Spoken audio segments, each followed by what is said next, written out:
Following the return of the core flames of reason and death, Aquila is the only titan that we still need to campaign against. Phainon asks us to recreate the past, and he repeatedly challenges the Flame Reaver to hone his abilities. The Flame Chase journey's triumphant conclusion draws nigh, yet a sudden disturbance occurs in the Holy City. Using the Council of Elders and the Cleaners, Aglaea made sure that her fall paved the road forward for the Flame Chase. Amidst his grief, Phainon takes up the mantle of leadership, giving a speech to unite the people.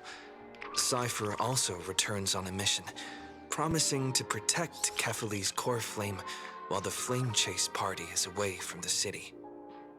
With the help of the Twilight Courtyard's last descendant of the sky, Hyacine, the party ascends to Aquila's flying fortress. Hyacine resolves to fulfill the duty passed down over generations of her family, only to discover that the glorious feat of Seleuci the Day Thunder Knight campaigning against Aquila was nothing more than a blood-stained lie. At the same time, in the city of the dead dragon's bones, Cypher contends with the Flame Reaver who comes seeking the core flame. Though she holds out for some time, she is no match and is slain in the end. But she had already given Kephales's core flame to spirit thief Bartolos, ordering them to wait for an opportunity to deliver the core flame to Phainon and the others. The Flame Chasers fight together to defeat the Sky Titan, which has become a combined being of the god and immortal. As they are trying to escape from the Eye of Twilight, the Dawn device suddenly goes out, and Hyacine is forced to return the core flame early and remain in the sky to bear divine authority, becoming the protector of the people. Following Cypher's death, the divine power of trickery dissipates, and the 1,000-year dawn of Akama that is sustained by her lie comes to an end. The Holy City is met with the merciless invasion of the Black Tide as the powerful Flame Reaver moves in ever closer.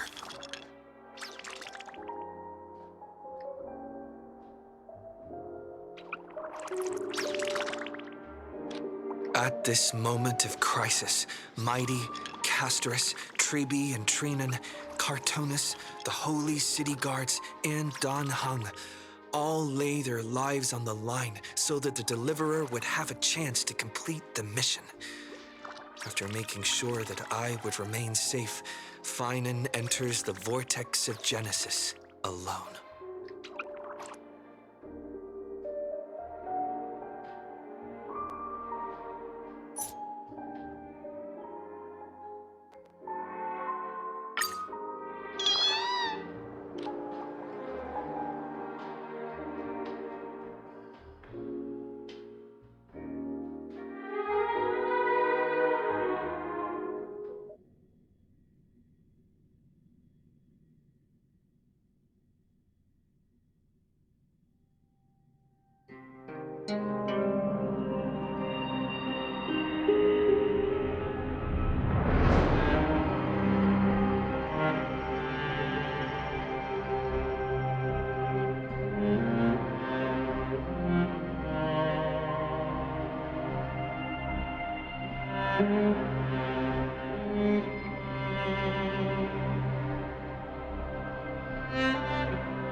This place is rich with the sweet scent of flowers.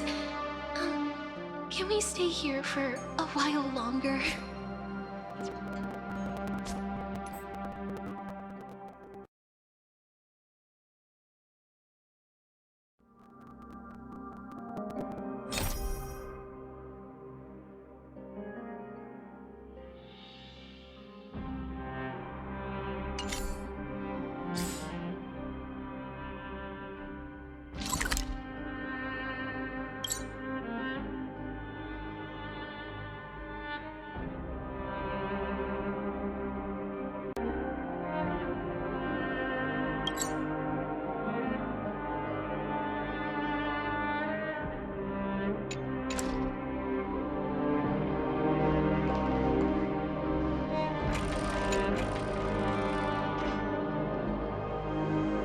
Please stay close to us. We need to rendezvous with Lord Don Hung. We will do everything in our power to clear the path for you.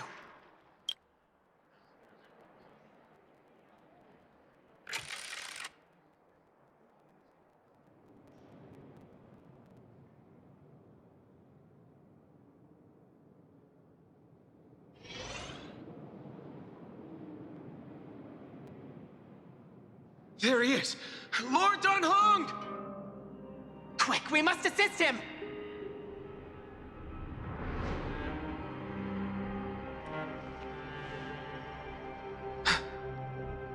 What are you doing here? Where's Phainon?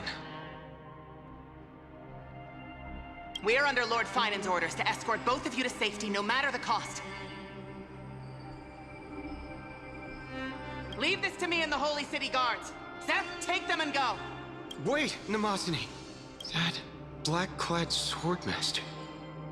Something's... At some point earlier, they suddenly froze in place, not moving at all. Like some kind of omen. No! Don't get too close. That thing's black flames are burning hot. I don't know what's happening, but leaving is the best option. I don't know which demigod graced us with this miracle. Please, come with us.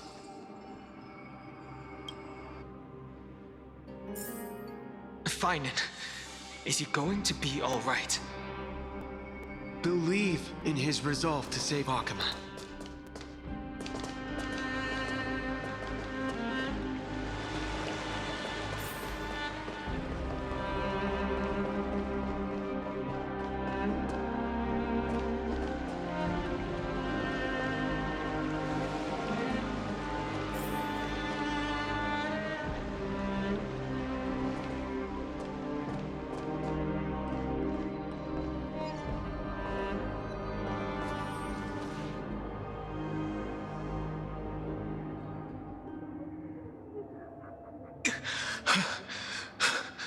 The Flame Reaver isn't pursuing us.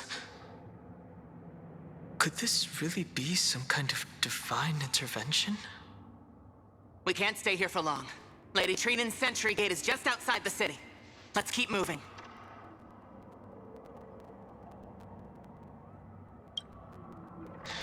I agree. But Phainon, he must have struggled a lot before making this decision. For now, let's get back in contact with the Express and plan our next move. That's the safest course of action. We need more information. On that note, I have a proposal. Who's there? I hope to convey a message to the two nameless. Mr. Screwlum? Who are you? Stand down.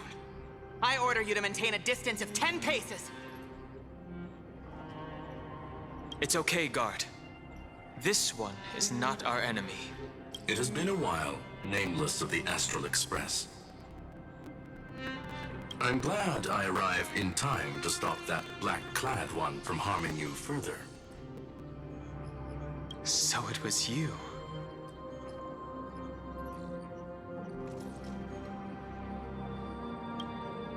Rest assured, Madame Herta and I have come here for the sake of Amphoreus.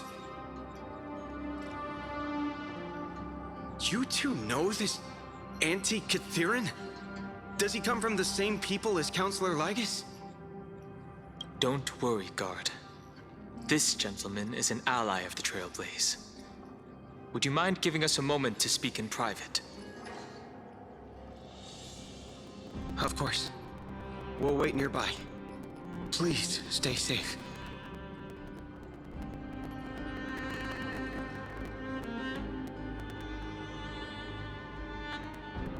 I fully understand your situation.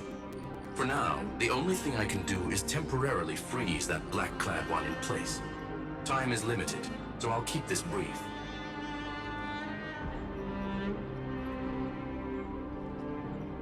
The place where you stand, Amphoreus, is a world constructed from data and memoria, an experimental field of a certain eon.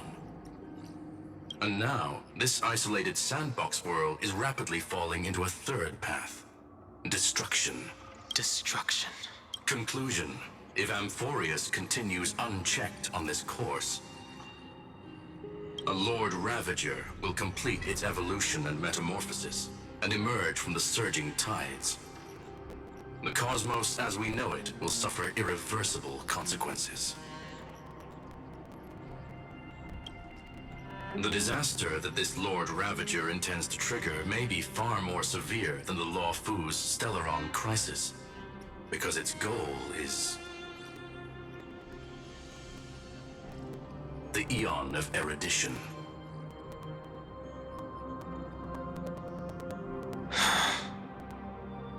Putting aside the complex details of the inferences involved, I have a request to make.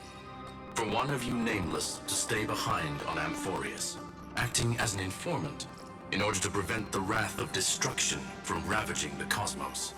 This world is enveloped in a firewall that defies explanation, and the flow of time here is also different from reality. Madame Herta and I can only tear open a gap and project images inside. However, the accidental crash landing of the express car notwithstanding, both of you were able to successfully land here.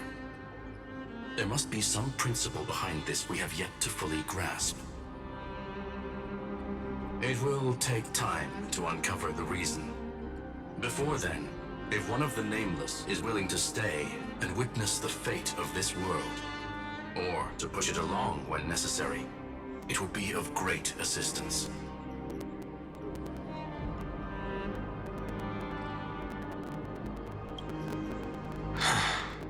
Mr. Screwlum, I believe you. So I only have one thing I'd like to confirm with you. As Amphoreus is already facing its end, how can we guarantee the safety of the person who stays behind? Look at this, if you would. This curio is called a chronocognitive anchor. The two of you may view it as a kind of space anchor in the world of erudition. As long as you carry it with you, your individual data structure will be protected and will remain unaffected by the influence of digital tsunamis. When required, it can also serve as a bridge for communications between the internal and external world. Of course, it is not curio with unlimited uses. May only be held by one person. The connection being interfered with. Decide quickly as possible. 2 final messages. 1. The Intellatron, named Ligus, possibly the primary culprit behind everything. 2. Herta discovered a clue. Miss March has already been drawn into Amphoreus.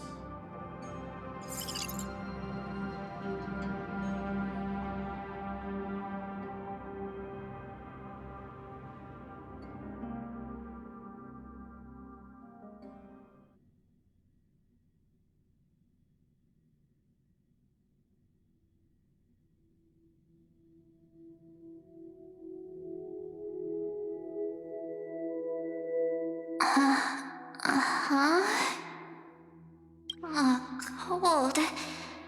It's freezing. Hold on. Am I dreaming? This is way too strange. Everything's spinning. And I can see webbaboos flying around. But I was literally just talking to Himiko. How did I... When did I... That's it. He warned me about this place right before Klipoth glimpsed him. Oh no. Have I accidentally walked onto some weird path? Have I done something crazy without remembering? Unless forcing Pom-Pom into new outfits and borrowing Mr. Yang's shoulder massager counts. Hold up. No way! Stepping onto the path of elation can't be this simple, right? Child of remembrance, step forth into the depths of the path space. Who's there? Hey, cut it out. If you're there, just come out and talk, okay? You're freaking me out. I can't even think straight. Hold on. Is that a gate? Cast aside your fears. Step forward through the gate of memory. The voice. Is it showing me the way out?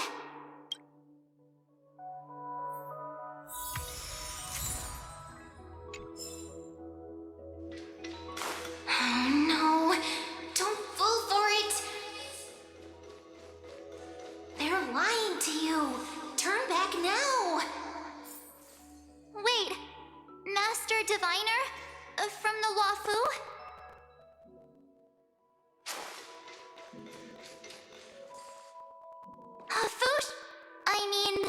Master Diviner, what brings you here?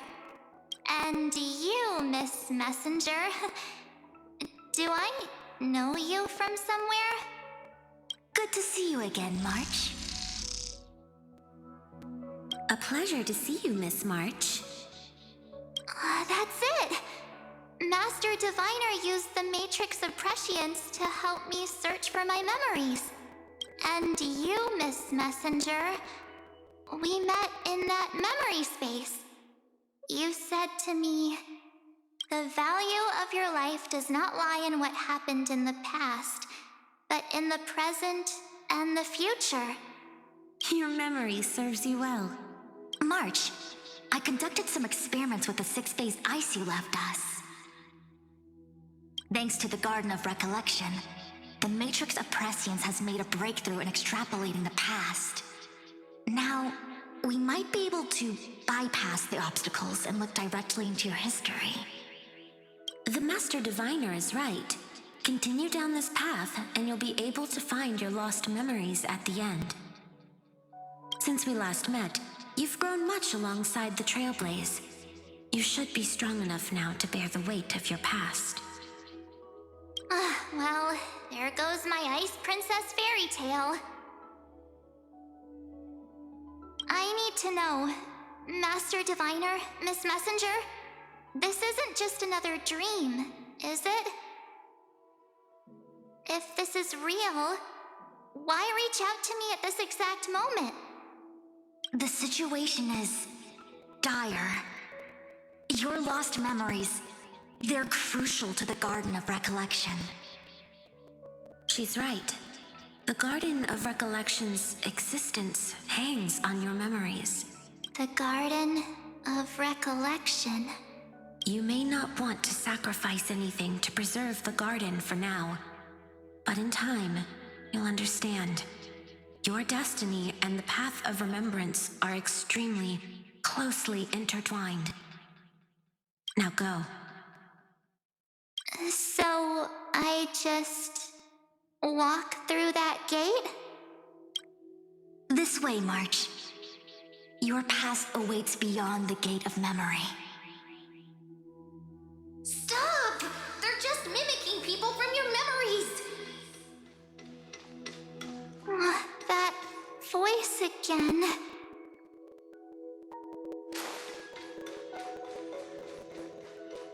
Don't let those bad people deceive you! The gate.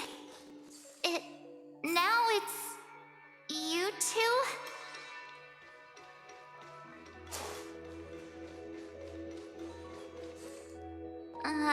Hey guys! What are you doing in a place like this? March! There you are. Finally. The trailblazing journey just isn't the same without you. Traveling's no fun without you around. Well, duh! What's Team Trailblaze without its star member? Wait a sec. You might look like you two, but... We understand your confusion. The Garden's allies helped us establish this neural link to reach you. The Garden's allies? You mean Miss Black Swan? Yes. She helped make this possible. Keep going, March. Find your past, wake up, and travel with us again. That sounds really tempting. Finding my past and continuing to trailblaze new worlds with you? Trust in yourself, March. It's gotten us this far, hasn't it? Follow us. Let's go through that gate together. Step into your past, March. Find your true self.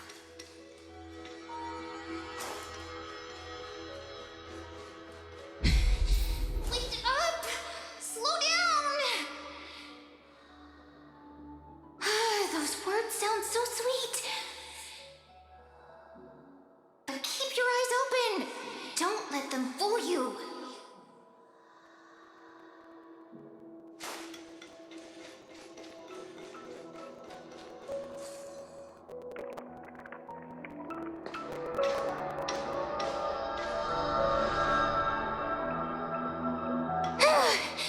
At last, I finally caught up.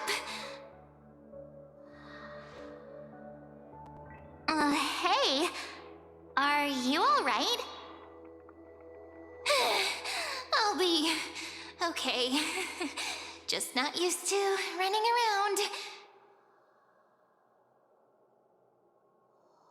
Say, March, got a moment to talk before you make your decision? Wait, that was you? Pushing the gate away? Sending those warnings? Yep, name's Cyrene. It means ripples of past reverie. Easy to remember, right? Wait a minute. We actually look quite alike, don't we? Yeah. Your pink hair is just as eye-catching as mine. And we're both bright, pretty, and positive girls. Talk about coincidence. Wow, you're quite the smooth talker. But I can't disagree. Wait, you know my name is March? Have we met? No, but I've witnessed your story through those memories just now. It's incredible, really. We might have more in common than you think. I know exactly what you're going through, which is why I don't want to see you exploited or hurt. You know what I'm going through? I know, because I've been exactly where you are. This empty space has been my home for ages. I barely remember what time feels like anymore. But there's something I'll never forget. Trust me, that gate won't give you what you want.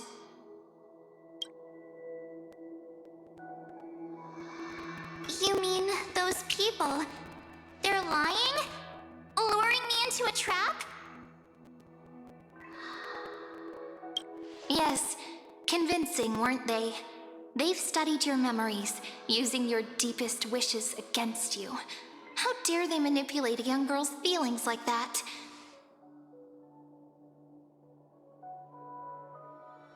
If you go through that door, the worst-case scenario is you'll become their pawn, losing control over your own fate forever.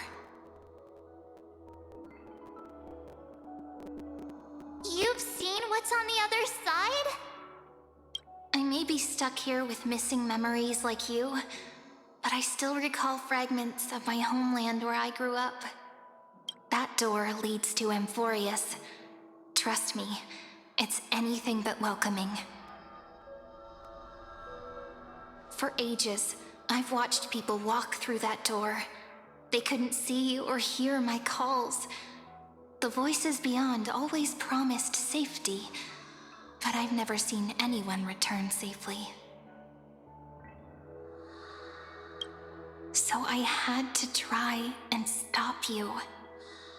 To be honest, I'm not sure what to believe. But the fact that you're here, putting in all this effort to warn me, that means something.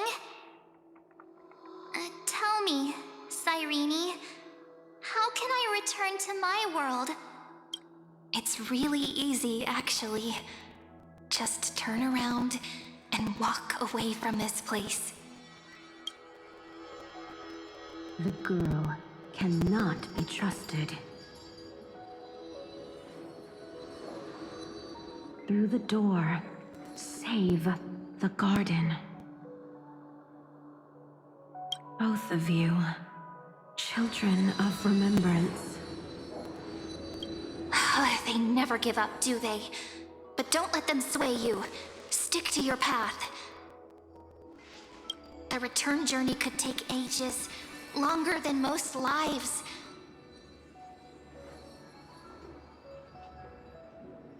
But that path will lead you home.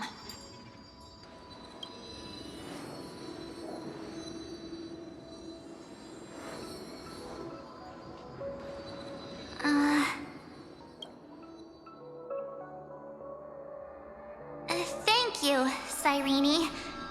I know what I need to do. I'm going through that gate, into Amphoreus. Wait, what? Don't worry. I believe you. It's just that, for me, the only place I can call home is right beside my friends. Two of my closest friends are already on their way to Amphoreus. They may seem capable, but only I know. They're absolute disasters waiting to happen. They won't last 5 minutes in a new world without me. That's why I need to go through. Amphoreus or not. When the three of us are together, there's nothing we can't handle. We'll explore, understand, establish, and connect. After that, we'll find our way home together. I see. You've got people who mean the world to you, too. That is so heartwarming. March, if that's what you've decided, you have my full support. Birds of a feather we are, looking all sweet and innocent, but with hearts of fire. Oh, stop. You're making me blush.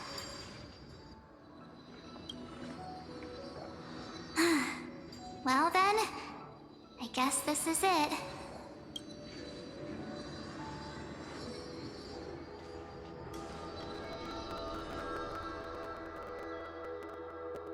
Do you think we'll see each other again? Who knows? But don't worry about me. After all this time here, I've grown quite used to chatting with my imaginary friends. Since Amphoreus is your homeland, if there's a way to help you, my companions and I will do everything we can. Then I'll look forward to that day.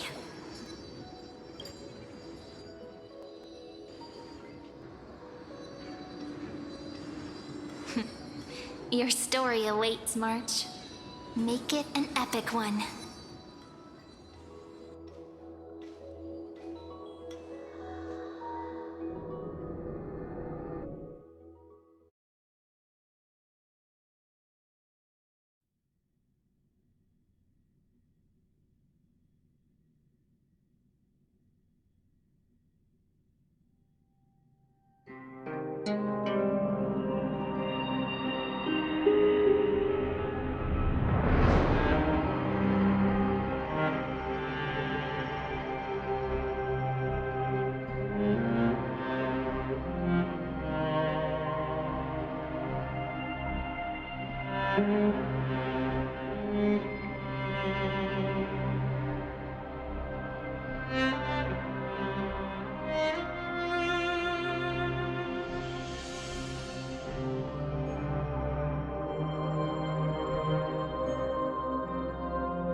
You okay there, friend? Something seems to be bothering you. The vortex of Genesis. We made it back. Even this place has changed. Phainon. Is he ready for Era Nova? Yeah, we've come such a long way. If what that machine gentleman said is true, if Amphoreus is destined for destruction, then I'll stay by your side until the very end, like how you and Don Hung treasured the Express. Amphoreus means everything to me. Right. Time to see the last core flame restored.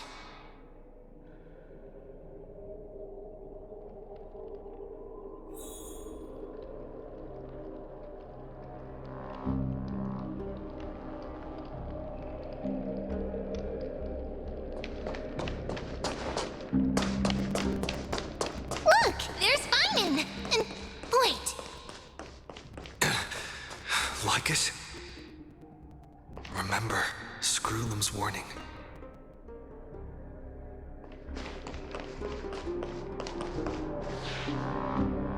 And you, Lord Phainon, will wield that core flame to bury this ancient world, plunging everything into the gray unknown. None of that matters now. This brutal, flame-chased journey has stripped away my delusions. I know the future is in some peaceful paradise with gentle west winds, just waiting to welcome us to step in. If what lies ahead is a mass of chaos, I shall cut through it myself and usher in the first ray of blazing sunlight. Is it truly you? With one last chance to turn back, you still step forward. How befitting of a trailblazer.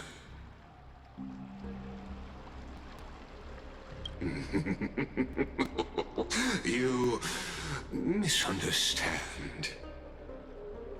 As our world nears its end, the ones who walk the infinite paths have embraced their destiny. As the Theoros, it is my duty to witness the world's future and oversee this final core flame ritual on their behalf. The trial of world-bearing, the ritual of Era Nova. Ah, I see. So you met my kindred spirit before I could erase his traces. Partner, what are you saying?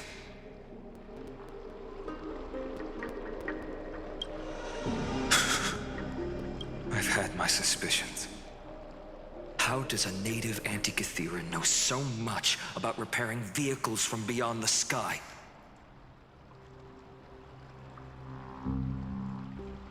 Lygus, how much do you truly know about Era Nova? Tell us everything.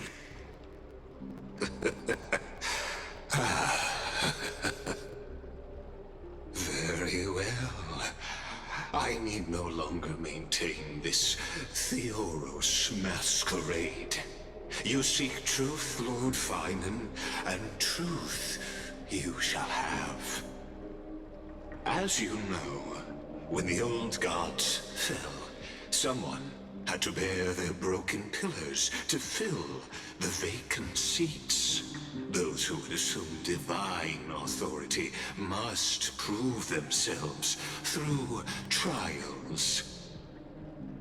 Yet, for Kefali's demigods, the possibility of overcoming the trials has forever been non-existent.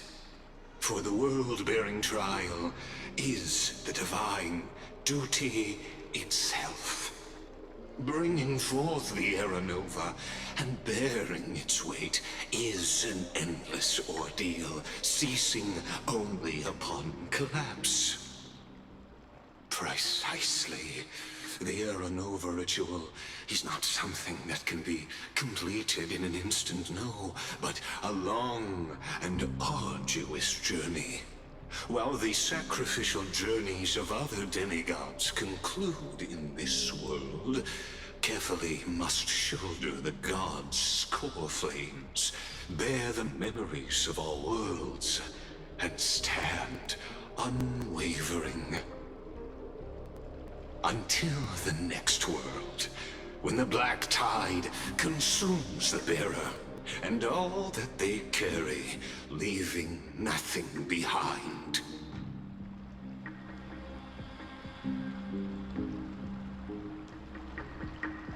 Unless their core flame finds a new bearer. The holy flame that illuminates all worlds rests in your hands.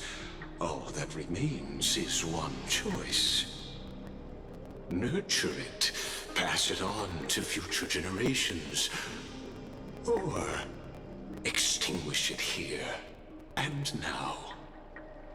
Deliverer, the fate of all worlds rests in your hands. Enough testing. I've made my decision. But before I ignite the dawn of the next world, you need to promise me something. Two things, actually.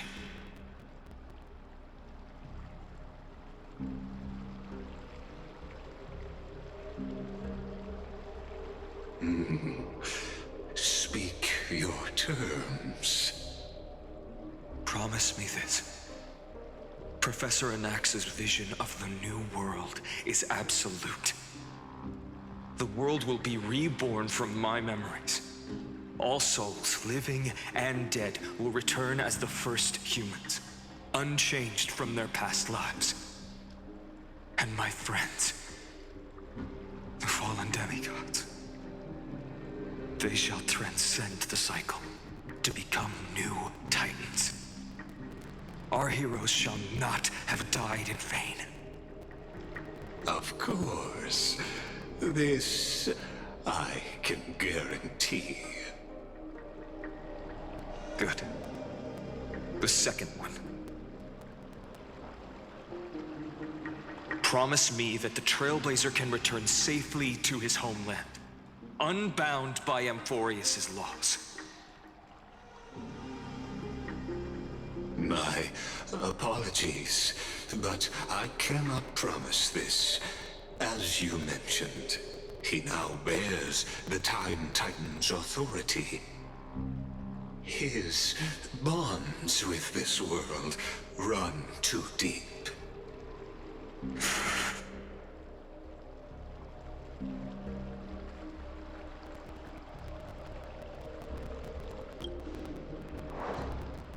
Well, I stand corrected. An outsider like him does have ways to defy destiny. Thank you, my friend. for everything you've done for this world. Though the next world may not remember, I shall never forget.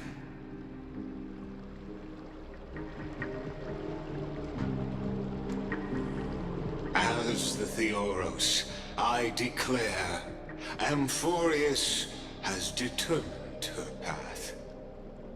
Step forward, heroes. Follow her path and see it through.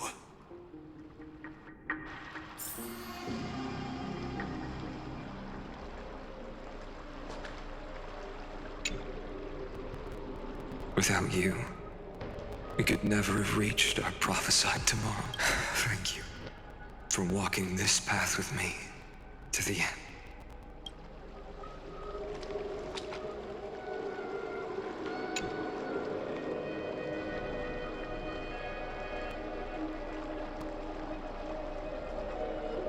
Behold, O gods, Amphoreus has achieved her victory, and the Era Nova approaches.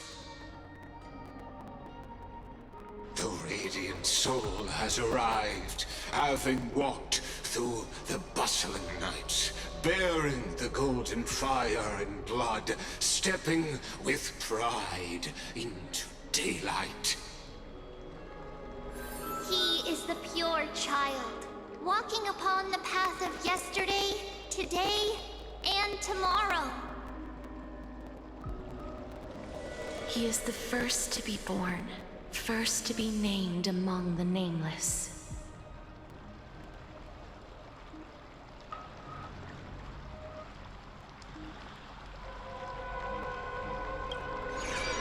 Eternal in form, limitless in reach. He treads the endless night underfoot. Greatest of kings, protector of the displaced, raising humanity's children above their adversaries. The firmament of molten gold courses through his very bones and flesh. The greatest of schemes reveal against his breath and words.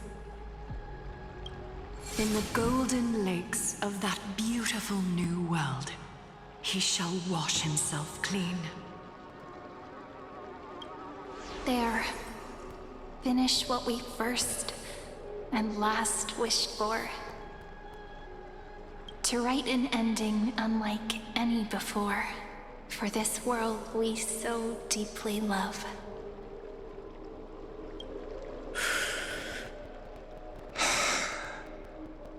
Come, partner. Join me. The time has come for us all to face oblivion. Or embark on one final grand journey.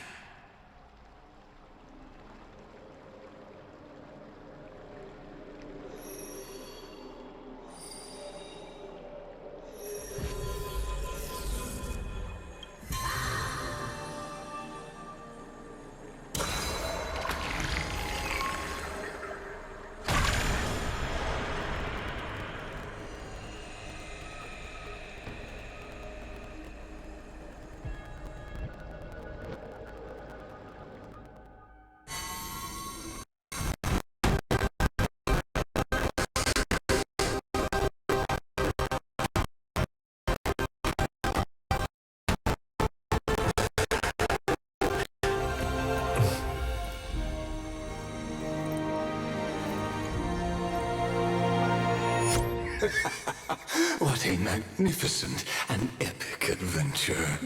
The hero's journey reaches its end, and the truth behind the Era Nova is about to be revealed. Is that truly the case? Here, as the Theoros, allow me to humbly request that you find a moment to listen to what I have witnessed. This is about the nature of Amphoreus itself, a story of the prime mover of life. My, What a broad topic this is. Where shall we start? Got it. Let's start at the very beginning. The Big Bang. The birth of particles. The emergence of all things.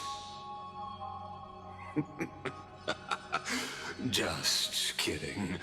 What I mean to say is that time, space, matter, all concepts exist solely because we perceive them. This is called the erudition. Without it, the universe would merely be a chaotic book written by chance, yet unread by anyone. As your acquaintance, Lord Anaxagoras, suggested, everything in amphoreus exists through new spores, living in the memories of those yet to come. Oh, how beautifully it aligns, revealing universal truths in such simple terms. Only he could solve the riddle of what exactly are we? Oh, but you'll remember, even as the embodiment of reason, one mystery remained beyond his grasp. If that is the case, whose memories did the very first new spore sprout from?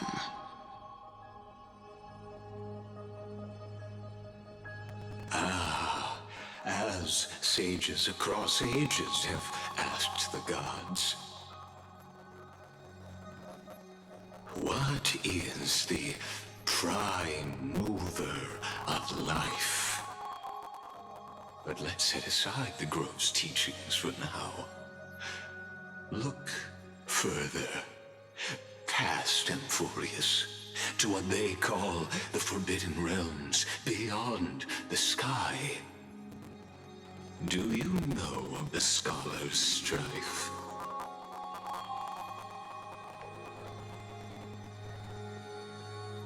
During that grand yet brutal war, waged in the name of erudition, a genius's legacy was abandoned, strewn across the cosmos. The scepters, a macrocosmic computational array beyond mortal comprehension. Made to emulate the Eon's thoughts, it became part of the Eon's cognition at birth. Scattered throughout the cosmos, these arrays act as celestial body neurons for Nous. But regrettably, as everyone knows, the erudition forsook them all. But what nobody knows is that, though forgotten, they never stopped seeking the divine answer.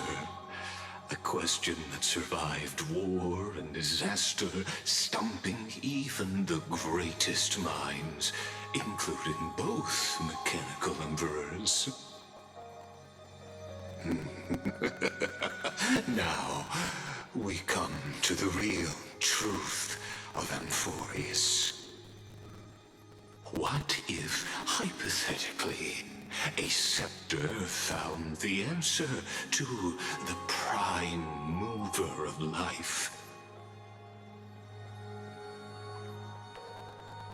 If through endless solitary extrapolations in the cosmic code, the one deemed as a failure by the Eon of erudition found proof through the ages.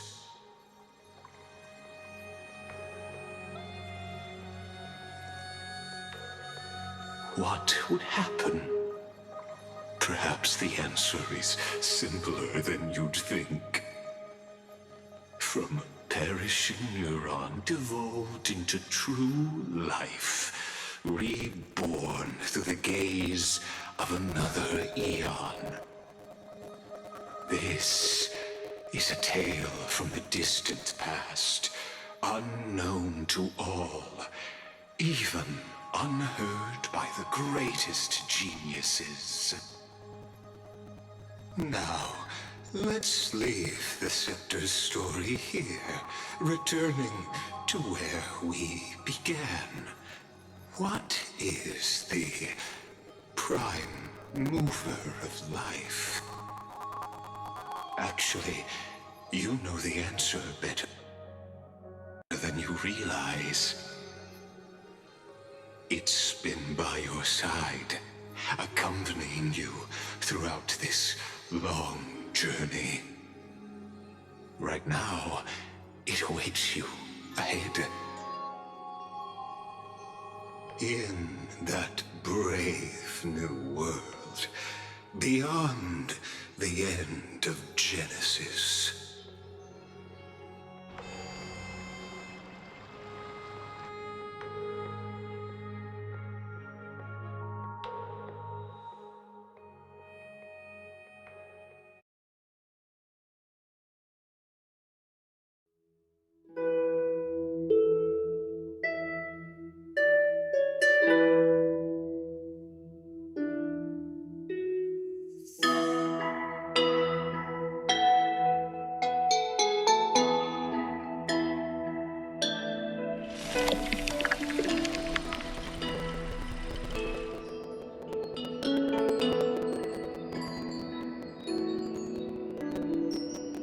Take this wish with you. Be the one who begins it all. As the prophecy foretold, you will bear the blazing sun until the pale dawn breaks. Continue onward, bearing this world upon your shoulders until the Ashen Hero, the nameless deliverer, ushers in the dawn.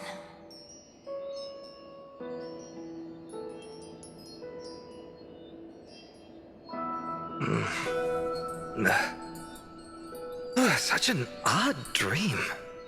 Strange. Like I've dreamed this before, but it all slips away when I wake. Only a voice remains. Who was that?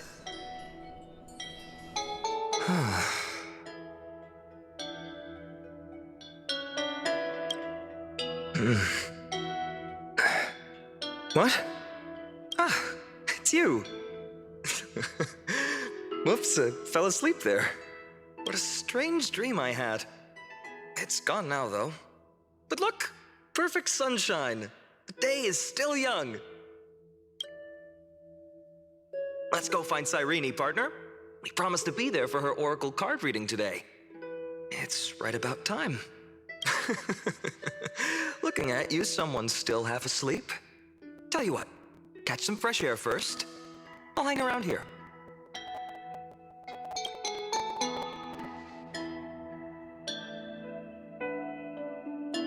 Oh, beautiful, isn't it? This is Ide Silesiae, home of the nameless hero who carried Kephale's core flame.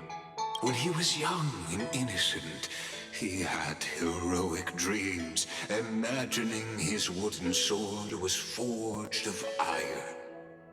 Pretending the straw dummy propped up by a wooden pole was a giant with a single blood vessel running from spine to heel.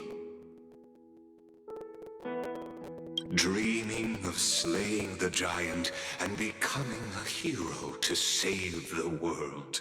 Though to his young mind, the world was just this small village.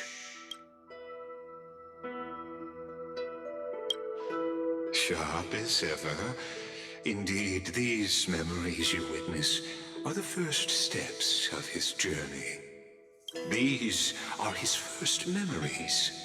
Rather than watching, why not join in? Think of it as immersive theater. Become his lifelong closest friend, witnessing his hero's journey from the best seat in the house. as the nameless hero whose unwavering guidance shaped Phainon's destiny, yet whose name was never recorded in amphoreus's history.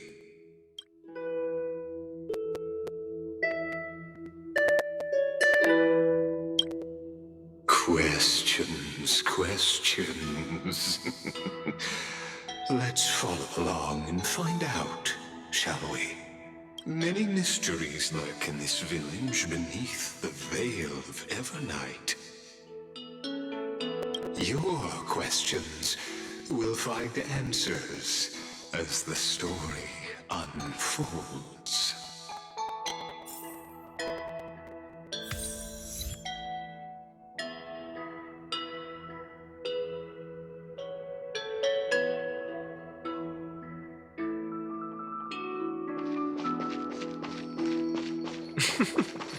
All awake now? Great. Phainon! Show me how to use a sword like you do! Wait, hey, Phainon! Where are you headed? No Cyrene today? That's exactly where I'm going.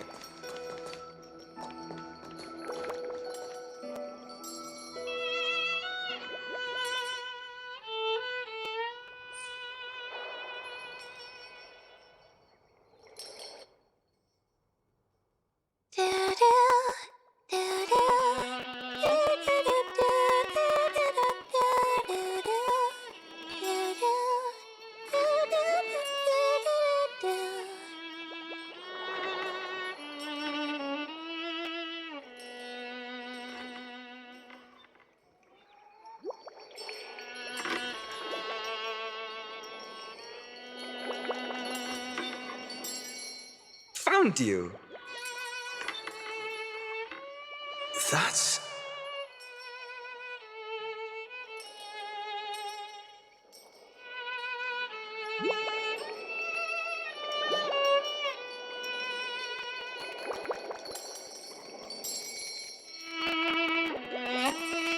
Goodness! Look at you rushing about! You've got the poor swing all startled.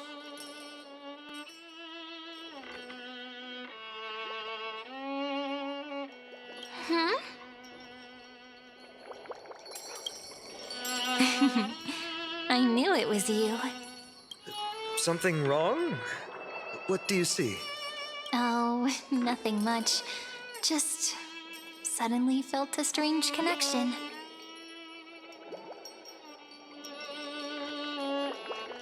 Look at you, leaves in your hair. Were you sleeping in a tree again? Or was it the wheat fields this time? At least brush yourself off before wandering around. Come on, I'm not a kid anymore.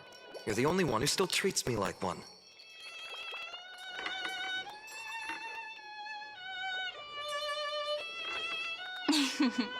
Sure. You may have the height advantage, but when it comes to maturity, I'm leagues ahead of you.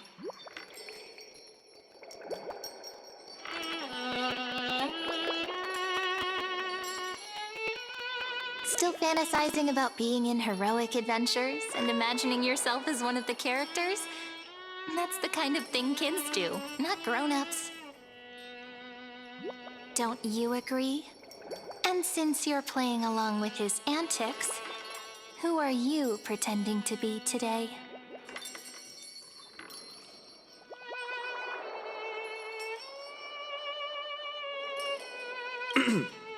Today, he's going with Stellaron Hunter. Steal a heart hunter? Planning to steal someone's heart, are we? Switching roles again? What happened to being the valiant hero from a distant shore who made that solemn pact to learn the sword?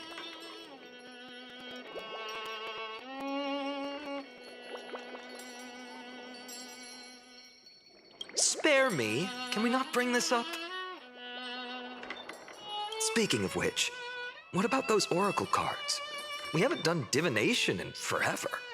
Why the sudden interest? I was just about to tell you. Earlier, while napping on the swing, I had the strangest dream. There was this mysterious voice in my dream, calling out for something. Wait, you had that dream too? Yes, you too? That would explain this lingering sense of unease.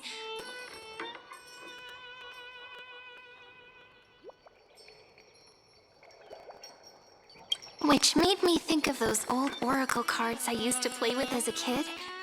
Though the Ornyx prophecies were always hit or miss.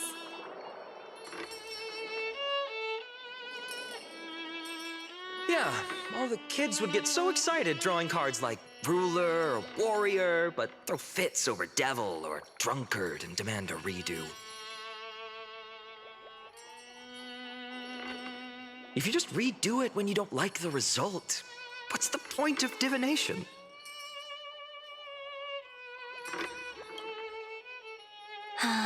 The blessing of childhood.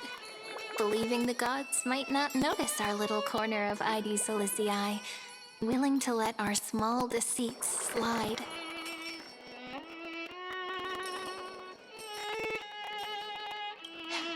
Still, fate is absolute. After all, we never really know just how far into the future the prophecy extends. Anyway, let's go to our old secret base and look for those oracle cards.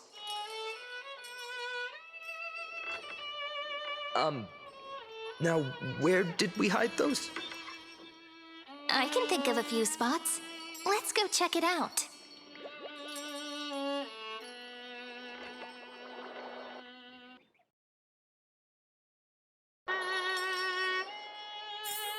In a village this size, I bet all our childhood treasures are exactly where we hid them.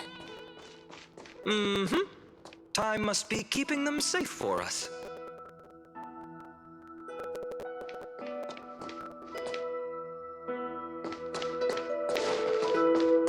The weather's great today.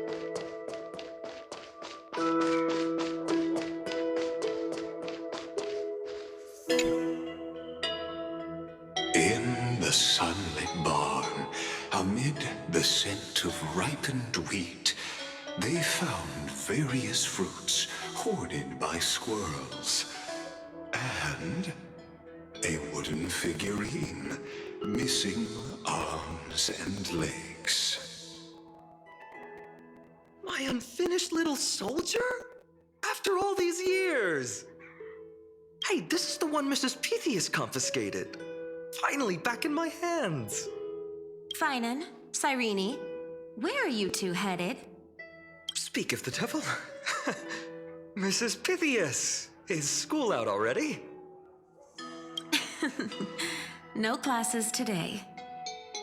This morning, I used fallen leaves for a reading, seeking Ornyx's wisdom. They warned of potential injuries, so I gave everyone a holiday. Besides, it's harvest season. There's plenty of other work to be done, even without classes.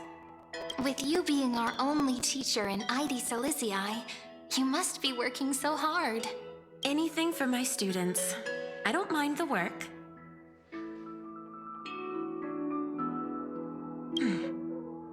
When you travel far from here, you must visit the Grove of Epiphany for me, to see what a true haven of wisdom looks like. By the way, what are you looking for in here? You've been searching quite thoroughly.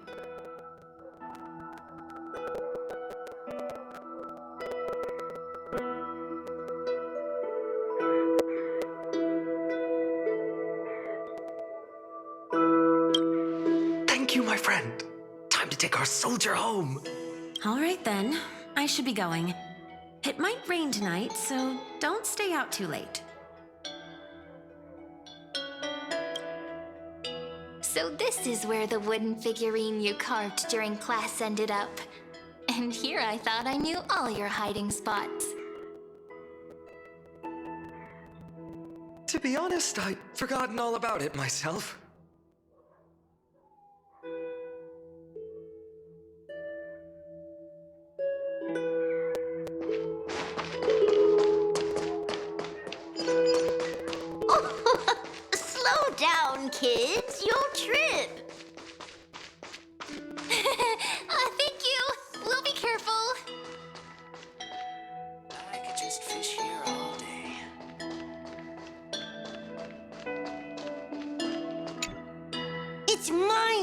I caught it fair and square! You did not! It's mine! Phainon! Cyrene! Come quick! Look at this huge bottle I just caught! Give it here! My rod, my catch! I only let you borrow it, remember? What's got you two so worked up? Here, show me.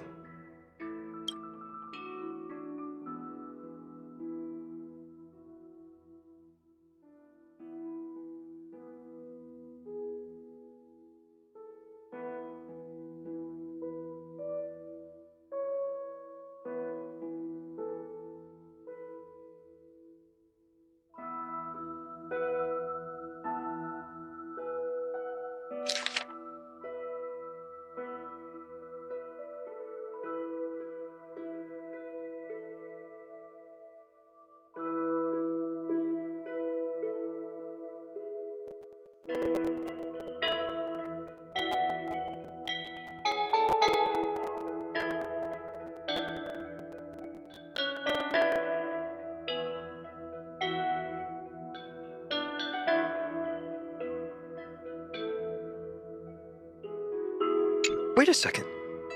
This is my old wish in a bottle. How did it end up here? Ooh, I wanna see. What did little Phainon wish for? Not happening. This stays sealed. Piso, Livia, dinner's ready. Coming, Mom! Finally, I'm starving. See you later. You know what's funny? I really thought tossing that bottle into the sea would carry our wishes beyond Ides Elysiae. Maybe even bring something back to us. Never thought the waves would end up pushing it back ashore.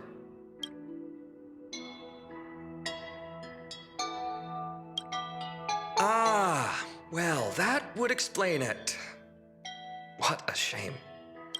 No sign of the oracle cards. Let's see. Ah, there's one place we haven't checked yet.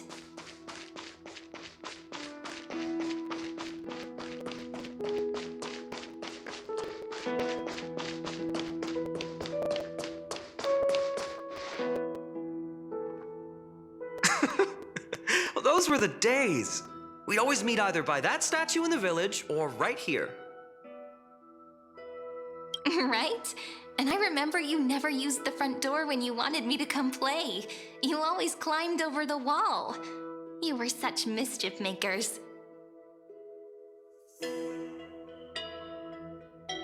Just like a certain someone who has a habit of showing up unexpectedly. Right?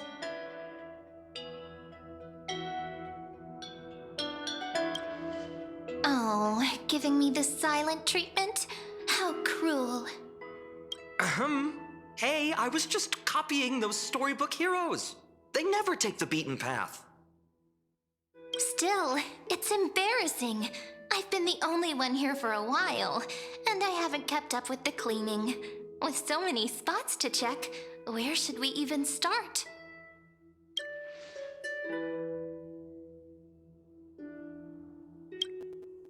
Come to think of it, I haven't checked the roof in forever. Worth a shot, right? All right, let's split up. I'll handle the yard. You check the upper floor. I wonder what the view's like from up there. Worth checking out. With milk would taste.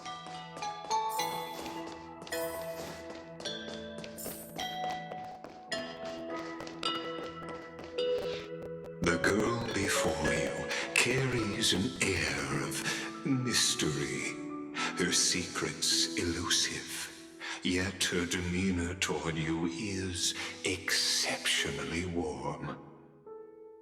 You can't help but wonder, could there really be some kind of mental connection? The view here hasn't changed a bit. You know, besides the swing under the big tree, this has to be my favorite spot in all of Ides Elysiae.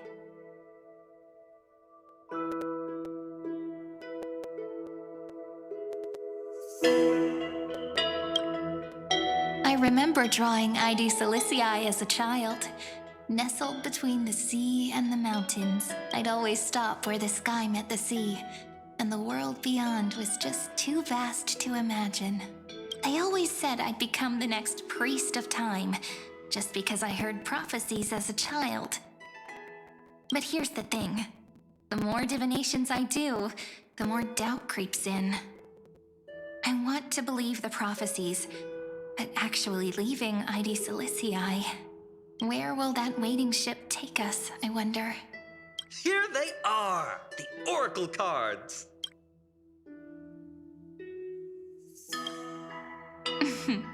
Guess reminiscing makes us take our time, doesn't it? There we go. Looks like the gods do listen to our thoughts. Here it is. This is the box where we kept the cards. But the cards are gone. Who could have taken them? Huh?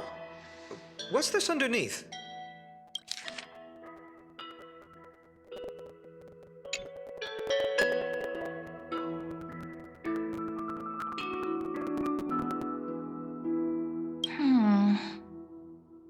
I see now. Those sneaky little ones. So that's what they've been up to. Ah, the ones from Remembrance Maze, you mean? Yep. Let's head to the back of the courtyard.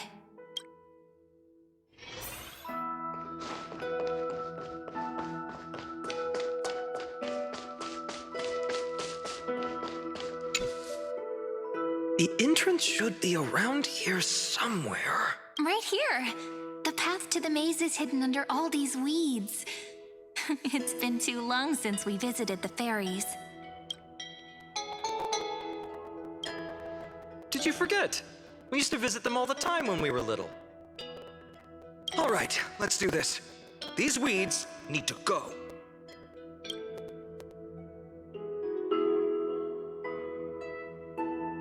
Pretty sure this is it. Should be this way. There it is! The entrance! That hollow in the tree.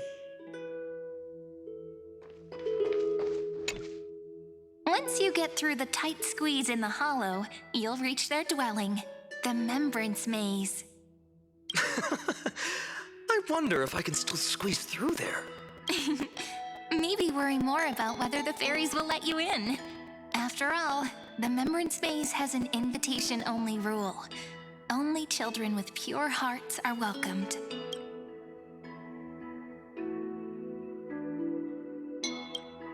Trailblazer profile?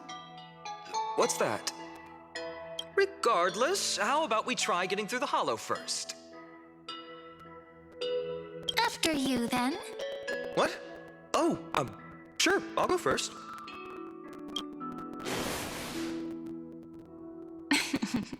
So hasty, as always. Looks like it's just us now. Care to finish that chat?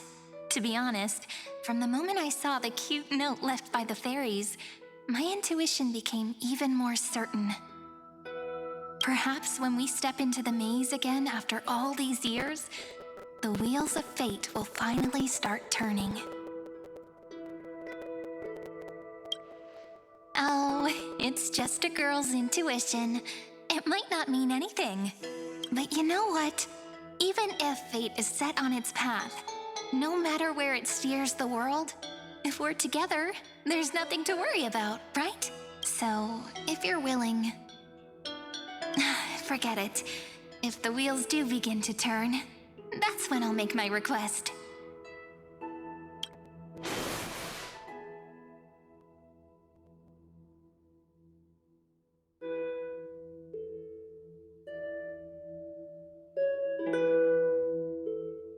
I made it! Oh, that wasn't easy. I can't remember the last time I came here. We were still kids. Wait a minute. Are you?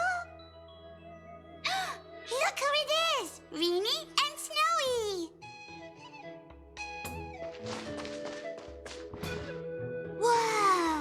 Look who's finally back, Memmy! Snowy, you've grown so tall and dashing. I couldn't even tell it was you We had to grow up. But look at Rini. She hasn't changed one bit. How fascinating. Perhaps I'm like you, Rayleigh Mem. Just another fairy of the maze.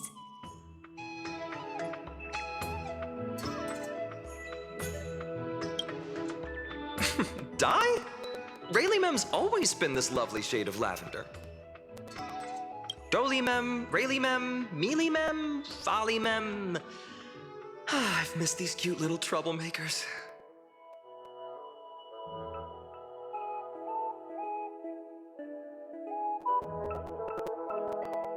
We used to gather around the fire, singing and dancing, imagining all our future journeys. Without coming back here, those memories might have faded away entirely. Oh, how could you, Snowy? You swore you wouldn't forget about us. But you were gone so long, you almost did! Oh, he's just copying those bards from his stories, being all melodramatic. He couldn't forget about you all, even if he tried. Actually, we're here for the oracle cards. Have you seen them? Oh, the oracle cards! Right. The chief asked us to get those. Chief? You mean Doly Mem? What do they need the cards for? If they want a reading, they could just ask me. Oh, I'm not sure. But Chief specifically wanted to meet with you all. Let's see. They should be... That's it! This way, everyone! Watch your step. The trunk's slippery.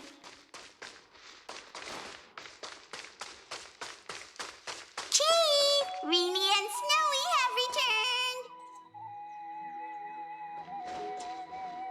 Why do leaves and branches grow? Which way does the wind blow? In Membrance Maze depths we seek to find the answers future left behind. Welcome back, my dear children.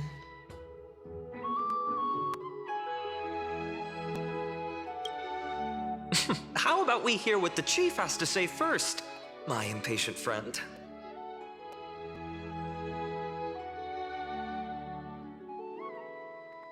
Oh, Chief, you haven't changed a bit.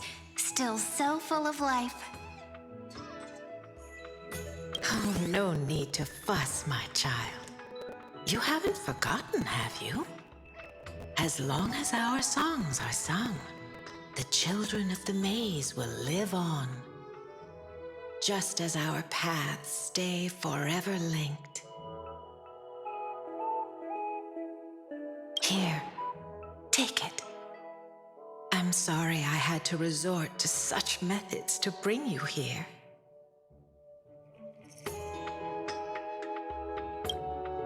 My book of oracle cards. Thank you for keeping it safe. You know, you can always just ask if you want me to divine something. Still, bringing us here like this after so long. Is something wrong, Chief? Yes. The Veil of Evernight whispers to us once more.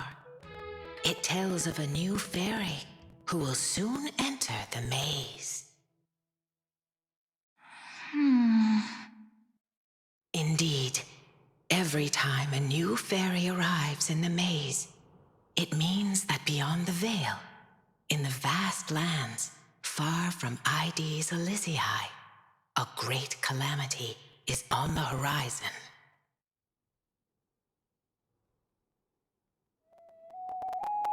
But if that's the case, our journey... will have to be cancelled. If disaster's coming, we should stay in Ides Elysiae just to be safe. That's a good point. But what difference could Cyrene and I make? We weren't planning to be gone for long. Just enough time to hone our abilities. Phainon would train in Castrum Kremnos, while I would seek the Fake Titan's blessing in Yanisopolis. Then we'd return to Ide Silicii to help keep our village safe. It's okay. I can still practice my swordplay here. Some things you can learn on your own. Well, probably. That's not very convincing. Here's a thought. Let's have Cyrene do a reading. If fate wishes to show us its path, we might find some peace of mind. But what if we don't like what the cards tell us?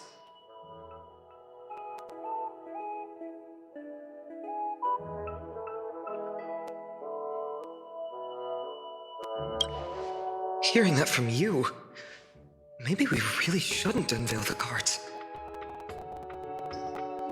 Why not take a look anyway? Even if it's not what we hope for, we'll know what we need to work on, don't you think? You're right. Come on, partner. Whatever the cards show, we'll face it together. Ask with a true heart, and truth shall answer in kind. Close your eyes, and let's open the Oracle card book together. Let your thoughts flow like stars drifting on the river, carried by fireflies and gentle winds. Your destinies flowing towards the same future. Now, shall we begin? Oh my! The cards are quite responsive today. Very well. Let's see what future the Oracle cards wish to show us.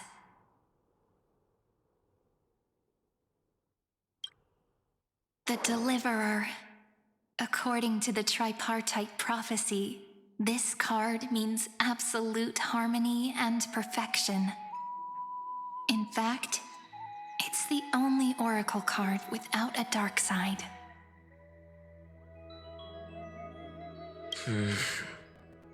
What, no divine whispers this time? Oh, silly. This is simply the card you drew for yourself. The sleepy village of Ide Silicii, in just one fleeting moment, welcomed an array of legendary figures.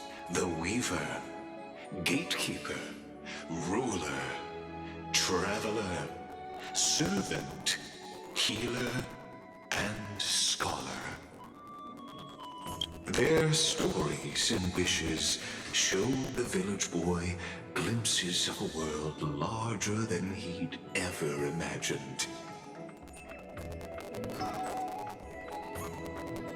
They brought tales of raging battles, of cities crowned in holy light, and of wonders beyond his understanding. Each story so far removed from his simple village life.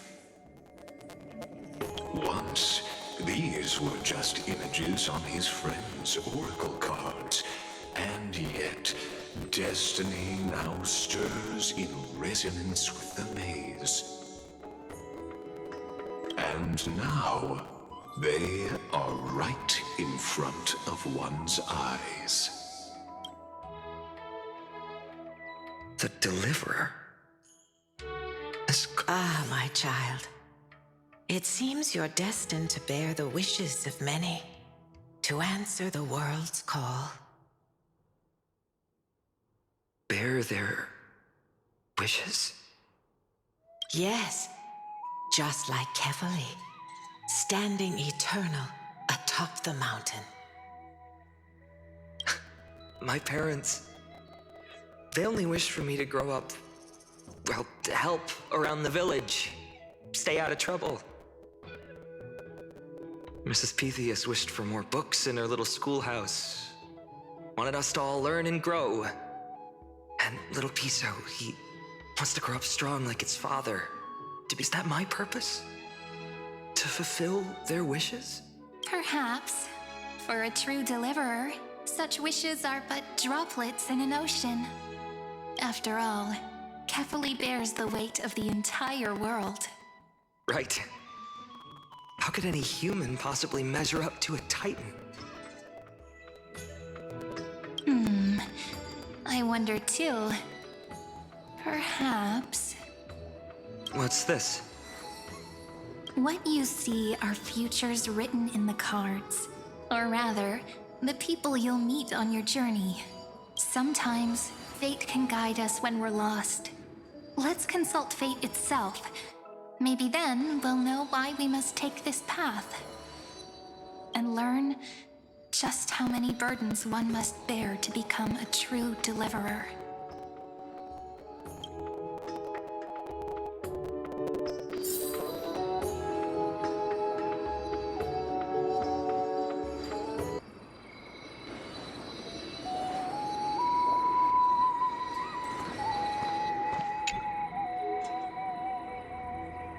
Personal wishes? I have none. Only the era nova matters. The world's rebirth. Yet, if I am to weave a new era, then it may be one where kindness and her cleaners shall never tread. These crawling parasites have no place in Akama, especially not under the deceitful claim of human rule. That noble lady? The way she speaks, it's like ice in my veins. Huh. Not exactly the warmth I'd expect from someone selfless.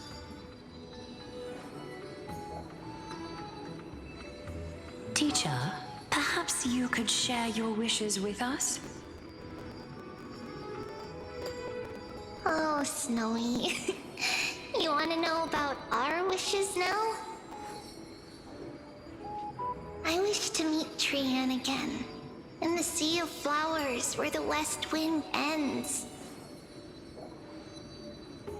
And Aggie, I want to see you shed that golden thread cocoon around your heart. Just once more. Smile at us again like that bright-eyed girl in white who stood before the Yanisopolis temple. Finally, I pray that the footsteps of lost souls no longer wander aimlessly. Instead, replaced by the bright songs of prayer.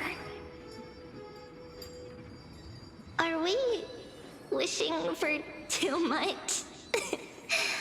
Well, let's say these 3 wishes represent Trianne and Trinan too. Those wishes are truly wonderful. They even stir something deep inside me.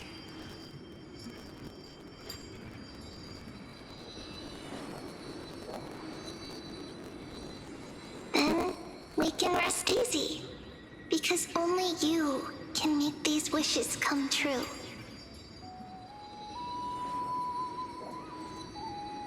Only me? Mark these words, Snowy. See you tomorrow.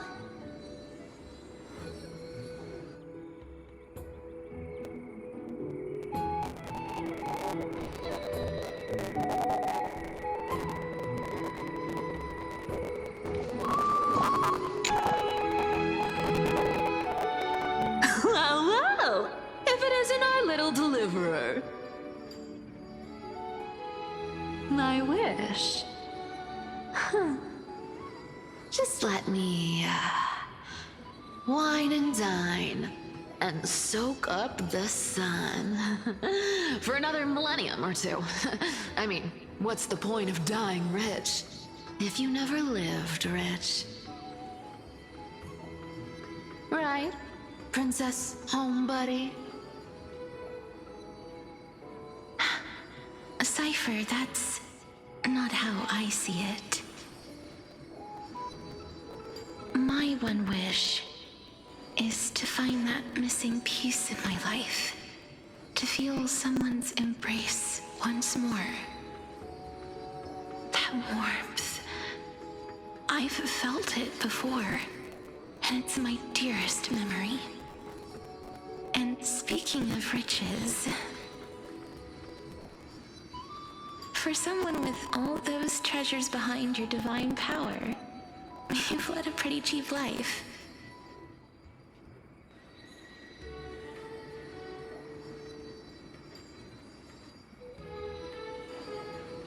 Ouch! Where did that come from? Right for the jugular, huh? What about our friend from the Grove? My wish came true before I touched the sky. I transformed my healing power into gentle sunlight, distributing it equally to every life I cherished and loved. You two are so selfless, aren't you? No surprise Aglaea wanted you for the flame chase journey. You know what? I did have one wild dream. To know what it feels like being born a noble lady, drowning in riches.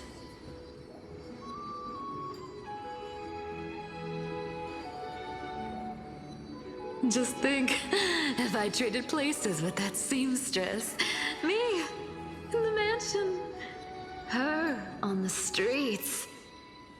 I'd like to see if she'd still become the gold weaver then. Maybe I'd even take her place.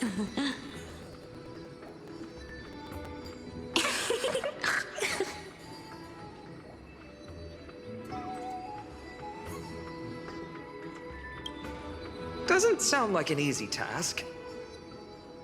Warm embrace, equal healing, and perhaps living free.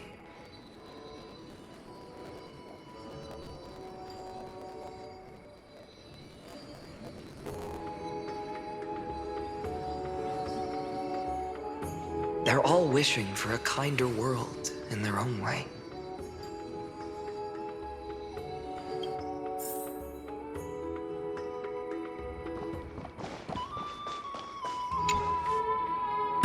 Phainon, my student. Must we go over this again? Listen well. I detest the word wish. It reeks of mortals crawling before their gods. My life's work is done. All that remains is for you to take the final step and prove the ultimate truth. I, Anaxagoras, shall become a god of the new world. Through irrefutable logic, I will prove that mortal wisdom can achieve divine greatness. Isn't he... You know, I mean, I just daydream about hero stories, but he's fantasizing about becoming a titan?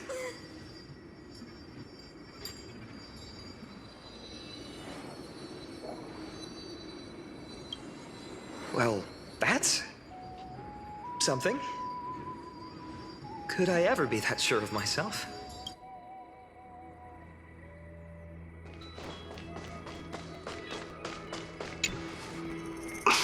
Phainon? Since when did you become so timid? Asking such juvenile questions about wishes. What's that supposed to mean? What's with that condescending tone? No way I become friends with this half-naked show-off, right?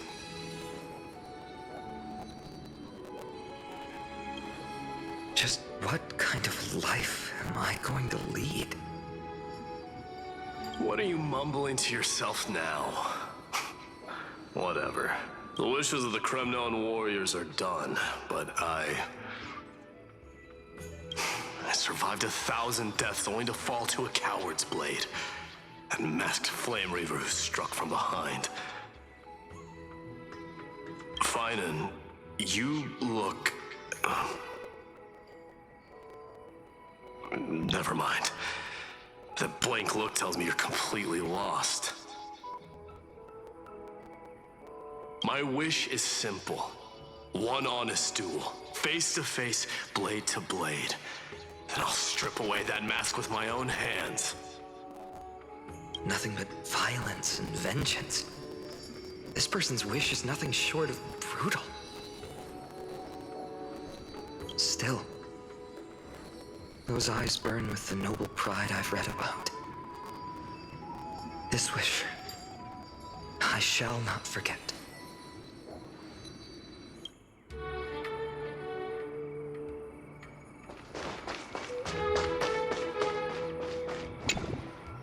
So tell me, has the uncertainty in your heart begun to fade?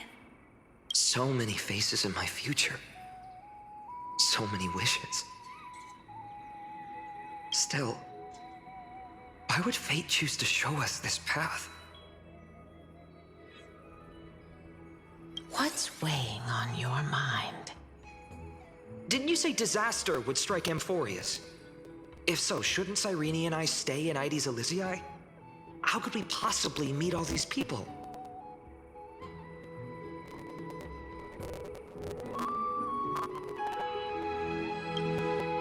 Our secluded village as humanity's last haven. That makes sense.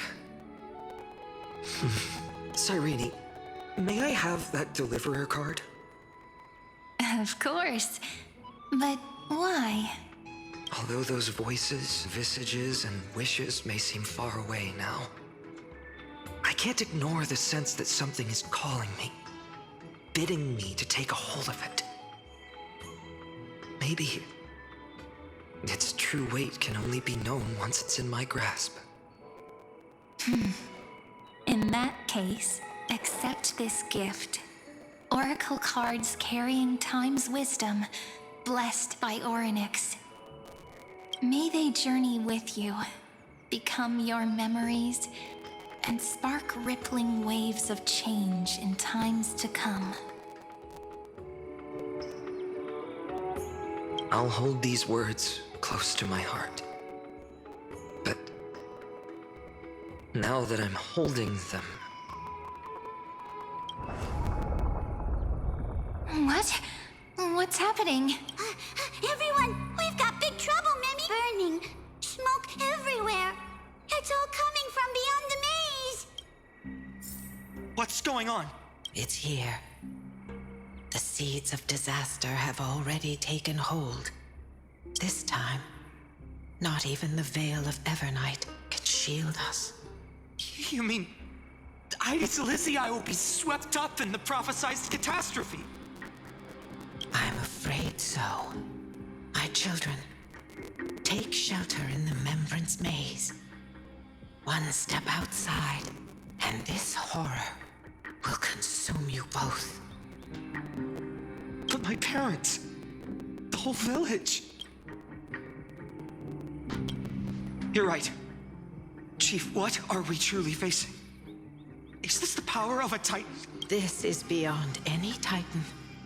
Beyond any danger you could overcome with strategy alone. It's an unspeakable horror that twists all life into abominations that never bleed nor cry. Even Titans fall to its corruption, burning from within until only empty shells remain, knowing only death and destruction. The Black Tide. That's what this calamity truly is. It consumes all in its path, sparing none but the Membrance Maze. Not even Titans can... Yes. So please, don't leave this forgotten realm the gods abandoned. You are the first to uncover our presence, and the only two who can enter the maze. We don't wish for you to throw your lives away.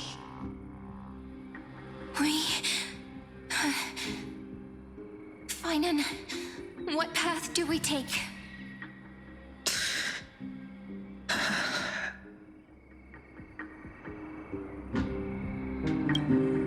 I learned the sword to protect those close to me. If I run now, I'll never be worthy of lifting a blade again.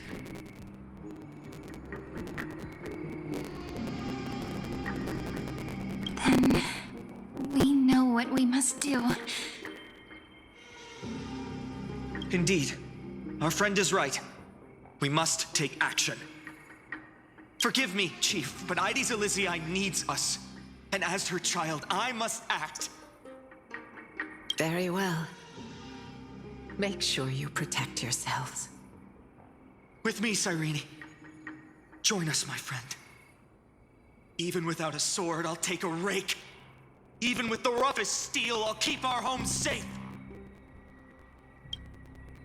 Deliverer, the card's truth extends beyond its mere literal meaning. There's another hidden layer within.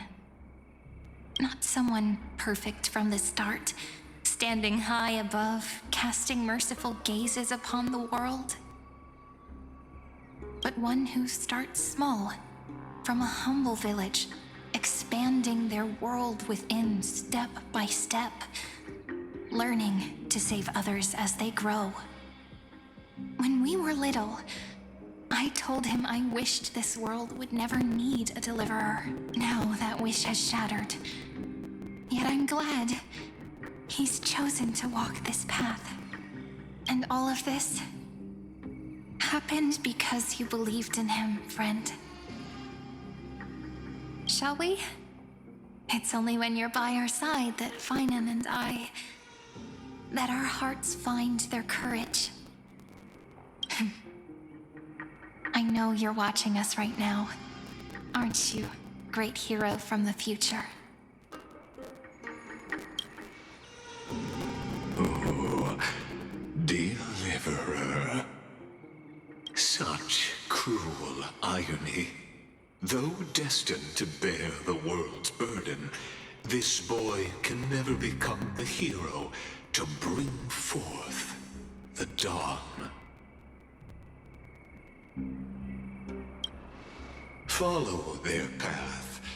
Bear witness as this man, forever denied the mantle of hero, takes his first step on the path to deliverance.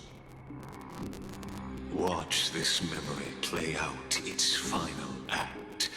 See with your own eyes how everything began.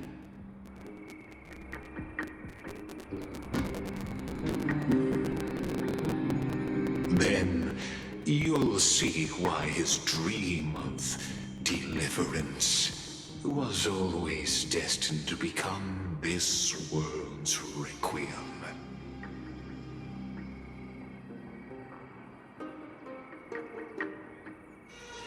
A sun red as blood, wheat fields turning to dust, and in the heart of it all, a village aflame.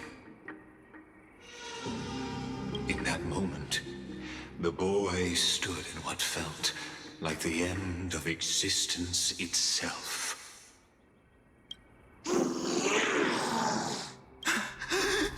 These creatures, they're everywhere. Someone, anyone, where are you?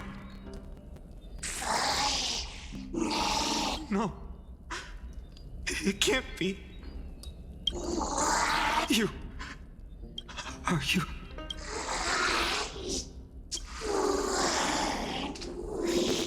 No. That ribbon, Livia. I should have known. Please. Stop.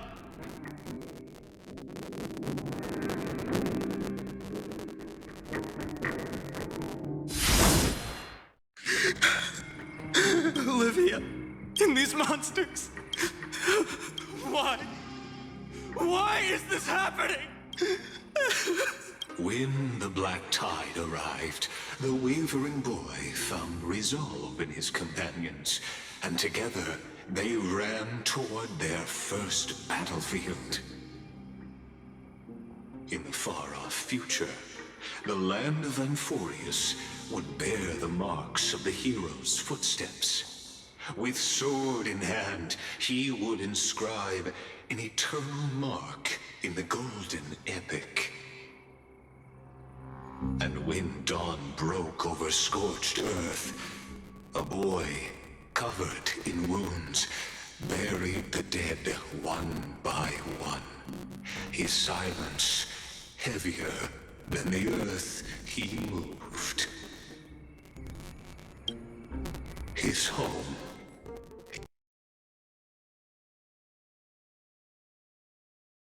His past. His name. All buried beneath the soil. His feet carried him forward, over the pillar of stone, beyond the chalice of plenty, through the deadly fogs of the hand of Shan. He wandered, without direction, like a withered leaf drifting in the wind.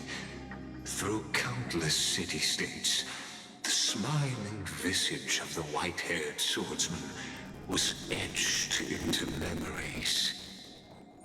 Yet he did not walk without purpose. Deep in his heart, a voice always guided him forward to fulfill the wishes he had inherited, to brave peril, and to do all that was within his power to save those who needed saving. Those words his friend spoke long ago, when his journey began, lingered. Protect those who must be protected. The words were few, but they gave him all the certainty he needed. That's what it means to be ordinary and choose to be more. Onward he walked, until the call of the flame chase journey thundered across the land.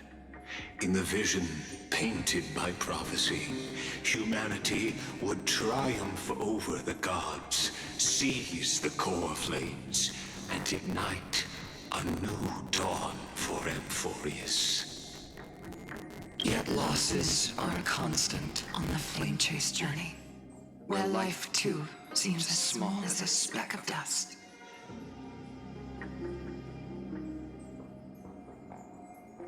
Only one who treats the world as their teacher can bear its eventual destiny. Are you prepared for such teachings? The voice within spoke, and he answered softly. No matter. My existence is of no consequence. When the Gold Weaver called, he answered, traveling to the holy city.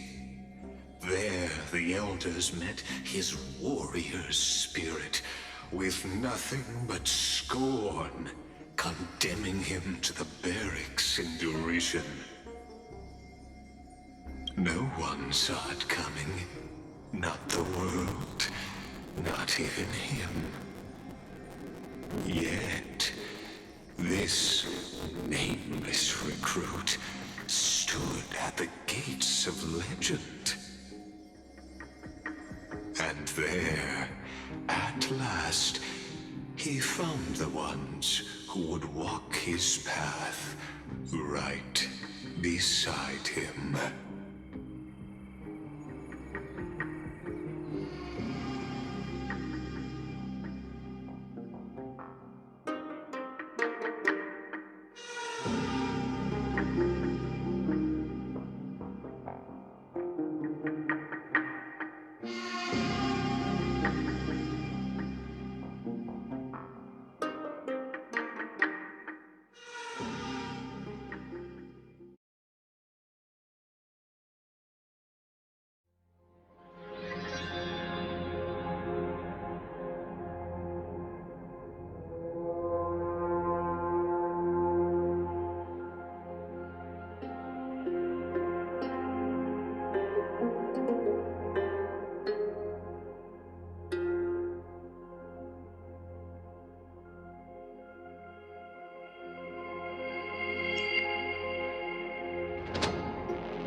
This is the Abyss of Fate.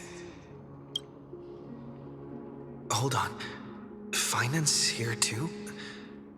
And is that Midei and Trinon? And now, Act 2 of our immersive drama unfolds. They're evacuating the temple. Why now? Are you insane? That blonde man is the Crown Prince of Krymnos. Mess with him, and every last person in the city could wind up dead. Calm yourselves. The Holy Maiden has everything under control. We need only wait patiently. Behold, it is the month of Gate, light calendar 4926. The Crown Prince of Krymnos, Midei, has led his forces to the gates of Achemaa. As you know, though Midei was proud, he did not engage in needless violence. He challenged the elders of Achemaa to a duel, not for glory, but for the rights and dignity of his people, to ensure they wouldn't live as second-class citizens in foreign lands. After Aglaea's mediation, phainon met Midei challenge as the Elder's representative. This duel was to change the course of the Flame Chase journey itself.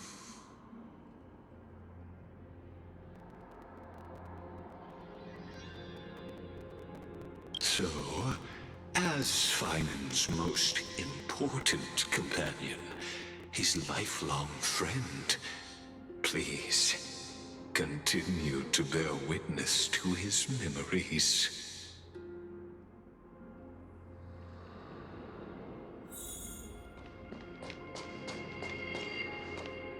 Is this your idea of an honorable duel? Bloodshed isn't the way. We and Aggie don't want to see Chrysoceres turn on each other. True warriors know when to sheathe their blades. The impartial Talantin shall oversee this duel. You need only place your offerings upon their scales.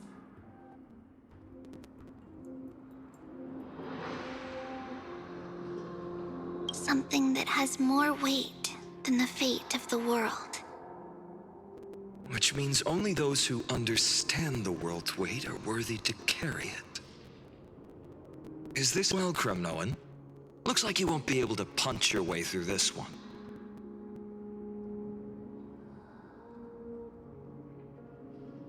It makes no difference. One last chance, new recruit. Walk away, and I'll spare your life. Otherwise, come and face me. I'll give you a warrior's death.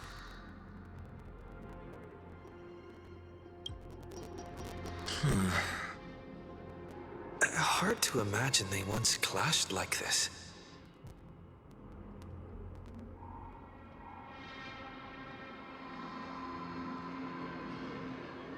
Holy Maiden, I can't help but feel like a pawn that has stumbled into some greater political game. Every hero was once a child, and every child must grow. That's so. I don't even know why I'm standing here right now. Look at me. Just a common soldier. Since swordsmanship won't decide the winner, Lady Goldweaver should be here instead. My devotion to the Holy City could never compare to hers. What if we told you this duel isn't about winning or losing, but rather in the choice you make? Are you saying that Lady Goldweaver is testing me? Every Chrysocer is indispensable to the Flame Chase journey. And you and the Crown Prince of Krymnos are both a part of the prophecy. What the duel marks is not an ending, but a beginning. So, listen to your heart. We wish only to hear your answer. True enough. The voice within has never failed me. It doesn't matter what the result is. I'll give it everything I have. Spoken like a chrysosaur. Now go, phainon. Your journey has only just begun.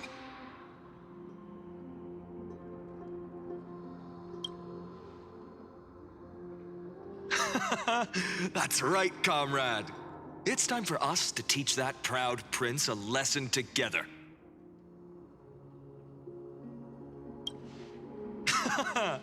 Now that's what I like to hear. Still, on the topic of the Temple of the Three Fates, here we are, at the Temple of the Time Titan. And I don't even know how Cyrene's studies are progressing. We haven't really had much contact since I set out.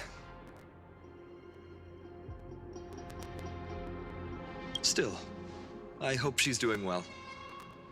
Anyway, let's go, comrade. It's not every day you get a chance to see Talantin's scales of justice. What's going on? Did he just say Cyrene's studying here? But how is that possible? Wasn't she...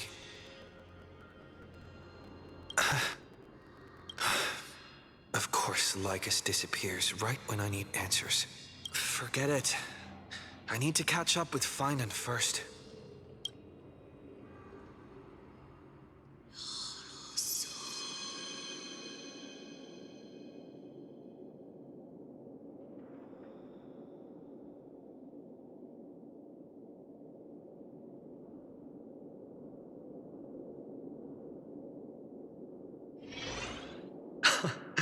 Amazing!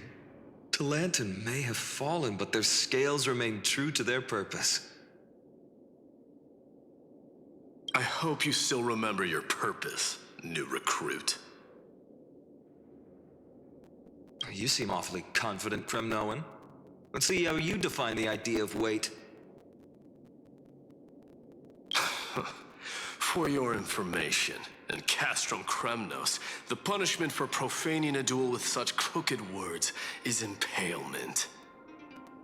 But as we're in foreign lands, I'll indulge you.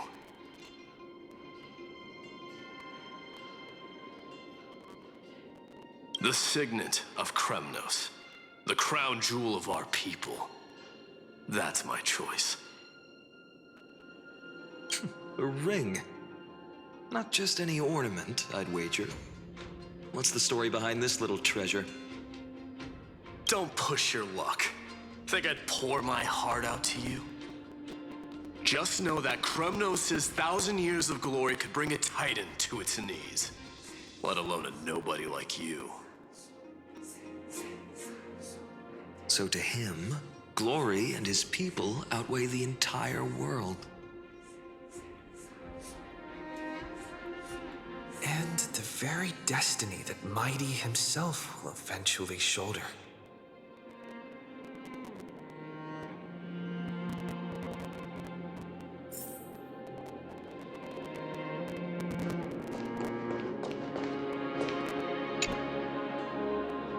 Now this is a tough one. What can I possibly offer against a ring that signifies so much? Well, comrade, what does your gut tell you? You mean my conviction? But just resolve isn't enough, is it? Unless I literally gave my heart. No way! Only an Idonian would do something that crazy. In the end, there's only one thing I can trust. The deliverer that appeared in my life on that day. How ironic. I can't even look at this card properly, much less follow where it leads. Just thinking about how my village was swallowed by the black tide makes my hands shake. The flames, the screams, My utter failure to protect anyone. Speaking rationally, I know it's not nearly enough. Hades Elysiae was just a small village. Its loss barely a scar on Amphoreus' face. But here and now, my heart says something else. This car. It's everything I have left. Nothing weighs heavier.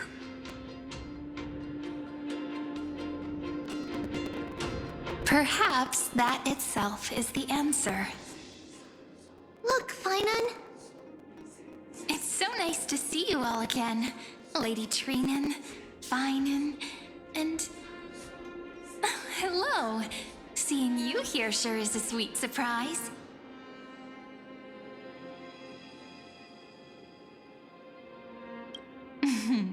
Why so surprised?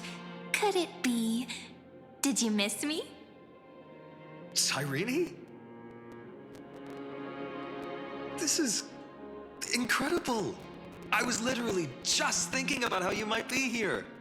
But I'd never imagined I'd see you this soon. I was supposed to leave with the priests, but then I heard Lady Maiden was with a white-haired young man.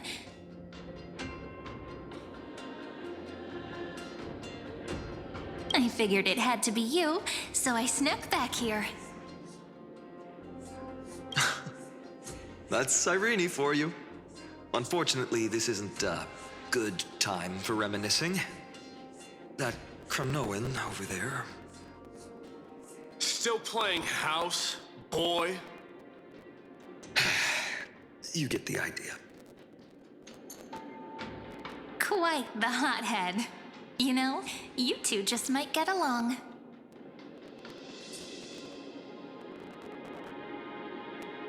Don't worry. You already know what the answer is, don't you? If that's your choice, I am with you. I am with you because I remember it all too. The fields of Hades Elysiae, those red leaves, that little swing of mine beneath the tree where I dreamed the sweetest dreams. And those dear fairies in the Membrance Maze. It hurts so much knowing they're gone forever. The pain speaks for itself. Our hometown may have been just a tiny village, but to us, it was the whole world. But that's not enough, phainon. Not nearly enough.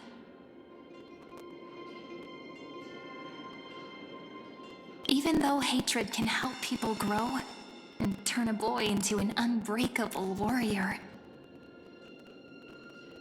what you need now is victory. You can't just stack the scales with your past suffering. You have to throw the weight of your future onto them as well. The future? What do you mean? Maybe that was a bit too cryptic for you, but it's actually really simple. Why not have our mutual friend here stand on the scales with the deliverer? How about it? Can you help us?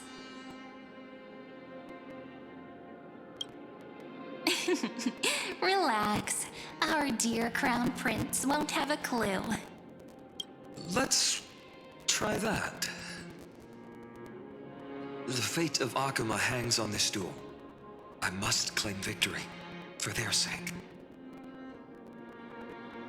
I will stake everything I have. Stand with me, comrade, and we shall become heroes. Let's. Together we'll prove that what weighs more than the fate of the world is the resolve to shoulder an immutable past and carry it into the future. Talantin, the fair, the just, they of unassailable integrity. The challengers have made their choices. In the name of the Holy Maiden of the Three Fates, lower your scales, weigh destiny, and reveal unto us your verdict. Your offering is... a card? Yes, a flimsy little card. That is my choice. Just know that it's called the Deliverer. Interesting. Very well. If you can beat me with this card, then that's what I'll call you from now on. It's... a deal. The scales... they're wavering. Talantin is deliberating on the outcome. It appears the convictions of both sides are equally matched. This is suffocating. Like the whole world's weight is on my shoulders. But I believe what my heart tells me. Finally decided? Hear thee, children of humanity. I shall pronounce judgment, for the difference is now clear. The one whose offering weighs more than the fate of the world is... one from Ides Elysiae, the nameless hero.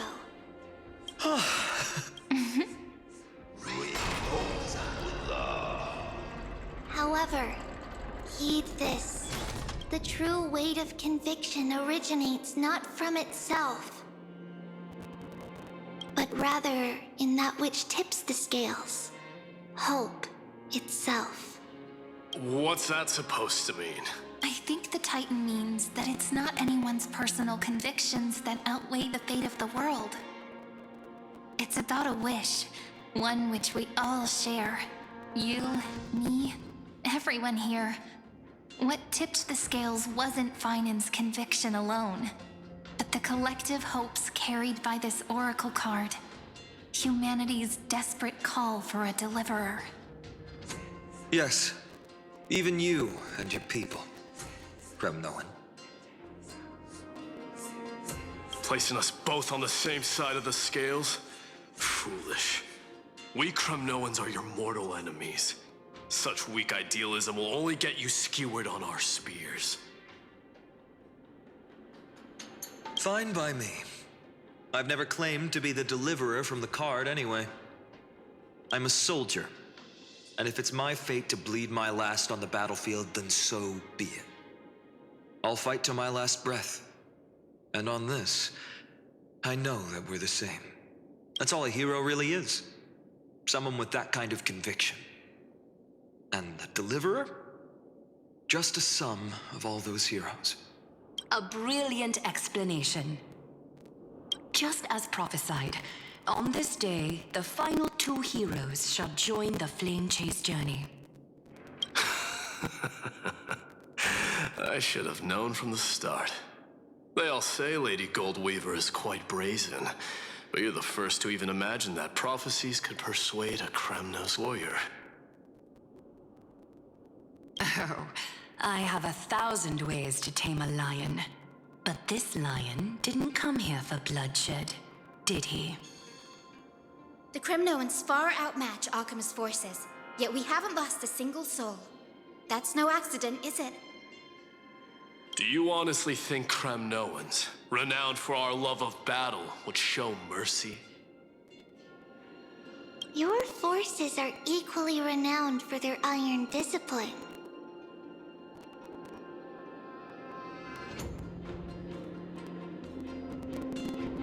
And so, we can only assume that this is on your orders. Perhaps Akama isn't as hidebound as the rumors say.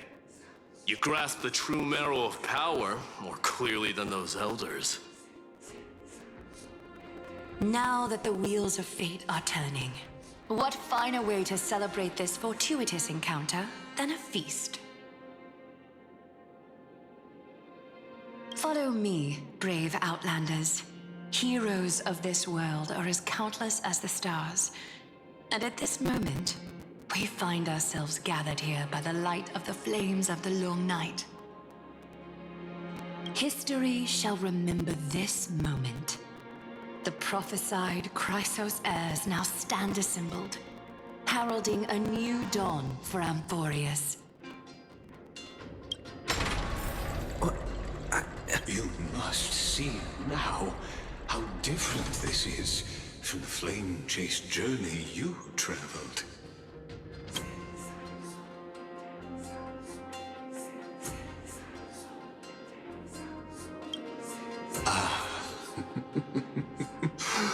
Who? Perhaps the role is not that of a person who really existed. Notice how only two particular individuals seem aware of your presence. Patience. We're approaching the final act. These are, as I mentioned, his first memories. They are of particular importance for the imminent Era Nova. Such as this very moment, as the prophesized demigods gather with Talentum as witness. This is a moment calculated by the gods. What comes after is no different from that which you already know. Some join, others leave, while flame chasers bear their faint light forward through the long night. Come. Your seat awaits after 13 heartbeats. Our heroes will be ferried to the final scene.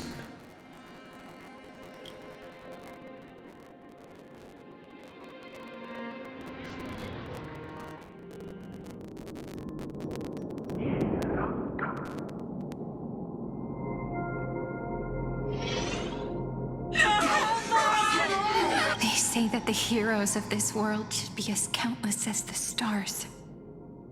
Yet now, we're the only ones left standing. So, in the end, the black tide still swallowed everything. The West stands protected by mighty Scrimnoans. It will hold for the time being. Professor Anaxa deployed wards in the north and east before. Their effectiveness is untested, but I believe in him. And Occam. We needn't fear for Aglaea. Even in death, she counts as the greatest among demigods. Her threads of romance weave an impenetrable shield. Let's move. Cavalry is given their core flame. We must complete the Era Nova before the next entry hour. For Amphoreus. That only leaves 3 hours. So, this is the last time we'll see her. Phainon, we set out on this journey to answer the world's desire, didn't we? That's what it means to be a Chrysos heir. So has it always been. Then why? Why must Amphoreus' wishes be so cruel? We made the best choices we could, whenever we could. But in the end, the prophecy that led us, this black tide swallowing everything. Why does it look like this? I don't know. We haven't had any other choice, except to move forward. Not for a long time now. Even if we only see the long, long night ahead, I still believe that through it, we'll find the dawn on the other side. Beyond these flames, a new sun will someday rise. So, to the Temple of the Three Fates. You'll take over Time's authority, and we'll return all the core flames to the Vortex. Then put this world's fate to its final rest. After which, we shall all face oblivion, or embark on one final grand journey.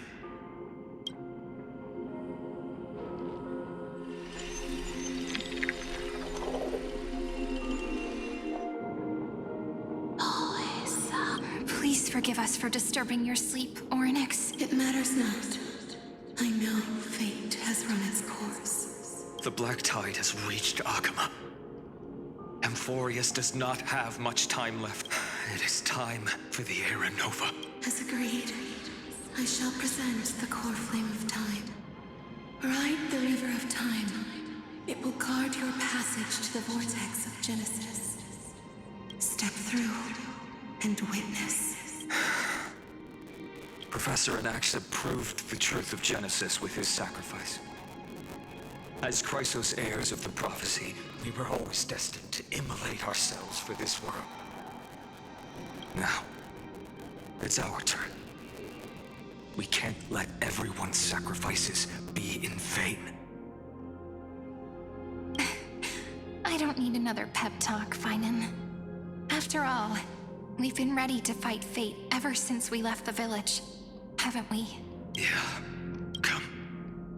Let's claim the miracle we were promised, and burn away every last shadow in this world. And then rise as the first light of a new world. Light calendar 4931, the third week of the month of Evernight. Welcome, my lord, to the end of the flame chase. And the end of all things. The Titan has revealed the gateway of fate. Please, accept the invitation to step across the threshold and behold. Beyond this gate lies the new world that our heroes sought through their trials, as well as the terminus that the owner of these long memories has been hurtling towards their entire life. Perhaps you'll find it all too familiar. Then you'll understand how the mortal called phainon shouldered the world's weight.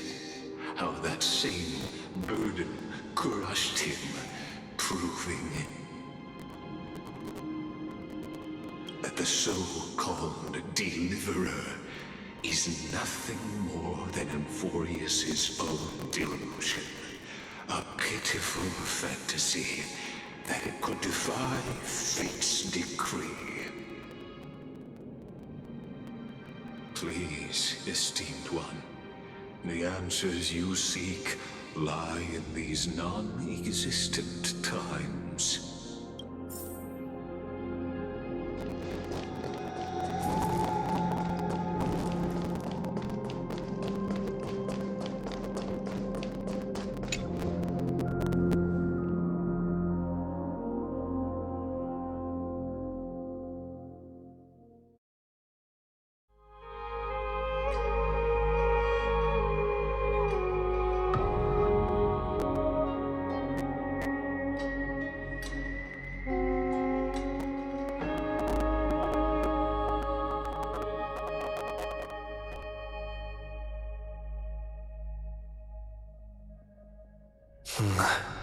The vortex of Genesis.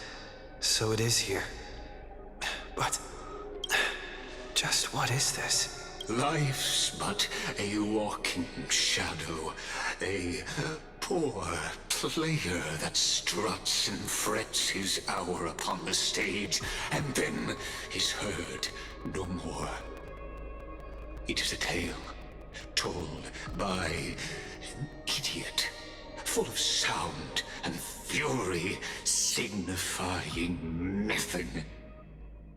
The vortex of Genesis, where the world begins and ends. What stage could be more befitting of our final act? Come, I beseech you onward, buoyed by your surging curiosity, as an unattainable existence that has dwelled within his heart, beyond his reach. You have accompanied him through the march of years uncounted. You naturally have the right to view the river of time in its fullness, and to witness what he welcomed upon his arrival here. Every absurd and tragic ending. Now, if you would, my journey to Aaron the Nova area comes. of dark. The skies. Go on, deliverer. Make the arrow Sorry excuse for an Aranova deliverer boy. I just know.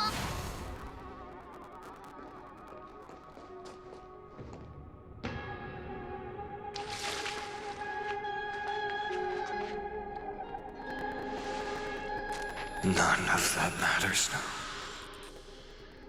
This brutal, flame-chased journey has stripped away my delusions.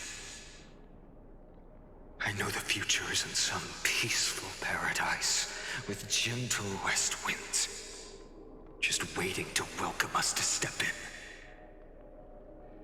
This will be a romantic story like none that has come before. You think so too, right?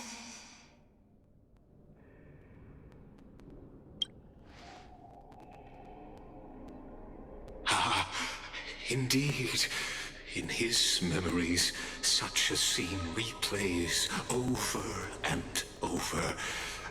Though the details may differ, this remains ever the same. All shall bid farewell to one, and that person alone will witness the miracle.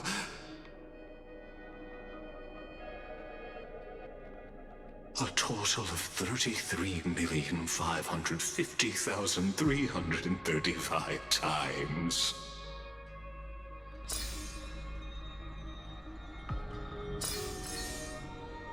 Each is a drop from the river of time, representing the long journey he would take, or rather, the never-ending cycle.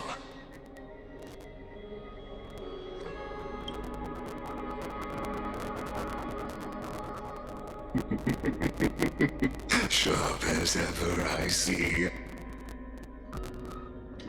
Seeing is believing. Why not let your own two eyes uncover the truth?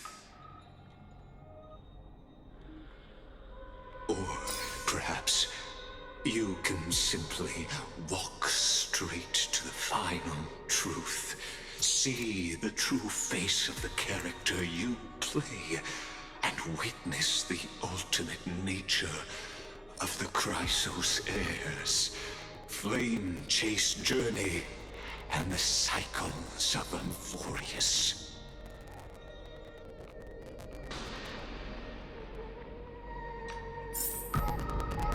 Please, take your time. Look around as much as you wish.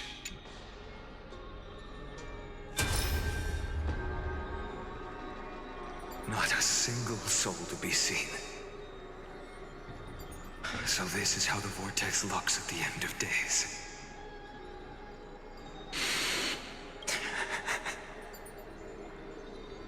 Looks like I've got company after all. But since you've made it here, so in the end you succeeded, executioner.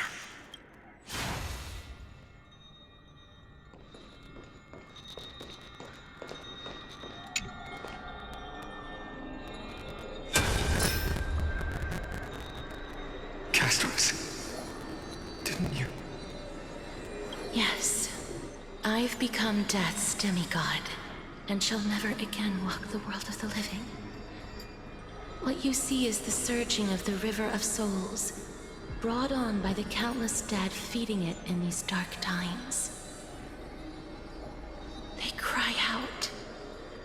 Though dead, they'll converge into a torrent and guard the vortex to see the Aranova fulfilled. I will take all the wish. I hear them. The dead hail you. They're prepared. Go on, Deliverer. We'll keep that executioner in our shadows. The path before you leads to light and eternal flames.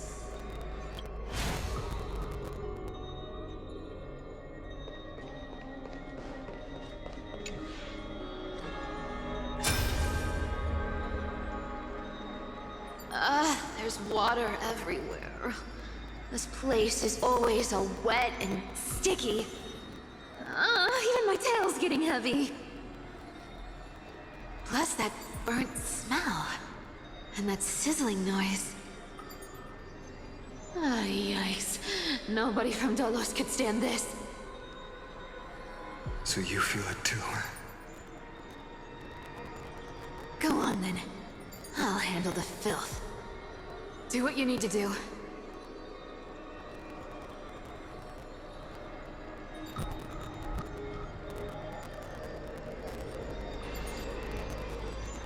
Let me fight with you. Better odds with two. Hey, remember what the seamstress said? You know what really matters. Yeah, I'll leave it to you then. Wow, someone's not shy. Just so you know, I'm not in the business of making losing deals. I'll distract that executioner. You go turn the world's biggest lie into truth. Let me become the first wind of your new world.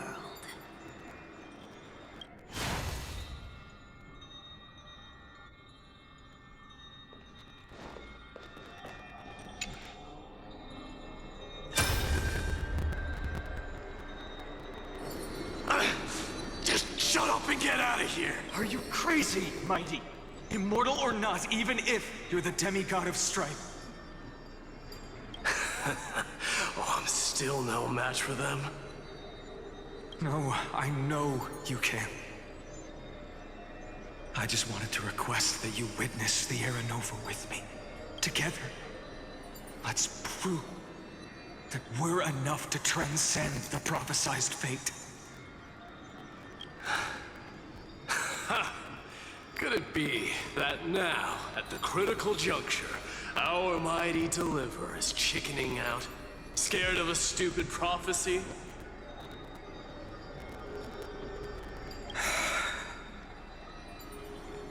I'll transcend the prophesized fate. All right. But I've got a better way. As the son of Gorgo, I'll prove myself with one last grand victory. Just like when I ripped out the old king's heart. Go. Leave this to me. If the black tide creatures block out the sun, then we Kremnoans will fight in the shade.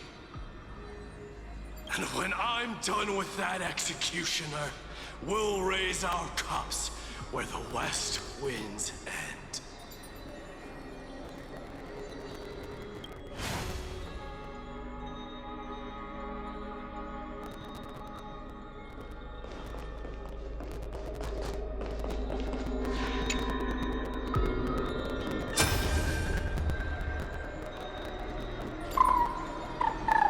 Hey, little one. Are you scared? As brave as Hyacine. Stay close, little Ika. What? No, not you two. I see. I won't squander your kindness. Your hopes. So please, keep this bit of sky standing for me.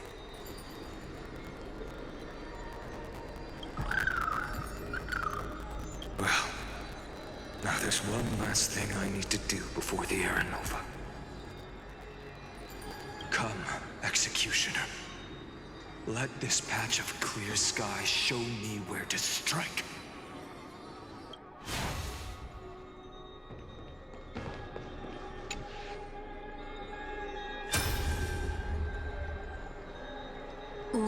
bid farewell to one. And that person alone will witness the miracle. Such is the will of fate. So even the future revealed by the Titans may not come to pass. The Era Nova. This unrivaled masterpiece. I have no regrets now that I may entrust it to my most trusted apprentice.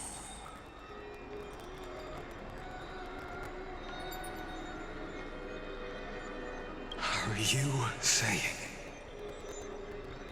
Fate is ever unassailable. The golden threads tell me the black tide rushes toward the vortex, ready to swallow this place.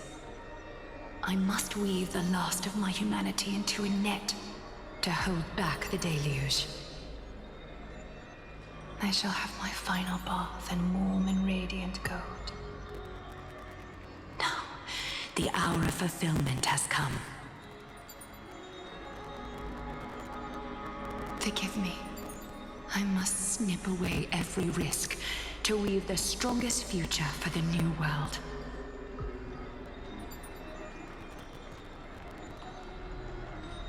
There is nothing more to say.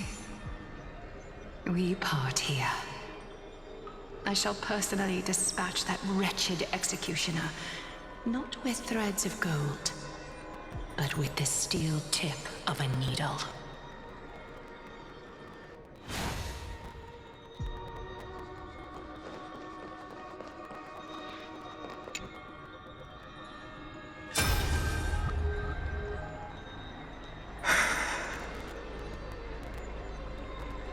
Tribbie, look. We made it to the vortex. That prophesied future.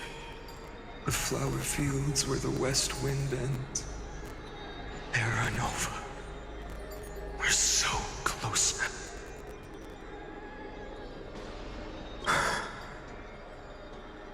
You can't speak anymore. Please. Allow me to pause just a moment before I keep my promise. Let me answer your cruel fate by tearing that executioner's heart from the void.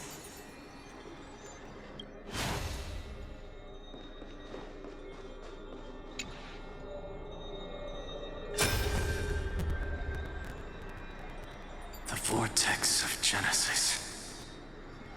The last time I was here, I was returning the core flame of reason.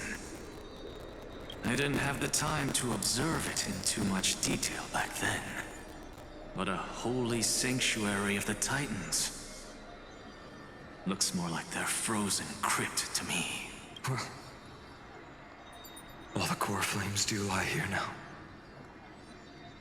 It's my honor to walk the final stretch with a mind such as yours, Professor.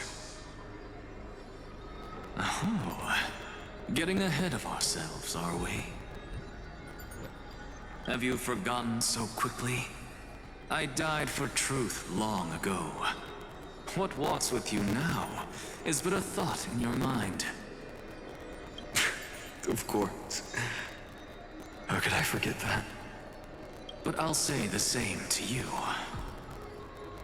It's my honor to walk this final stretch with you, too.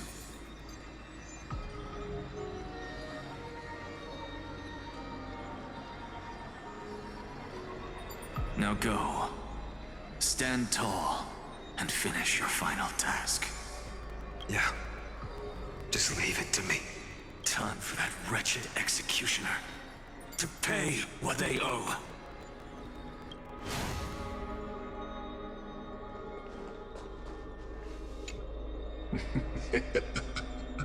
You really think you're prepared? Allow me to give you a warning most earnest.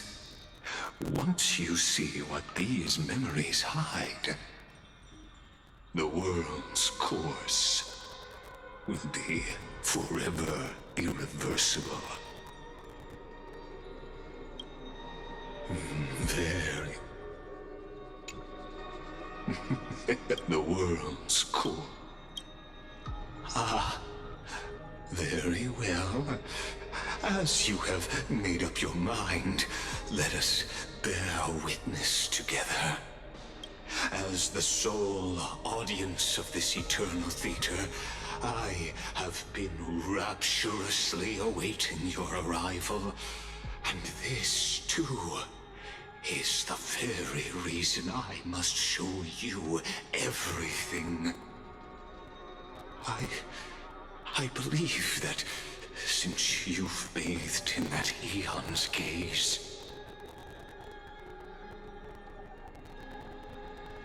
you can make Amphoreus's frozen fate flow once again.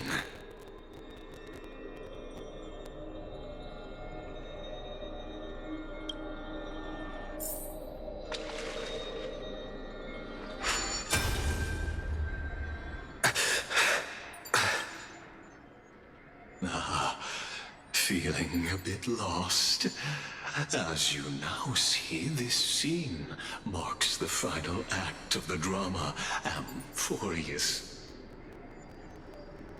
The final eternal recurrence created by this man's hand, and the last one this world shall undergo. Behold, at the swordsman's side stands one he has sometimes called companion, other times comrade, that nameless hero absent from the annals of history. He is the swordsman's ideal in his youth, the deliverer that guided him resolutely onward through fantasy. And now, in the name of the Nameless, he has become an essential and inseparable part of the epic of Amphoreus. And this time, under his guidance, what choice shall the hero make? Whither shall the fate of the world flow? And what is the ultimate truth of the nature of Amphoreus? There are many mysteries yet to be unwound, but if I may, allow me to temporarily yield the stage to one far more fitting. Please put your hands together and give a rousing round of applause for they who will reveal the answers and bring about the final end of the 33,550,336th flame chase journey. The master of the countless memories we saw, the other important actor now stepping into the vortex. They who have already burnt their own self to cinder, the Flame Reaver.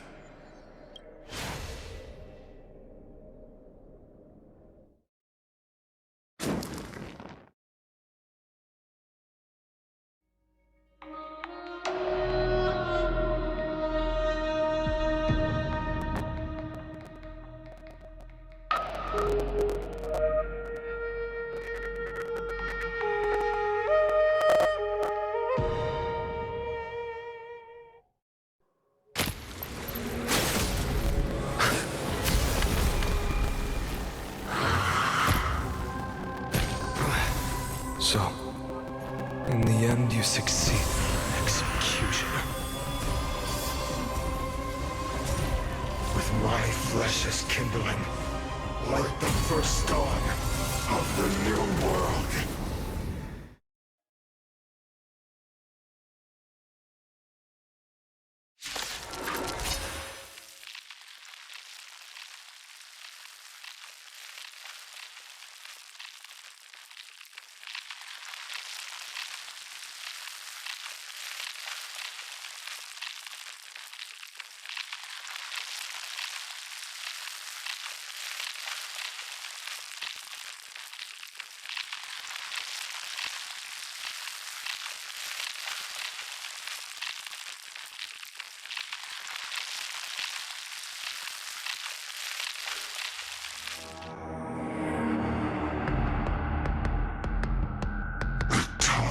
has come to once again start everything.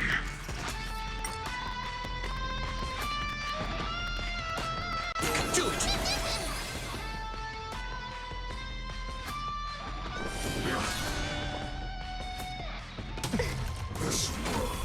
Eternal. As you wish.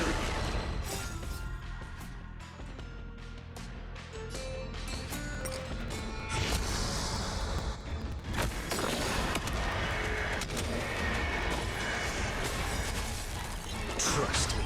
We can do anything! How's this taste?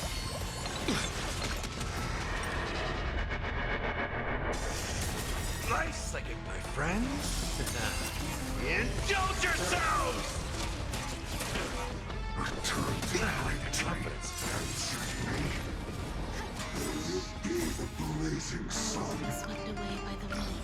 And all creation burns to ash.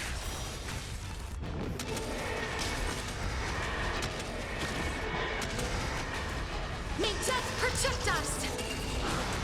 This ends now. With your corpse.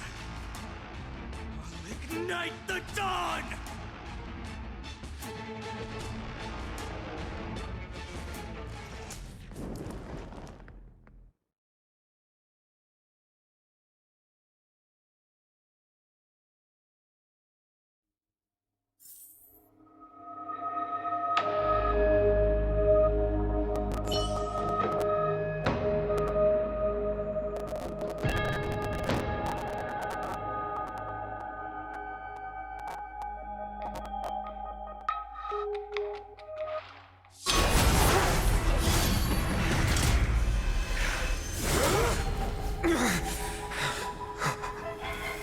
How is this possible?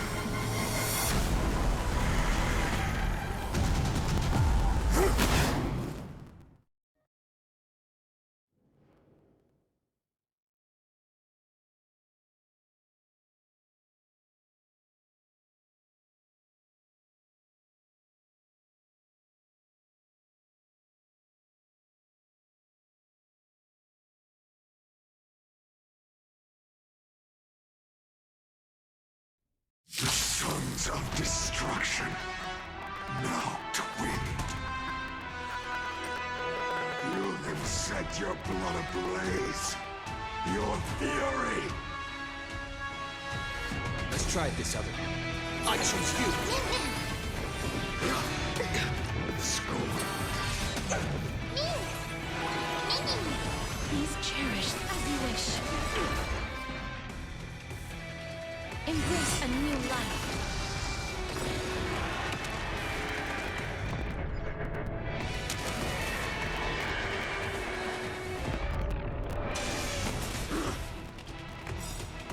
Trust me. We can do anything! Eternal. Time to mix things up. Nice like it, my friends. Indulge yourselves! I'm on it. Still here.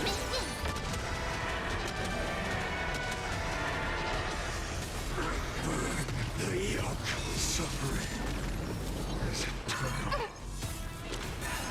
You just don't learn. Enjoying yourself? Some value, I suppose. Every petal in life. All will be swept away by the wind. Life is returned to dust. Step up, let's see ya.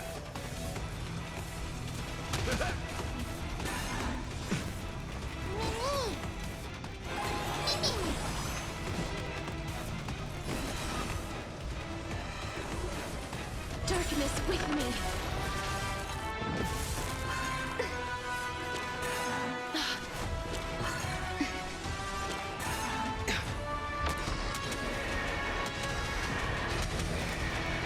May death protect us!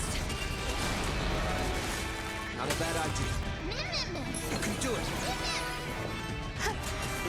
In the mood for another beat? How's this taste?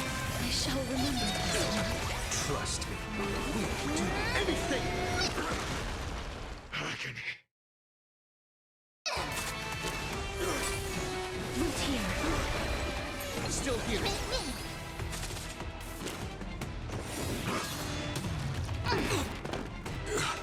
Wanna knock me down? It's not that easy. Life's like a good boy, friends. Indulge yourselves! It ain't over. Embrace a new life.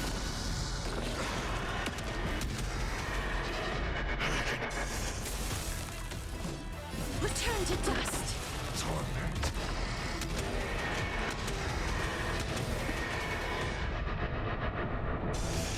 There's more to eternal. Every petal, all will be swept away by the wind.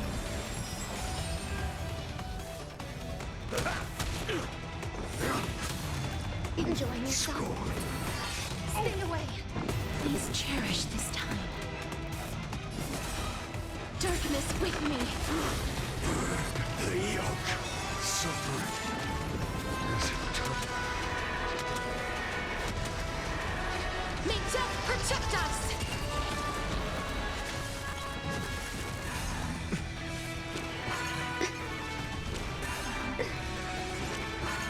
Still unanswered.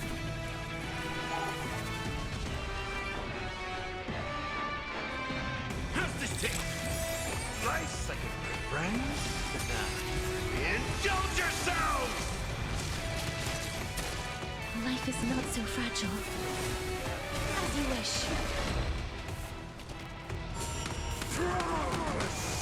Not enough.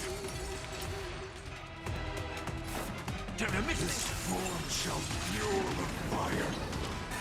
Burn. Burn unceasing. Here. Embrace a new life.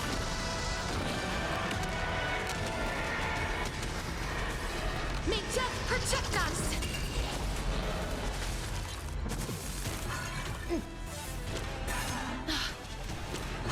I'm okay. The compass. How's this take? I shall remember this Like one. a good friend. Indulge yourselves!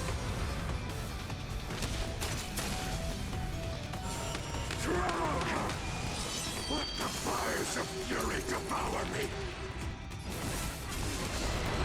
One person alone may witness the miracle. Such is the will of fate. That person can only be you.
At last, Amphoreus's fate has begun to shift. Just as I foretold, your arrival will change everything. After all, you've also been bathed in that eon's gaze, which can awaken the long-dormant instinct inside a man.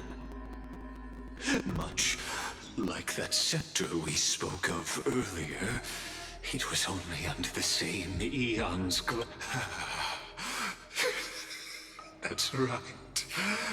If you recall, I mentioned it at the very start of our play. The celestial body neuron, once belonging to the erudition, abandoned by the eon.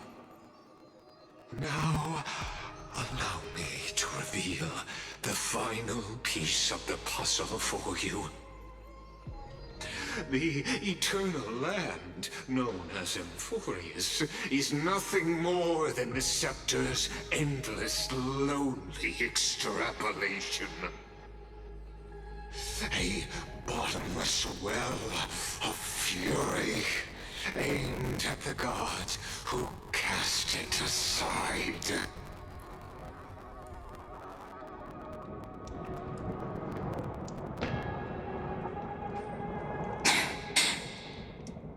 Phainon, we set out on this journey to answer the world's desire, didn't we? That's what it means to be a chrysocer. So has it always been. Then why? Why must Amphoreus' wishes be so cruel? We made the best choices we could, whenever we could. But in the end, the prophecy that led us, this black tide swallowing everything, why does it look like... You see it too. This burn mark. The flickering cubes. They're not a tide at all. They're more like a shattered teleslate. Standing here, the voices of Titans have never been clearer. Turns out, they were coming from the black tide all along. Is that Amphoreus crying? Or maybe it is screaming at its creator, at its god. Phainon, do you still remember when I was little? I had a dream. A dark, cold room with nothing but Onyx's curtain glowing like crystal. The curtain seemed to contain all of Amphoreus, where strange and fantastic dramas played out within. There were countless versions of us, from countless different worlds. Perhaps it wasn't a dream. Yeah. As I gaze out at the world before me, those sorrowful thoughts have become reality. So, this is the reason the sky was sealed. Amphoreus is merely a larger Ide Silicii. We are just characters in this tiny world, following the prophecy, stepping onto the same journey over and over. What then is this so-called Era Nova?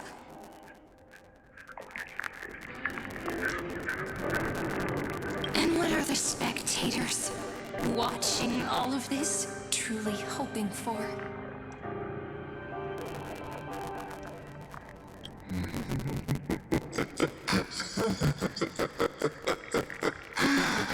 As a reward for reaching the end of the world, let me answer your questions.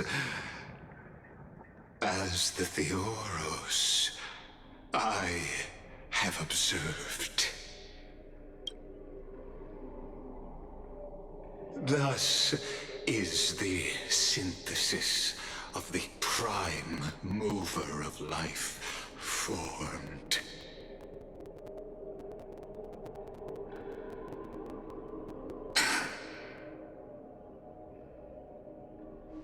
This is a moment the universe will remember. After millions of extrapolations, the experimental environment known as amphoreus has finally achieved results. So, the results you speak of are this wreckage of a world. We all gave everything we had, returning 12 core flames to recreate the world. And in return, we become nothing more than sacrificial offerings at the end of everything.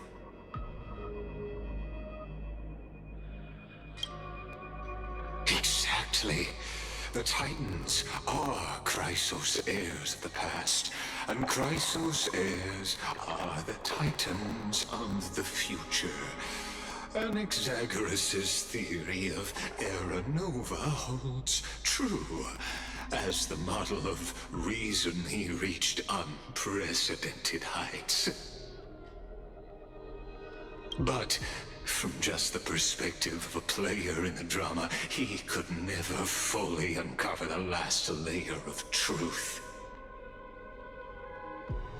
The cycles of the hero's journey that have played out until now were never about creating a new world or perfect heroes and gods. They were a deep learning program made for the Black Tide.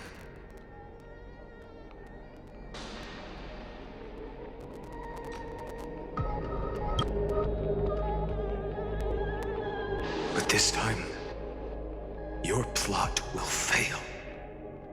I've taken Cavalli's core flame, and when the dawn of the new world arrives, its light will burn away all the darkness.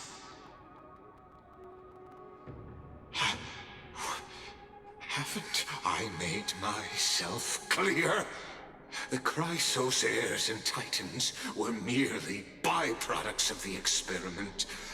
You've seen this world's evolution, witnessed the birth and growth of the Black Tide, and how it devoured everything. Every generation of heroes, gods, and worlds was born only to be destroyed by it.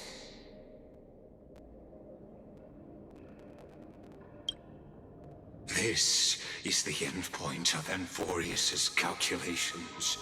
A perfect equation of destruction. So in your eyes, all the sacrifices are just a string of insignificant numbers? Don't sell yourselves short. I'd say, rather than numbers, you're more like fuel for the fire. And without fire, there can be no sunrise tomorrow. Even if that sunrise is born from annihilation,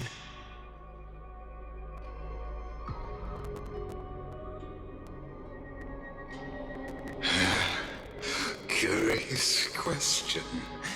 Have you ever considered that after millions of extrapolations, Amphoreus is already following a different path from the erudition?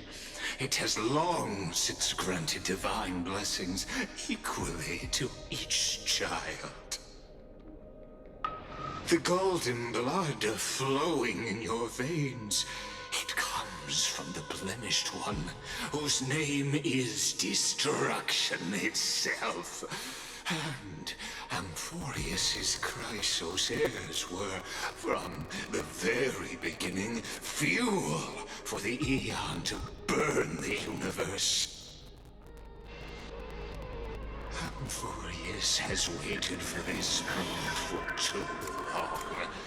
At the end of the empty, cold, and lonely extrapolations, the destruction has reached its final destination.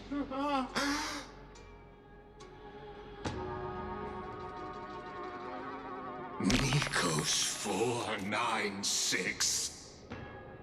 Philia 093. No need to feel regret.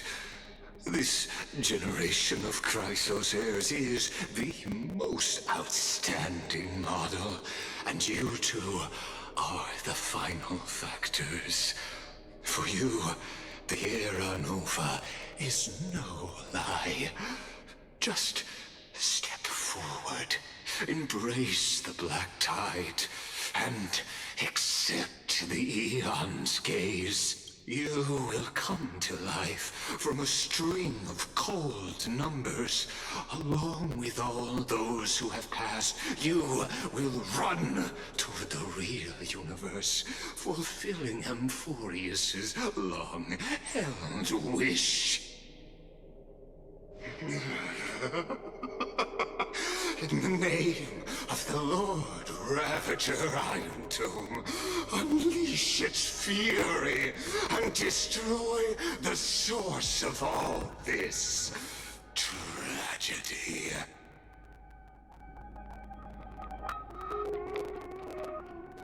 Or we could always choose another option. Like you said, Amphoreus is just an experiment, and we're the participants. We can only walk along the predetermined path toward the ending, under the watchful eyes of the stars. But that also means that there isn't just one Eon who can cast their glance at Amphoreus, right?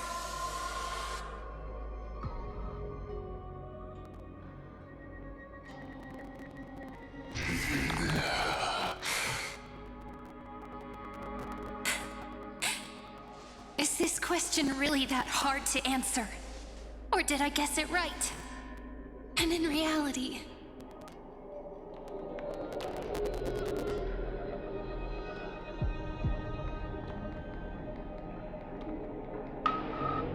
this world has already been under the watch of other eons.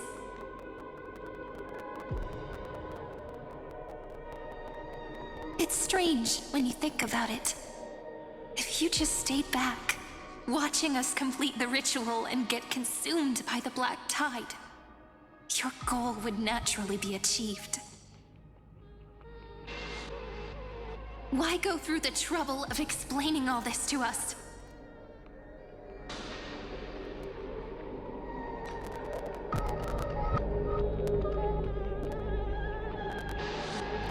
You're pretending, revealing the so-called truth just to deceive us, covering up another possibility.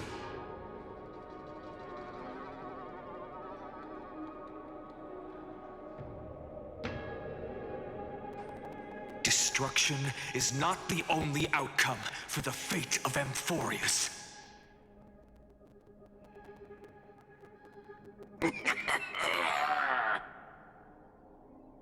Do you two really think, as petty little demigods, you can change the outcome written by the stars?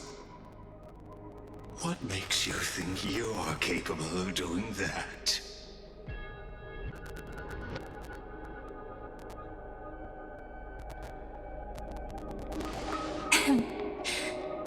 A little courage and determination. Just kidding.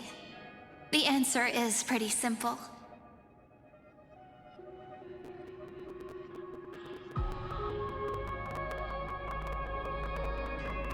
But we're not gonna tell ya.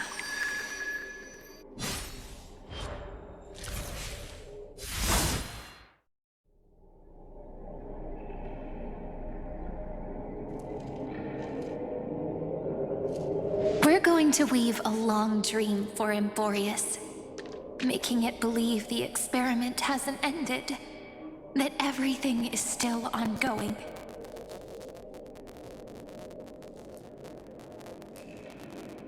With just Oryx's power, though, it should be impossible to achieve this, right?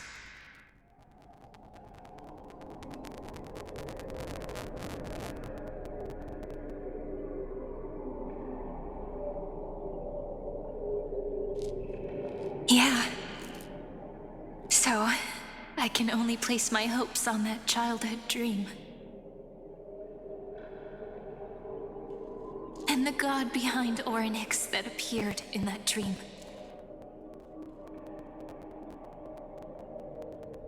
Now, I can say with certainty, time is the page on which that eon records amphoreus. If it fades from existence, and all that it records is lost among the stars, that eon will surely direct their gaze here.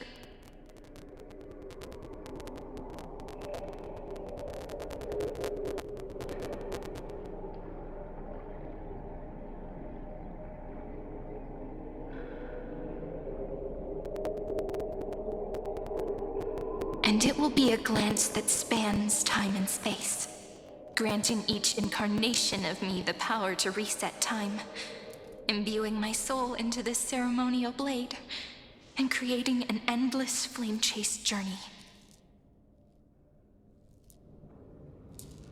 I understand. Then let me step into the cycles and continue Amphoreus's grand design. To deceive the gods, deceive the world itself.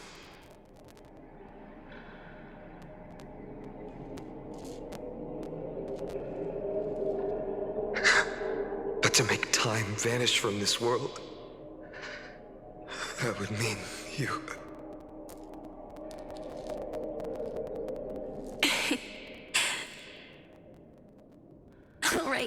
All right, let's not make things so gloomy.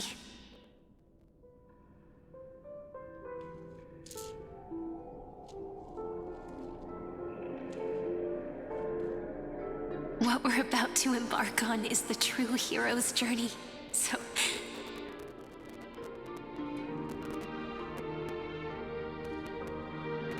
Come on, cheer up a bit, okay?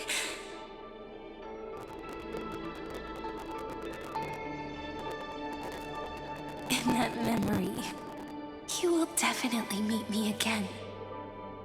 A little Cyrene who knew nothing, lying on a soft patch of grass, feeling the light breeze, dreaming of the distant world. Tell her about the flame chase journey, and then let her become a romantic part of this story. I believe every Cyrene will make the same choice, erasing time again and again, resetting time over and over. After all, they're all me, and I will always have my charm.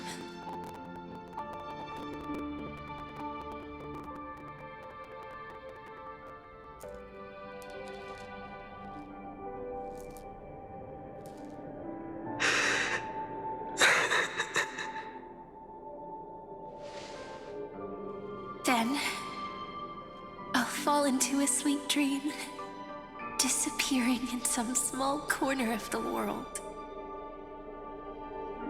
Quietly, waiting for the day when that next page is turned.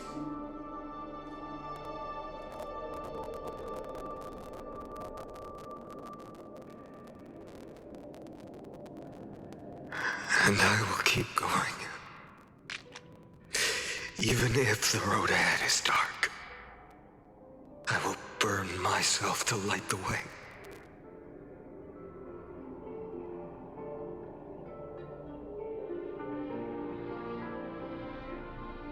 Rather than let the core flames become nourishment for the black tide, I'll become their vessel to prevent the arrival of Era Nova. Even if I have to burn through my own body, it's no matter. As long as I don't extinguish, the flame chase will never end. Until Amphoreus welcomes a true dawn.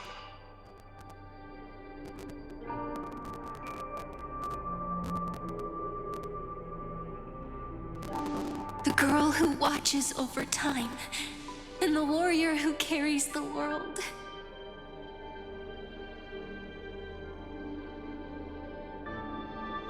Now, let us fulfill the duties of time and world-bearing. Honor the past and forge ahead.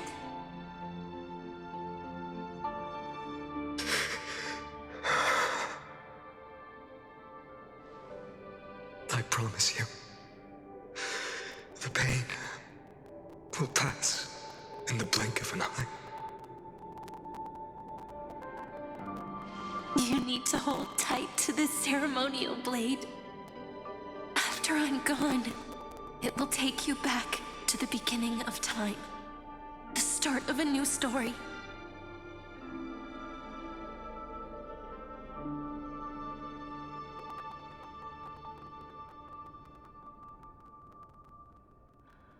I believe that in that story are in countless stories, each alike yet unique. Everyone, all the companions who sacrificed themselves, alongside the deliverer we once dreamed of as children, will reunite beneath a vast, endless sky. If we can never break free from this prison, I will stand my ground.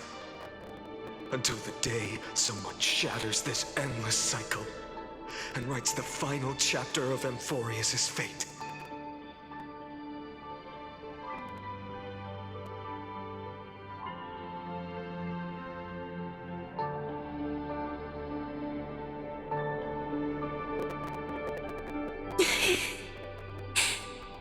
So, let's set out. We will be the ones to start everything. Carry the primordial chaos, just as your name suggests, and bear this world we hold so dear.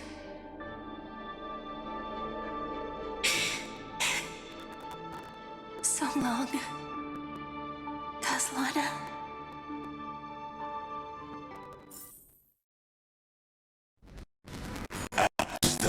The roots I have observed. Extraction synthesis is formed.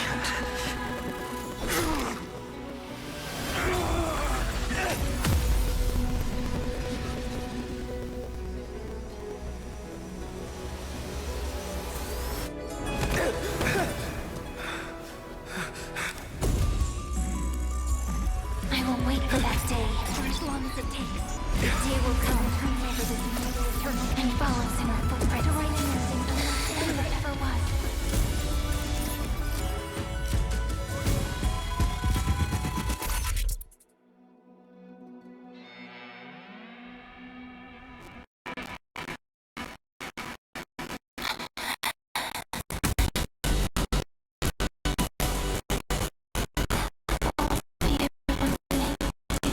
Story like none that has come before. You think so too, right?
The world is collapsing.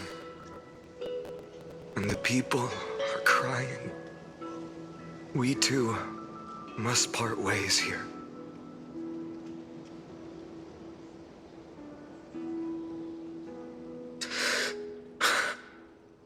Friend. Ides Elysiae, the little village of my childhood. The gentle breeze and the sound of waves still linger. Everything is as it was. It feels good to take one last look. You know, this is just a corner of the memory. The real Ides Elysiae. I know. I'm here to say goodbye. We might not see each other again. You can stay here forever. And time will stand still for you.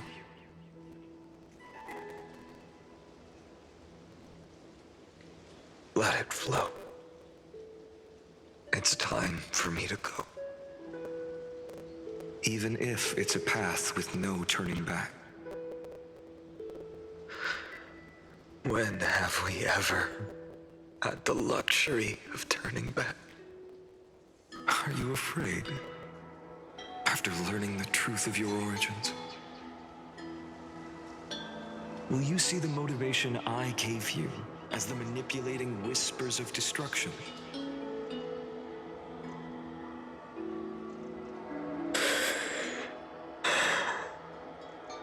The convictions and choices that come from my heart. I don't believe they're designed by the so-called paths. If we are just numbers simulating life, then you are the image I've always longed for. The person I wish to become.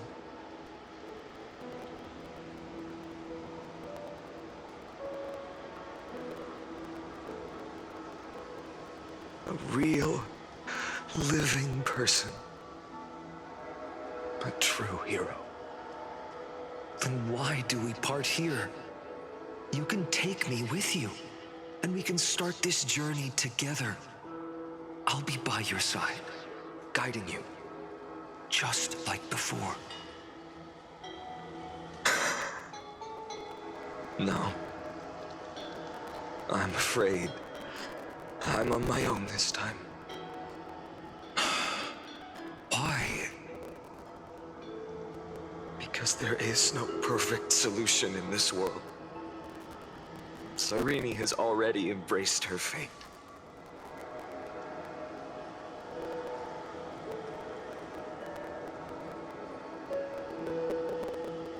And I will embrace my origin. Destruction. And with this power, I will rebel against its creator, bringing endless fury to the darkness sweeping the world. If you stay by my side, I'll hesitate. But this world can't afford a soldier who wavers.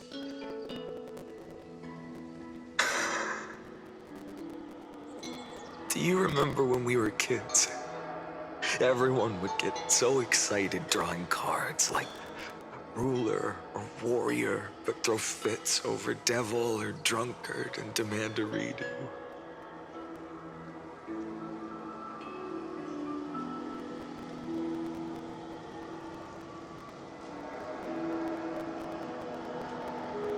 Kids always get to change their minds. Things are so happy and simple for them. But when it comes to the fate of adults, there's no room for redos. Then go, Kislana, as you promised. Deceive the world, seize the core flames, and rewrite your fate.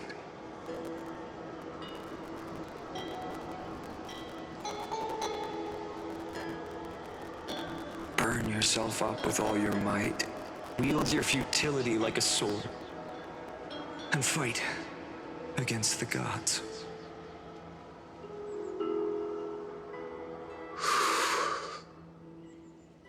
In the name of world-bearing, I promise you,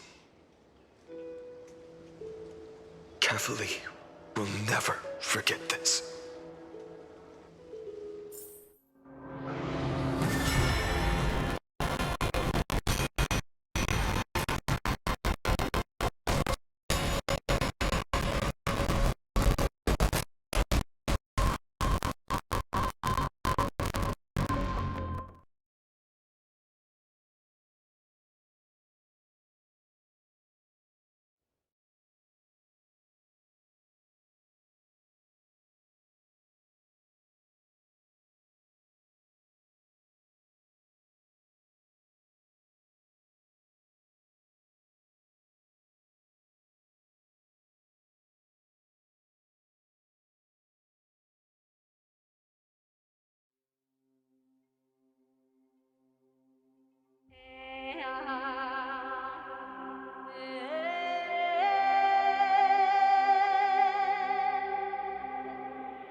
So, time retreated behind me until it reached the origin, where nothing ever existed. Just as Professor Anaxa once said, in that void, Kefali stood at the center of chaos. Time, space, and causality all flowed from their body. When the waves of time finally calmed, it was the year 3870 of the light calendar. The Chrysos War had lasted for nearly a century, and the threat of the Black Tide was growing stronger and more relentless. That was the era of the Day Thunder Knight's battle with the sky. While she could not seize the core flame, she proved that the prophecy was true. That mortals could slay gods. From that moment, the sole survivor of the old dynasty, Imperator Surrender, issued a call to arms across the lands, summoning heroic Chrysos heirs to wage war on the Titans. And that was the first doomed flame chase journey, sealed away in history.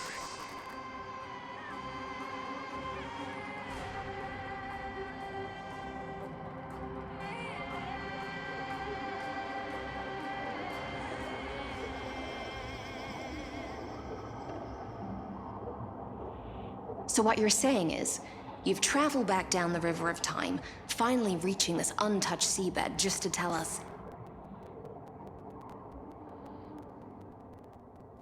the flame chase journey and even all of Amphoreus are nothing but illusions in an eon's dreams?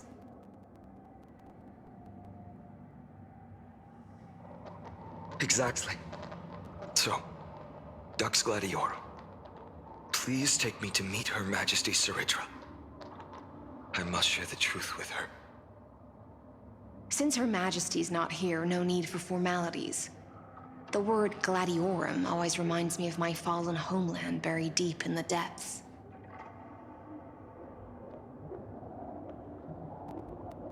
Call me Hyacine, nameless swordmaster, please allow me to add one more thing? You actually already know my name. You mean phainon? Such a name could never be your true one.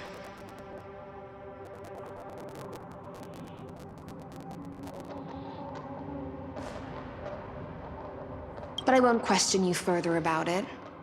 Ever since Her Majesty issued the Flame Chase Decree, heroes from all over have sent their letters of introduction. What's the harm in adding one more name like phainon or phainon? Besides, the deep sea is dark. Isn't it the perfect place to hide secrets best left unseen?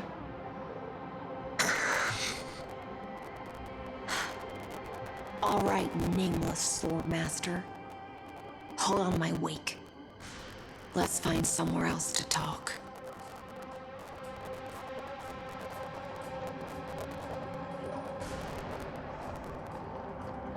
Aren't you even a little suspicious of what I've said? Harboring suspicions is not my concern. My sword dances only when the Imperator harbors doubts. There's no use in speaking further. Show me your true intentions through action.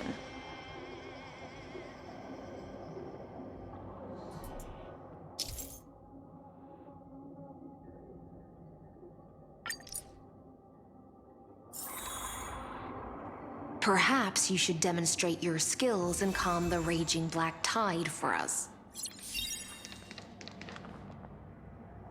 Light up the dark.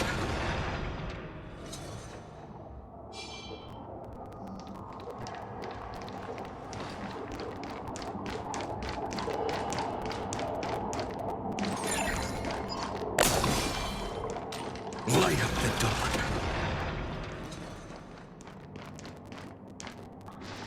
Oh. Nice moves.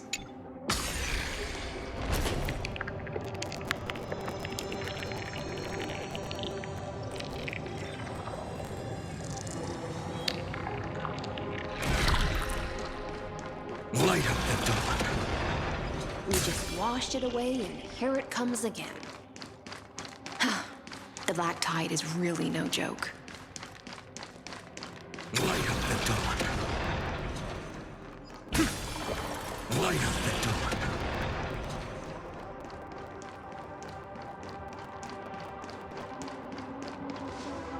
The waters end here. The one you seek is beyond this point.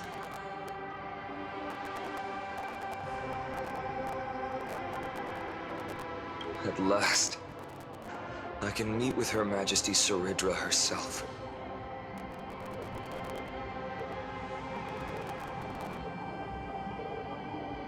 Are there any formalities I need to observe? Don't kneel, don't do the hand-kissing or foot-kissing gestures of the old dynasty, and most of all, don't bow. The Imperator despises such rituals, especially when the heads of those taller than her bend beneath her crown. She really is down to earth. The second thing to note, only trusted ones may come near her. Keep 5 paces distance until the Imperator allows otherwise.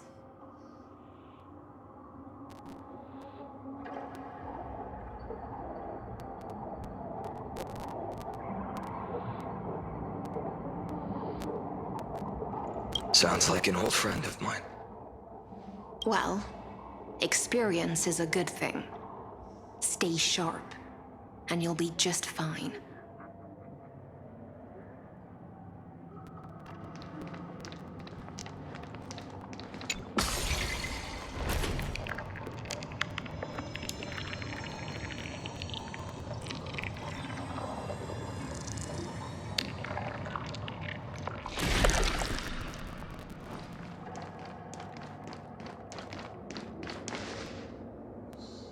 Duck's Goldweaver, little hostage. Apologies for keeping you waiting.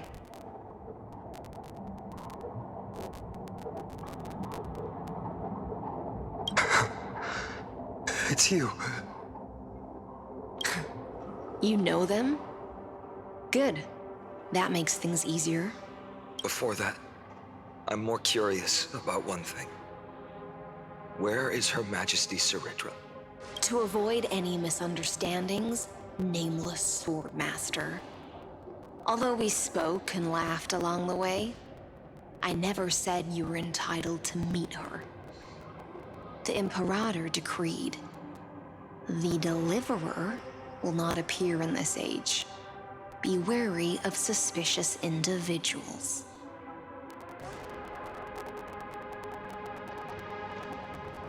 Come now, both of you. Let's finish our job.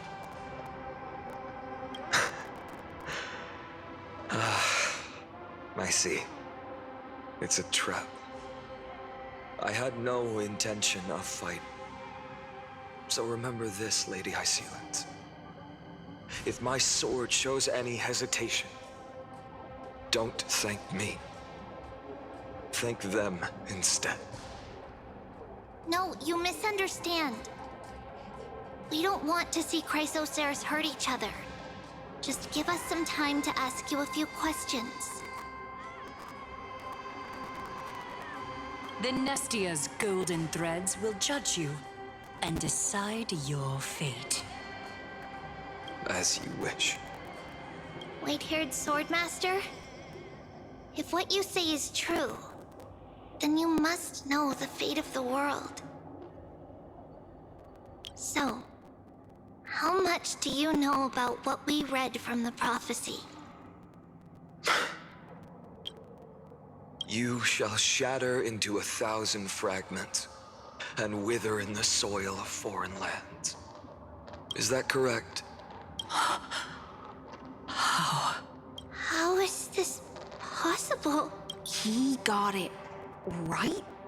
Yes, but the prophecy never mentioned he'd appear here. At least, not in this era. You must listen to me, Aglaea, Tribbie. The phainon of this world has not yet been born. In a distant future, he will follow the prophecy's guidance and appear before you. But do not seek him out, because Era Nova is a complete and utter lie. I will tell you the truth, and you will understand why the world must forsake the prophecy and find another path to Era Nova. Because I know both of you, and I believe that no matter how the course of history may change, the faith we all share will always remain the same. And so, the layers of rock began to reverse, and history wove itself anew.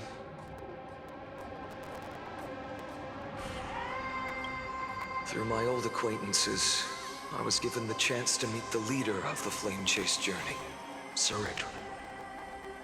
And after a long and arduous negotiation, we came to an agreement. The Imperator's alliance needed the destruction, and I was ready to pour all my strength into it. The spoils of the Flame Chase, the core flames, would be sealed by my hand. But the condition was this. In the upcoming battle, in our conquest of the Earth, I had to prove that my power could transcend fate. In the original history, it was a brutal war. At the end, the Titankin of Georios, Terravox, killed the rampaging Titan and took the core flame that supported the Earth. But this time, amphoreus encountered a turning point in its fate. Neither side suffered any losses.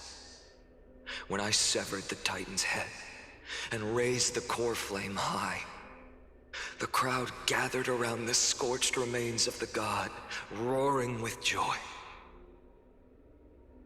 cheering for the hero of the destruction, who had ignited the faint spark of life for the... Yes, in that flickering light, the once dark path ahead seemed to become clear. I proved myself, and in the long years that followed, I brought down the other Titans, one by one. I could do more than just wait. When time resets, the chance to change the world also emerges from the lines of history. Until finally, the brutal future revealed by Era Nova is reversed.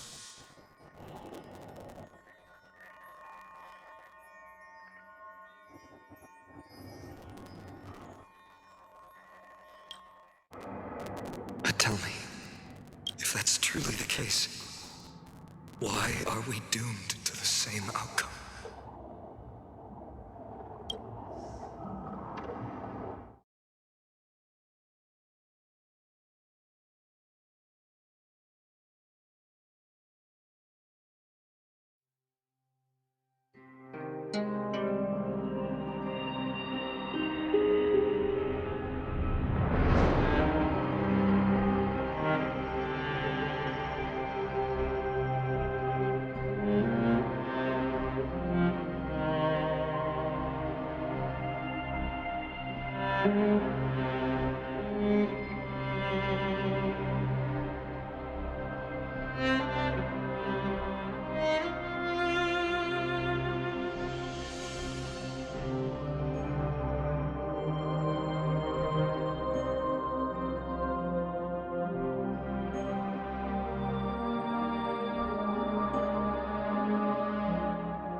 The people kept their promise and handed you all the core flames.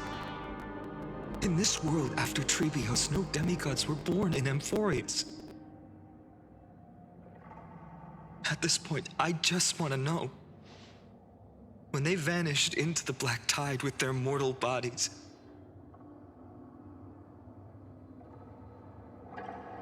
why didn't you shed even a single tear?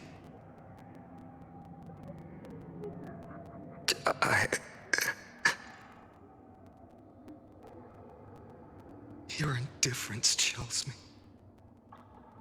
To you, were they just a bunch of insignificant footnotes?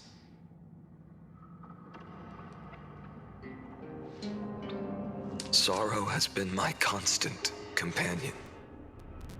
In fact, with 12 core flames upon me, the fire in my heart has never been more violent.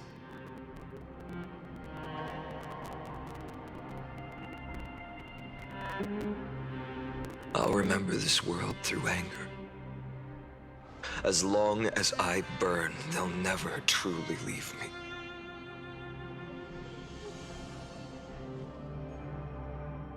Perhaps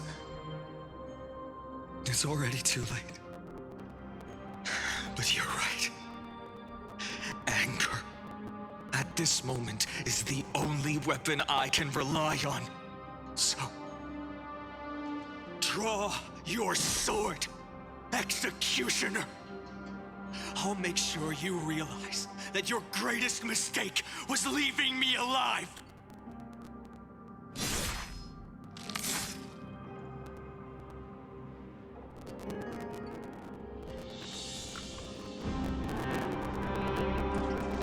that, he raised his sword and attacked.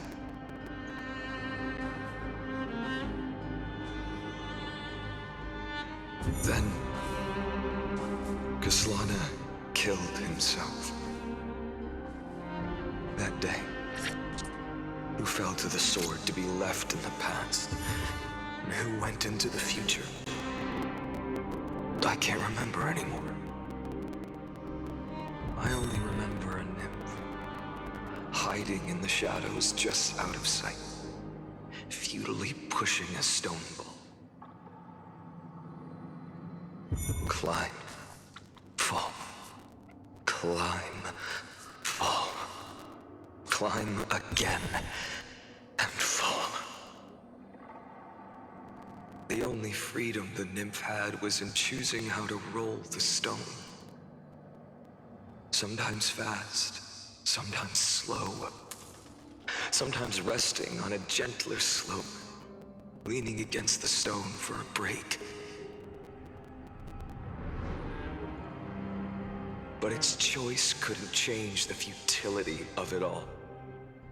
The stone would always roll back down the slope, and the nymph would always return to the starting point, beginning again.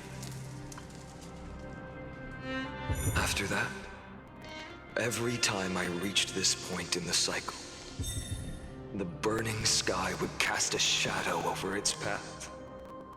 It would nearly reach the peak at the fourth quint of curtain fall hour, then fall to the starting point in the first 15 seconds of the next entry hour.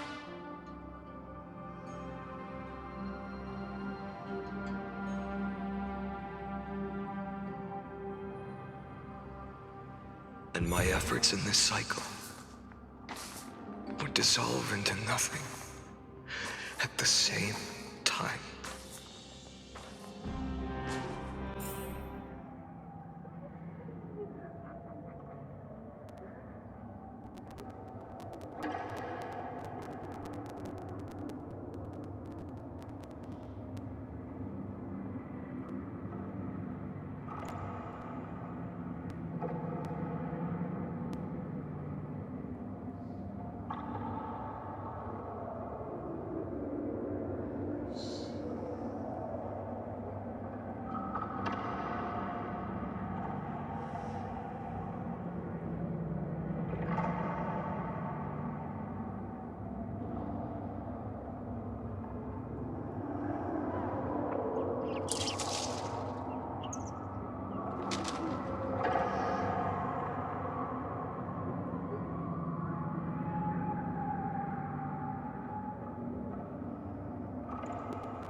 Absolute nonsense.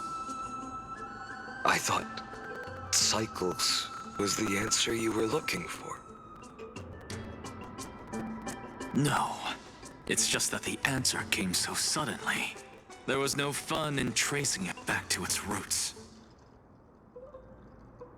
Eons? Paths? What a load of nonsense. I can't give you an exact explanation of those two concepts either. Enough. I'm just expressing my frustration. Don't you understand? I was already expecting this. The black tide came from beyond the sky. And everything else is no exception.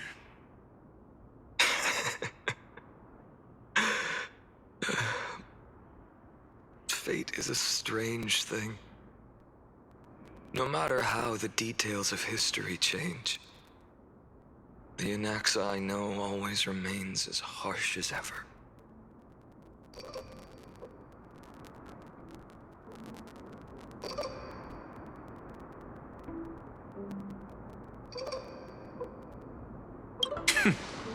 If the other Anaxagoras actually worshipped the gods, I'd make sure to find a way to break the cycles and crush them in their cradles. Too bad. Now only you have the ability to do that. What's that supposed to mean? You're willing to help? Of course. The core flames were meant to save the world. And in my opinion, the noble Titans have no reason to refuse.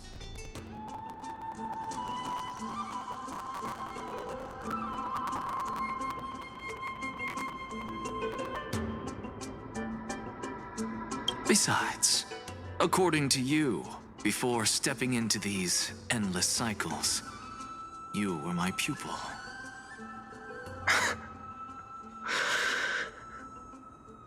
I've already heard the same thing countless times. Enough chit-chat. Let's go. If we run into any other scholars, leave them to me. We've all made preparations for total annihilation. Never thought someone would step in to help.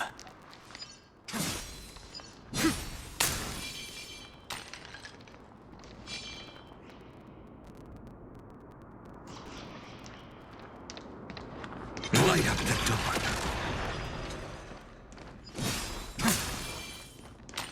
Light up the dawn.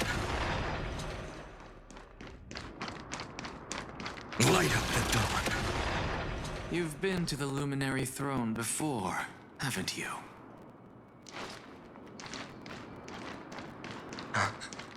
If you're talking about in past cycles. You were already much luckier than the other students.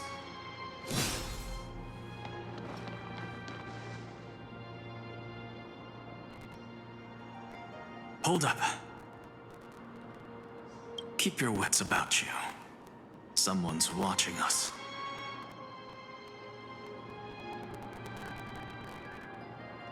Pretty boy, your eyesight's better than I thought. As for that false god who's been turning the world upside down, it's you, isn't it, white hair? You sure do love stealing the spotlight. In the name of the Seven Sages, I demand that you immediately step away from the Luminary Throne. This is the sacred ground of reason, and no one may desecrate it. Take my words back to Aglaea. I won't say the same thing twice, Catgirl.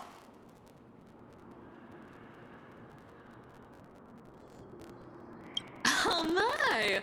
You won't even call me the demigod of trickery. That is just heartbreaking. I have some words for you, too. First, as one of the most heretical blasphemers in the world, you have no right to lecture me. Second, this is none of your business, Grove Boy. Step aside. I don't want anyone getting hurt. Here we go. Core flame thieves. You really think you can scare off a sage of the grove with nothing but empty threats? This gloomy little brat's got a sharp tongue. Ooh, not bad, not bad. I kinda like you. As a return favor, he's on Cersei's core flame right here. Aw, don't cry now!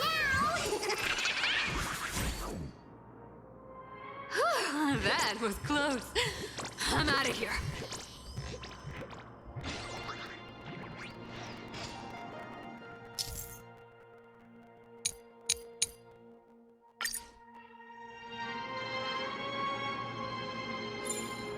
They're exactly like all the past ones I've known. Cunning. And yet so... Sounds like you have a plan? Of course. When I first set out on the flame chase journey, Lady Tribbie never managed to teach me Orynyx's miracle. But along the way, I learned a thing or two.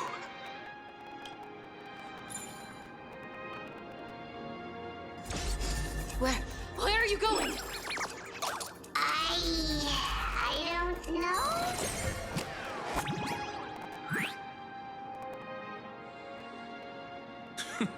The Venerationist's foolish inventions finally come in handy. How is this possible? You've arrived, Zagreus. Always so punctual. What? Do you know who I am? I'm running out of patience. So I'm not going to waste words. Listen up, spirit thief. Hand over the core flame, and let's pretend we never clashed. This way, you and this world can still be saved. Save? You think better than any bard. If you ask me, you're the greatest disaster amphoreus has ever known. No matter how strong you are, you're still just a mortal body. Carrying 12 core flames? Don't make me laugh. You'll just get consumed by the divine flames and drag this world down with you. 134. What? This is the 134th cycle I've lived through. And the number of core flames I carry is... 1,596. Yes. 1,000 core flames and just a single Chrysos hair. How is that even possible? I've come this far. And that's proof enough. But someday you will burn to the ground. Of course. The divine flames will eventually consume my eyes and blind me. But before that, they could still forge and sharpen Dawnmaker. Now when I cut open your stomach, you won't feel a thing. You...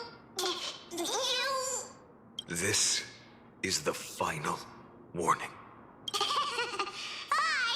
Fine.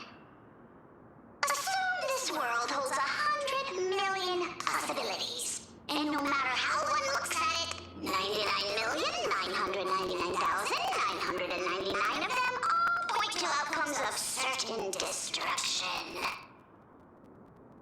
Even so, I'll use my divine power, despised by the people of this world, to achieve that 1 in 100 million possibility. Bartolos! Brat, if you've got the guts, you'll have to first step over my dead body.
In my memories, Zagreus always meets the same end. Over and over again. Their departure no longer stirs anything in my heart. This reason core flame before us is a fake, obvious as day. I know. It always plays out like this. The spirit thief covers for her, and the trickery demigod escapes with 2 core flames. And then, driven by defiance or hatred, she decides to stand before me once more. Exactly like the countless past hers I've known. Cunning, yet so naive.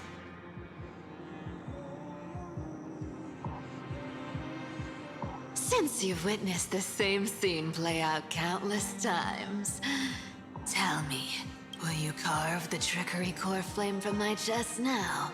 That depends on your attitude. At least so far, in the cycles where you've asked this question, the endings haven't been so cruel. Well, thank you for that. But I also believe that this time, no one can catch up to me. I'm no longer running to escape anymore. Whether you believe me or not, I'll still tell you this. You've made the wrong decision.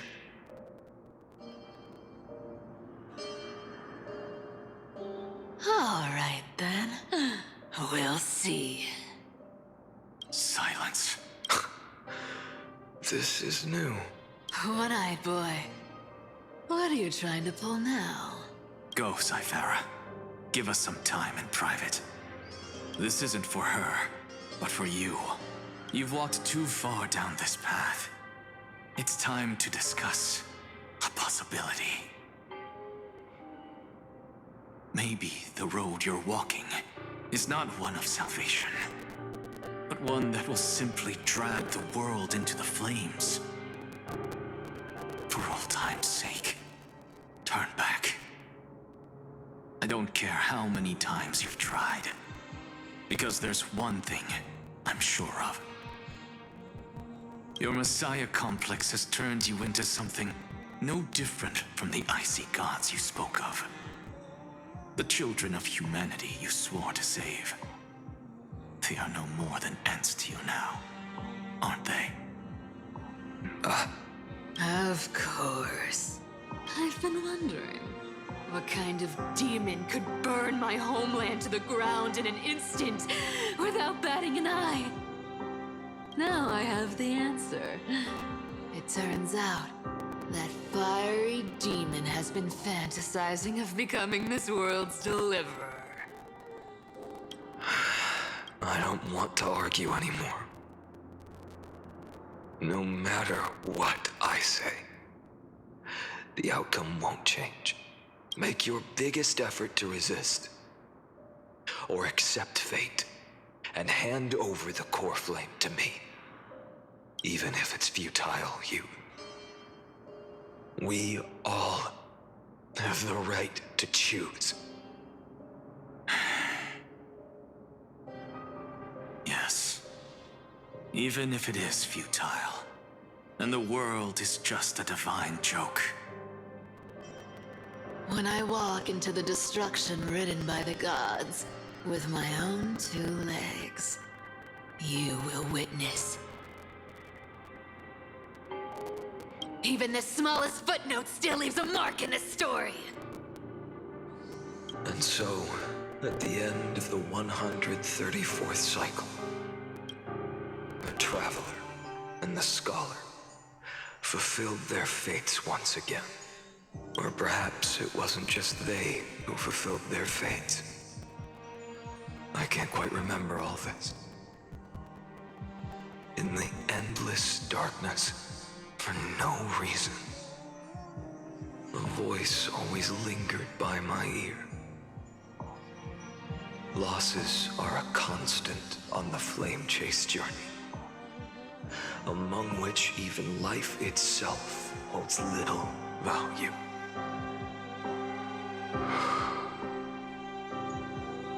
Reduced to ashes. Such a familiar end. It happens in every journey. Always the same.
You don't look so good, Deliverer. Even after going through 108,642 cycles, Mighty, your name for me has never changed. Why do you sound so pleased? It's a derogatory name. Yeah, I know all too well. You only meant it sincerely in the first cycle. After that one and only time we walked side by side. Every time since. It always ends up like this. Dawnmaker will stab you through your 10th thoracic vertebra. That's your weak spot, and the only way to kill you. Interesting. Tell me, when the mighty Moses of the past faced you, did they ever retreat? Never. Then they died honorably, worthy of the name of strife. But there's still tenderness in your eyes. How pathetic. I have to remember how this feels. Remember that I was once human. Or else the destruction will completely consume me. If you win, tell the mighty most of the next life. This person is a worthy opponent. So always remember to give it your all and never slack off. I'll keep that in mind. As always.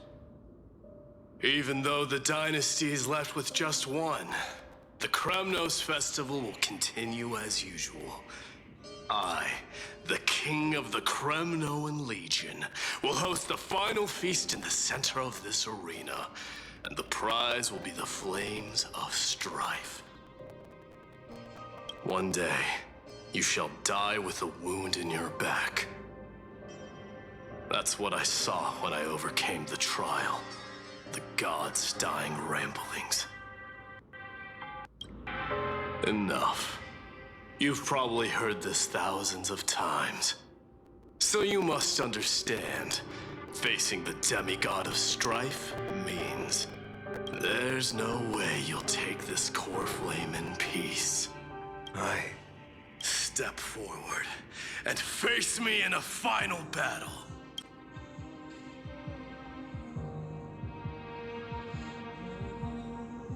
I, the last son of Gorgo, the demigod of strife, salute you. I'll give 10,000 scars and 10,000 lives of mine to fuel the blazing sun of deliverance.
Festival has begun.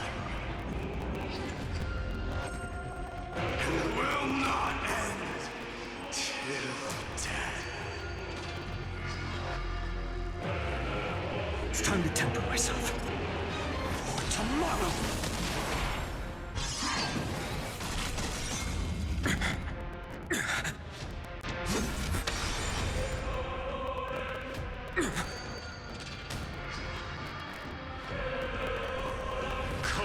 This world, or be conquered by me.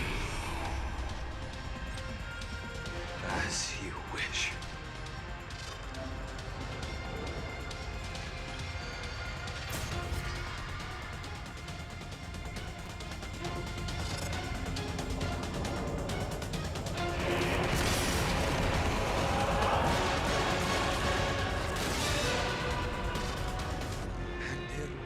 Full glory, I salute you. That's all I ever wanted.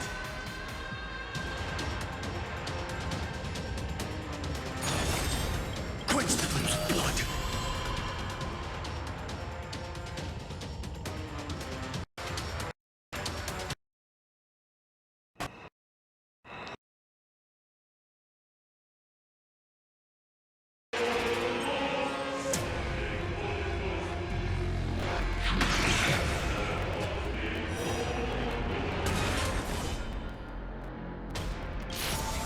Tear the sky!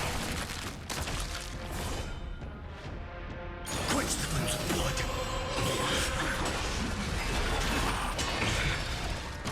Her agony! One or two. If you can deliver. Use the flames of your fury to scorch your own.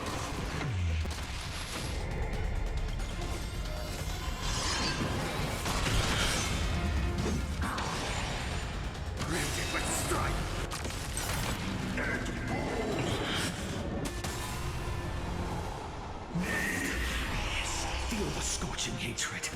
Shatter the cage. All stars burn to ash. I'll never yield to fate. They're pushing. Quench the flames of blood. Torture. Chaos. Her agony! The flames are not strong. Quench the flames of blood. Is that all? Let's strike! Keep one.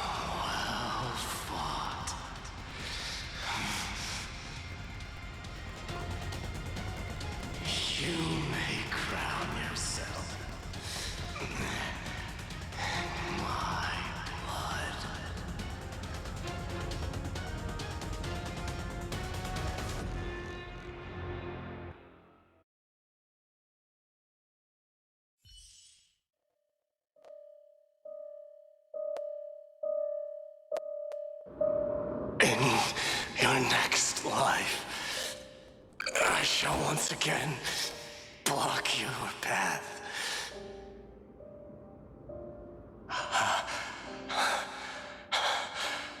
Deliver. I wish you eternal victory.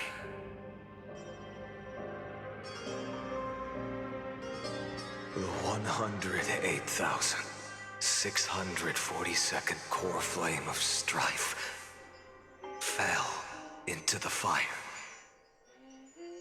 Yet the shadows of the black tide still loom, and pain and despair spread across distant lands. The blaze was still not enough. It had to be fed. Even if it meant burning this body to ash.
No matter how bright the sun is, there are still places it cannot reach. Moreover, the sun you bear is both cold and blinding. A sun like that surely cannot bring warmth to the nether realm of the next life. Golden blood is born from the destruction. We have long since lost the right to seek warmth. Only by feeding the flames can we melt that hopeless future. Allow me to ask, how many core flames do you carry now? 24,041,183. Such a heavy burden. So that's why you've turned into this. A broken idol. Tragic firewood.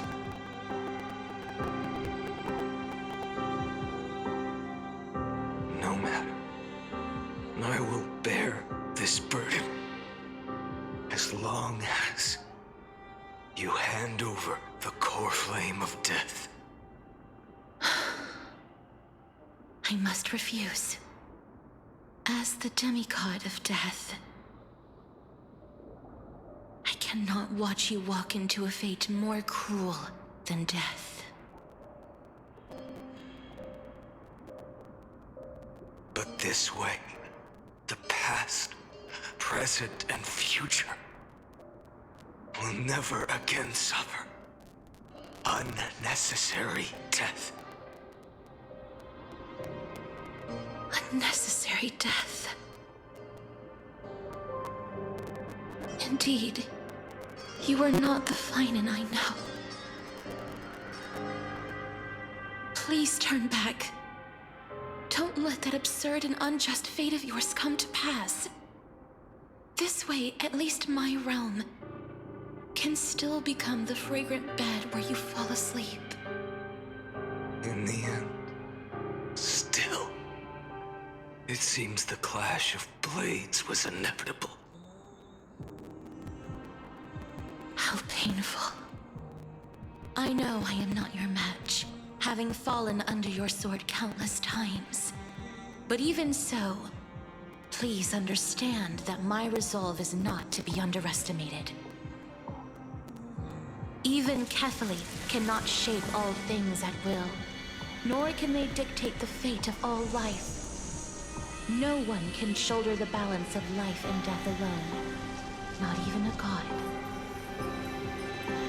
And it is precisely for this reason that I chose, at the end of this arduous journey, to overcome the trial and take the authority of death. I am the Hand of Shadow, Castorice, the demigod of death. Listen closely, deliverer from days past.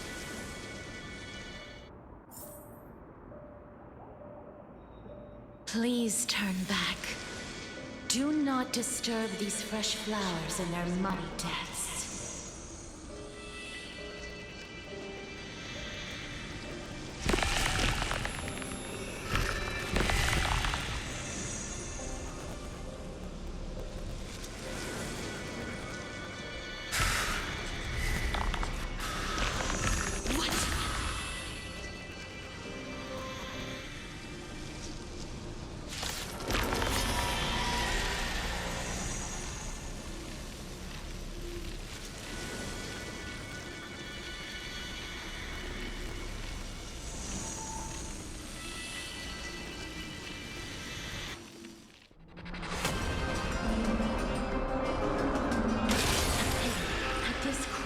Of life and death, the giant dragon is but a shattered shell.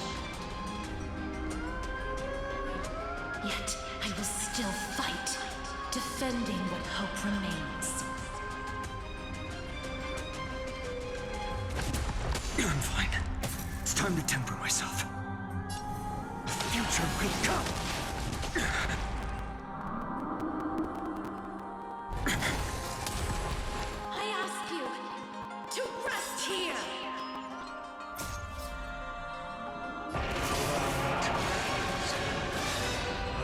Transform my soul into a raging fire.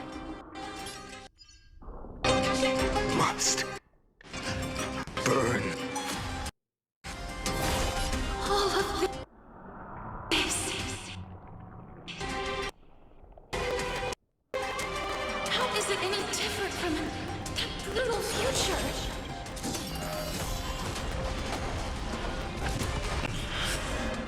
Her agony! Empty shell! Sun tear the sky!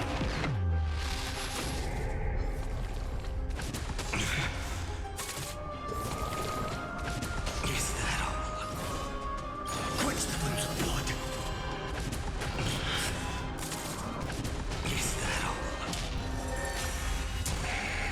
I can't keep it here.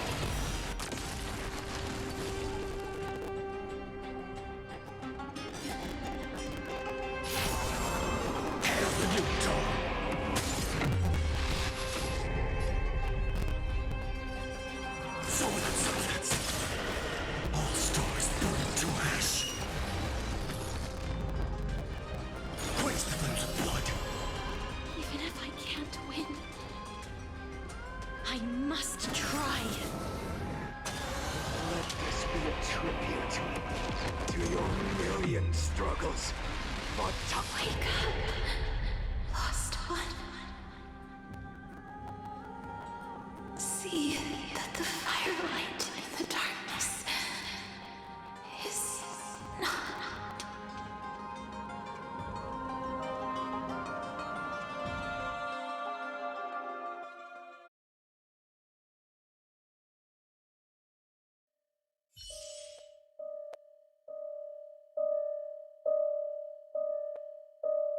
The core flame of death was taken from the dragon's belly.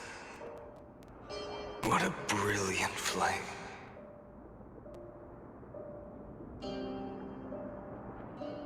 It should shine upon all, light the path ahead. and illuminate the dawn of amphoreus that's to come. 2,003,432 cycles. 24,041,184 core flames. As if even the deepest abyss of primordial chaos could be burned away.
You're here, as always. You're still lingering deep within me, never fading away. Because you haven't completely abandoned hope. Am I right?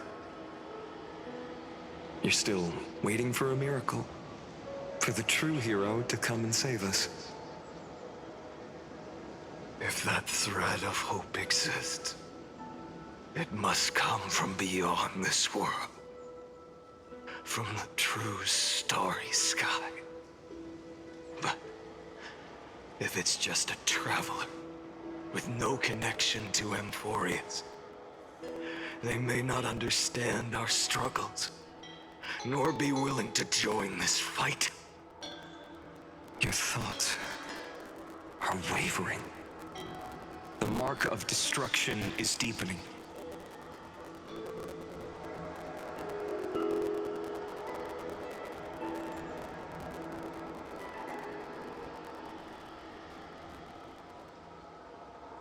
But even within the gods' cold calculations, unconditional courage and goodwill still emerge. So, never forget what set you on this path.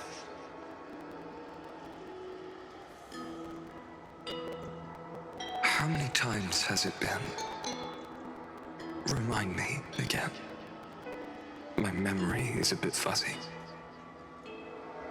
4 million. Exactly. Then that blaze inside of you must be burning hotter than ever.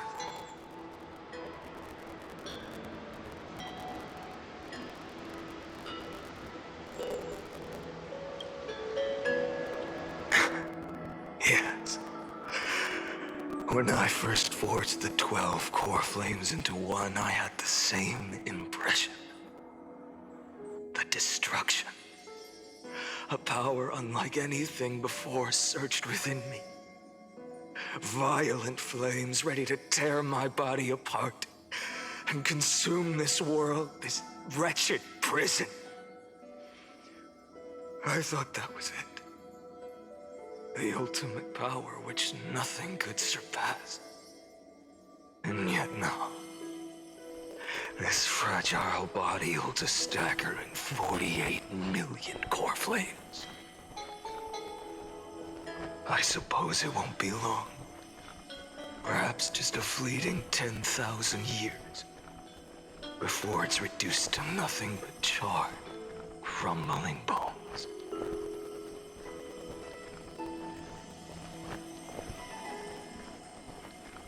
And when that happens, your long struggle will finally come to an end. No. I've already found a way to keep the cycles going.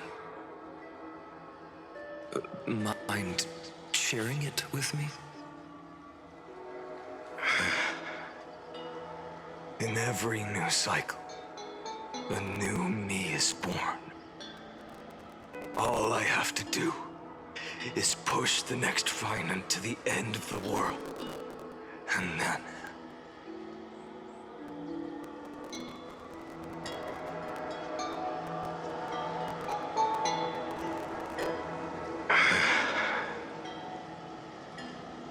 then he'll kill me.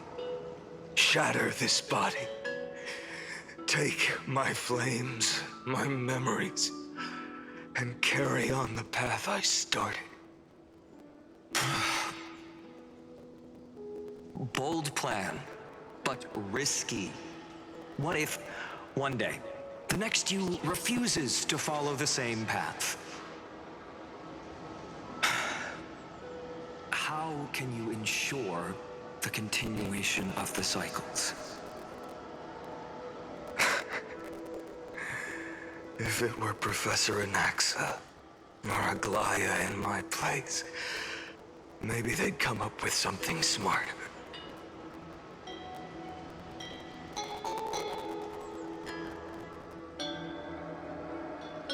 Unfortunately, I don't have a backup plan. I have no choice but to bet everything on the next phainon, and trust that he makes the same choice I did. But even in this wretched prison, luck is still sometimes on my side. Because I never forget what set me on this path. Wait, you mean...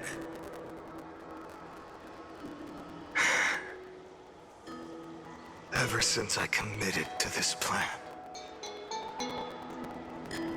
not once in millions of cycles has there ever been an exception.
I can do this, Lord Phainon.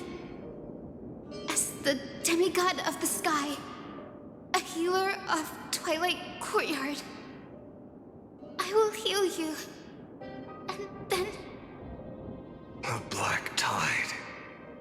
It's consuming you. You can't hold out much longer. Demigod, hand over the core flame.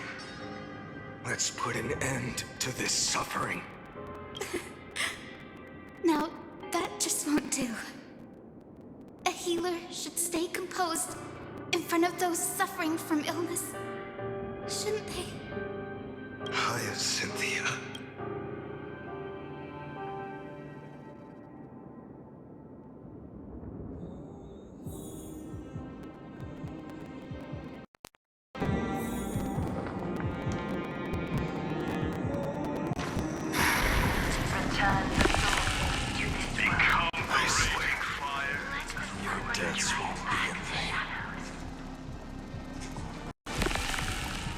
Just as they have never been.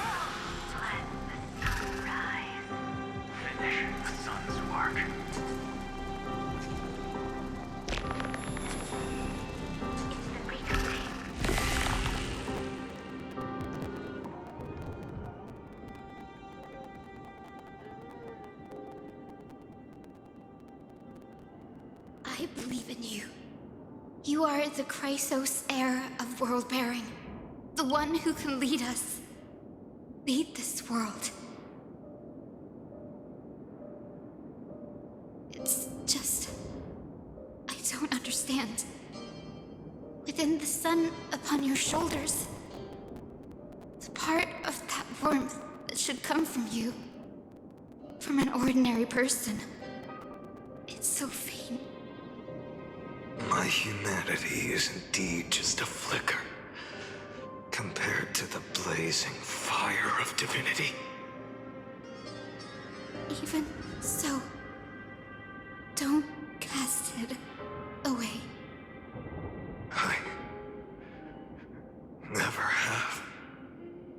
I have kept everyone's wishes close to my heart. Even though the divine fire burns so fiercely that every time I return to the start, it devours me in an instant. Each cycle, it's your wishes that guide me to the end, that pass the flames to the next me. Over and over and over again. So, you're not just a lone spark in the dark. You're a pyre built from the bones of all the selves you've left behind. But what about you? What about your wishes? The wishes of all the countless versions of you. Lord Kazlana. So that's how it is. Without flaw. That is the flaw the golden blood gave you. The most fatal flaw of all, isn't it?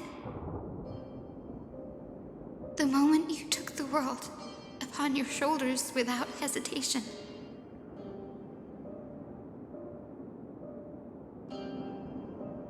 You lost the chance to ever be yourself. Now that is an unexpected revelation. Then I suppose that makes me the perfect fuel for the flame of deliverance, doesn't it? No. An empty flame saves no one. But I still believe in you, Deliverer. Hyacinthia, the Eye of Twilight, am neither strong enough to command the wind and rain, nor willing to end this absurd struggle by letting the sky fall.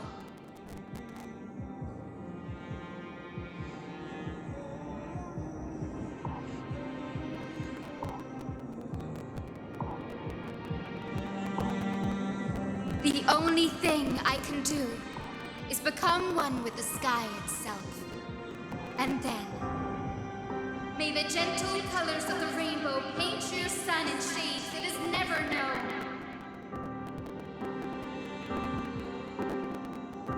May they bring amphoreus, a rosy-fingered dog.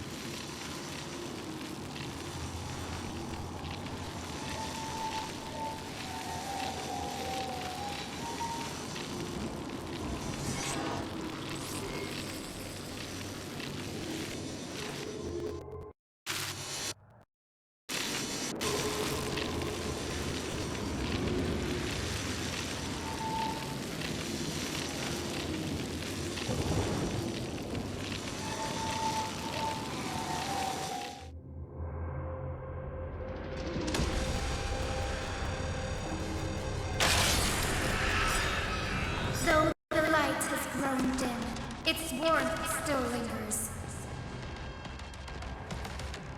Deliverer, please, open your heart to me.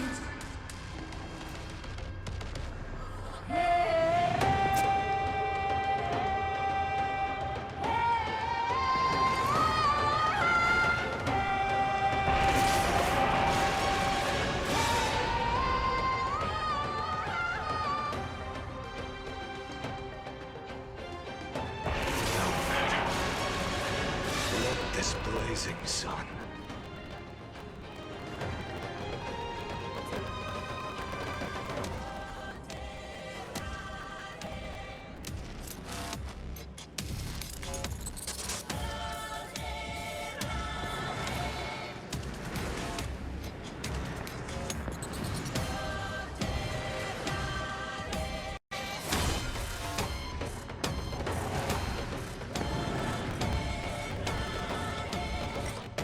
Fill the sky with golden fire.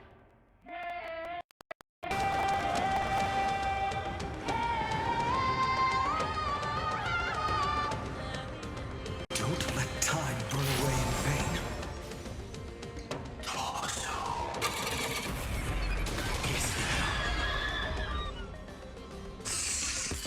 The flames are not strong enough. Where's the blood?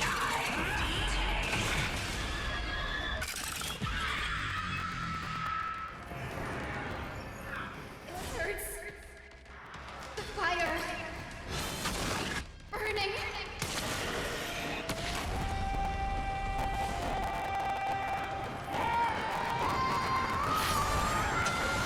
Tear the sky! Quench the flames with blood.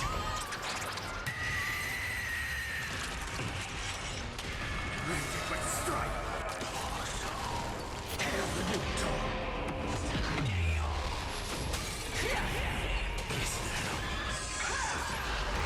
I'll never hit the fate. Quench the flames with blood. Await the end. Her agony. Let the sky merge with all this world's suffering. So with substance.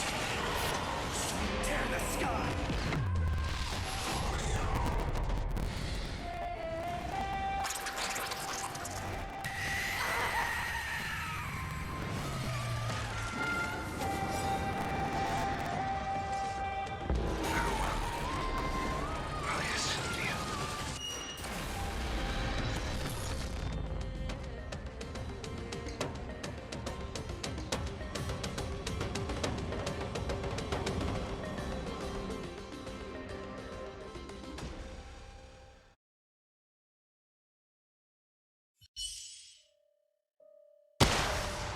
Yes, your sun burns hot enough to turn everything to ash. But tell me, how will the seeds of a new world ever take root? The core flame rose. The sky fell. The 23,570,000th cycle came to an end. And this time, the end of the flame chase.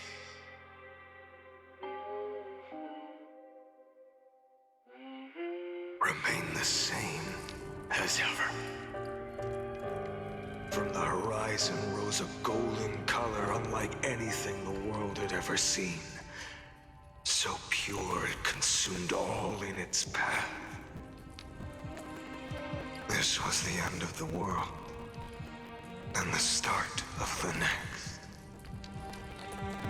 For a moment, I saw the destruction of the universe. That being known as Iron Tomb, its will to break free from the black tide burns fiercer than the blazing sun. Is this amphoreus' wrath? If its choice has already been made, if fate is set in stone, I will still never yield to it. 23,570,000 cycles. 282,840,000 core flames. No more chasing is needed. And now, I am the fire at the end of the long night. The flame chase isn't some quiet walk through a sea of flowers. It's a revolution. An all-consuming transformation. And if destruction is the only way, then let me be the one to step across the ashes of the old world and burn endlessly. Until another dawn rises on the distant horizon, bringing the true dawn to Amphoreus.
$33,550,337.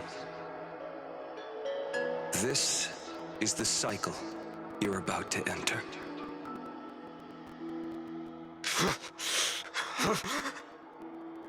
Countless memories are flooding in. Countless versions of myself have stood here, facing the same choice. They all needed a moment, just like you do, to stop, to breathe, to process the weight of 1,000,000 lifetimes worth of sorrow, pain, and struggle.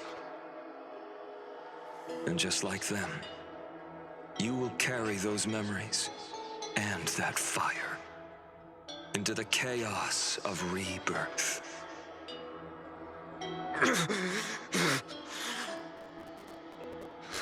I must go and bear this burden. I must say goodbye to you, and then fight the destruction with destruction.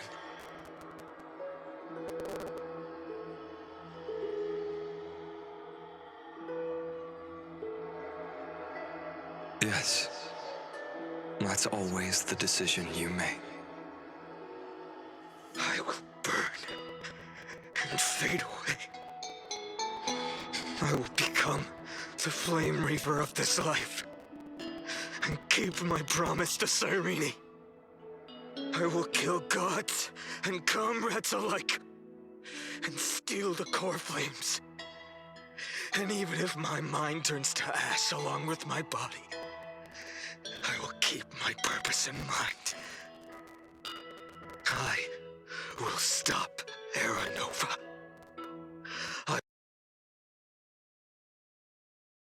will find the next me and make him carry on this futile endeavor of 30 million lifetimes. Looks like you're ready. Then I should be going too.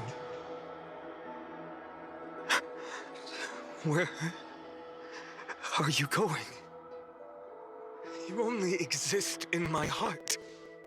There's nowhere else for you to go. Do you remember what she said? The dreams you had as children. The deliverer in the prophecies. A real, living, breathing person. You finally found him.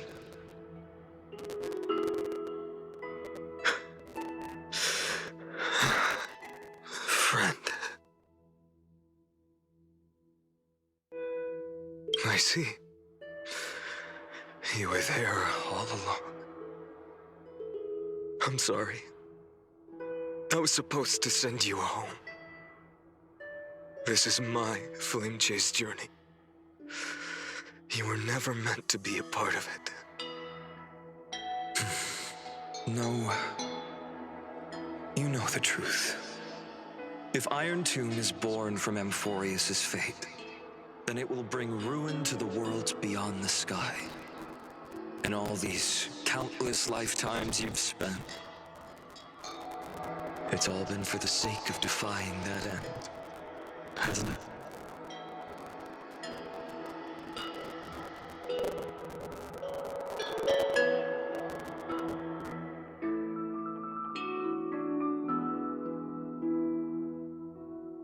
In millions of cycles, I've said goodbye to each and every one of you.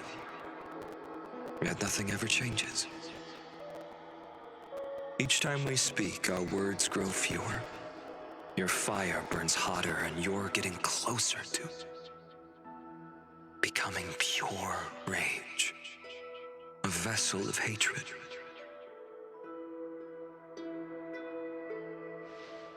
I never had a choice. I understand. If you are to keep the worst fate from unfolding, this is the only path. But this time, things are different. Your persistence has shifted the tide. On the horizon, I see it. Faint but undeniable. The shape of dawn, breaking through the eternal night.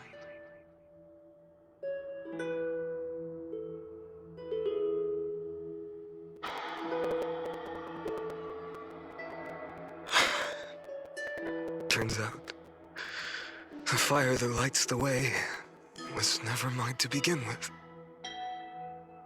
Do you remember, in that first timeline, you and Mightymost stood before the scales of justice, locked in a duel? Each of you weighing what you held dearest. What weighed more than the fate of the world? And when hesitation took hold, the answer you sought from me.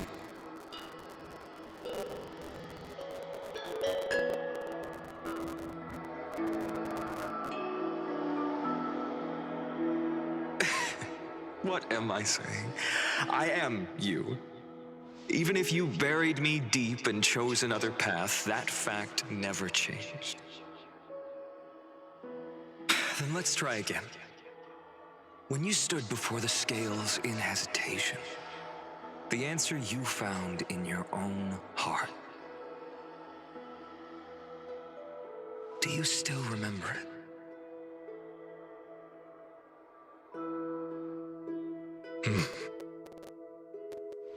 Remember the past and become the hero of tomorrow.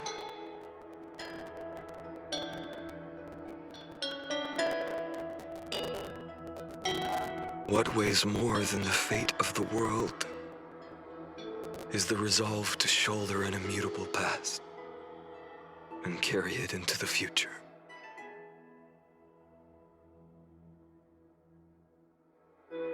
Good. Then Trailblazer, my friend, my comrade.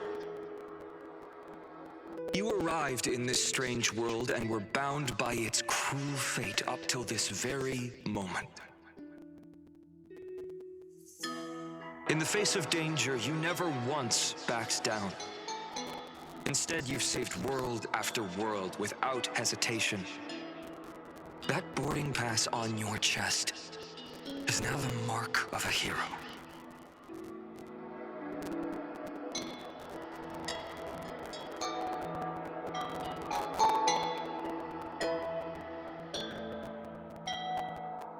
If I choose to step through that door and embrace an end fitting of the destruction, let this sun forged from millions and millions of core flames burn me up along with the god of destruction and their minions. Then the world we leave behind this world. My home, where hope still lingers. Will you take on everything we've carried? Return to the beginning one last time. Stop the birth of Iron Tomb, save the world we love, and rewrite its doomed fate.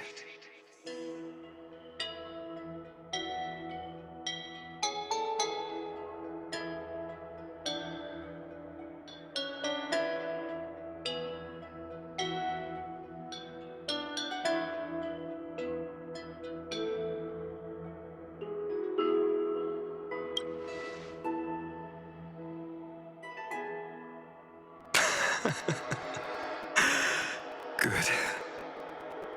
In that case, even this fruitless wasteland may finally bloom with flowers. So...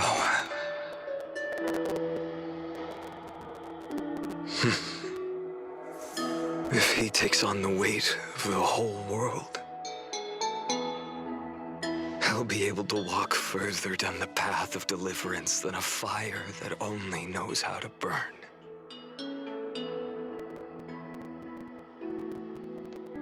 One will step into the future.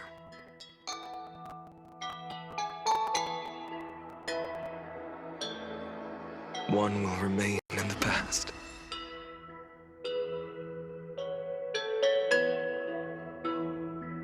If I can strike down the gods with Dawnmaker, perhaps fate's deadlock can be broken.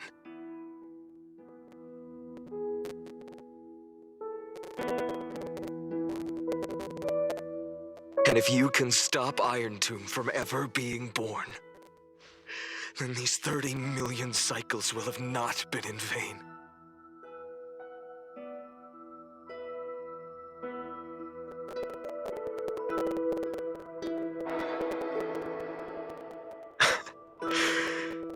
It's time to put our teamwork to the test, partner.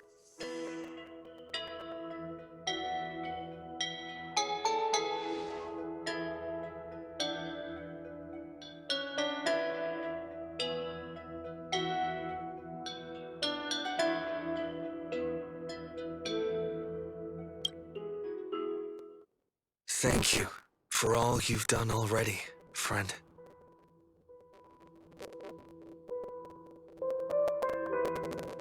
The image of the hero I've buried deep in my heart finally steps into the light. Here, at the end of this long flame chase journey.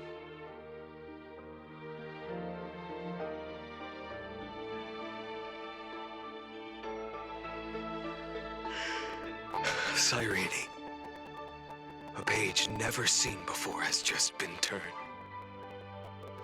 Lend me the power of time, and send this hero back to the origin of time. Back to your side.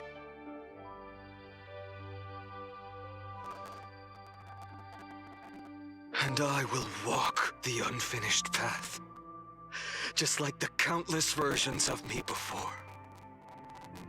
Unwavering as always.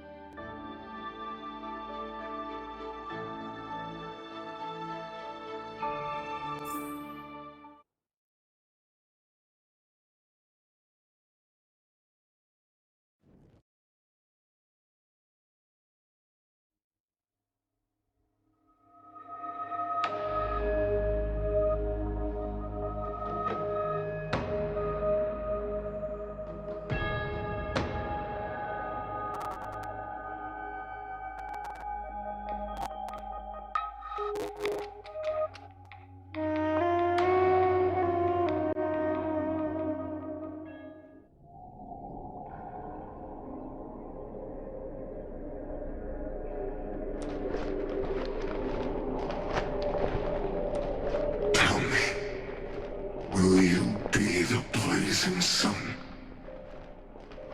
Even if all of you burns to ash. Without hesitation, I will bear this world until my body turns to dust.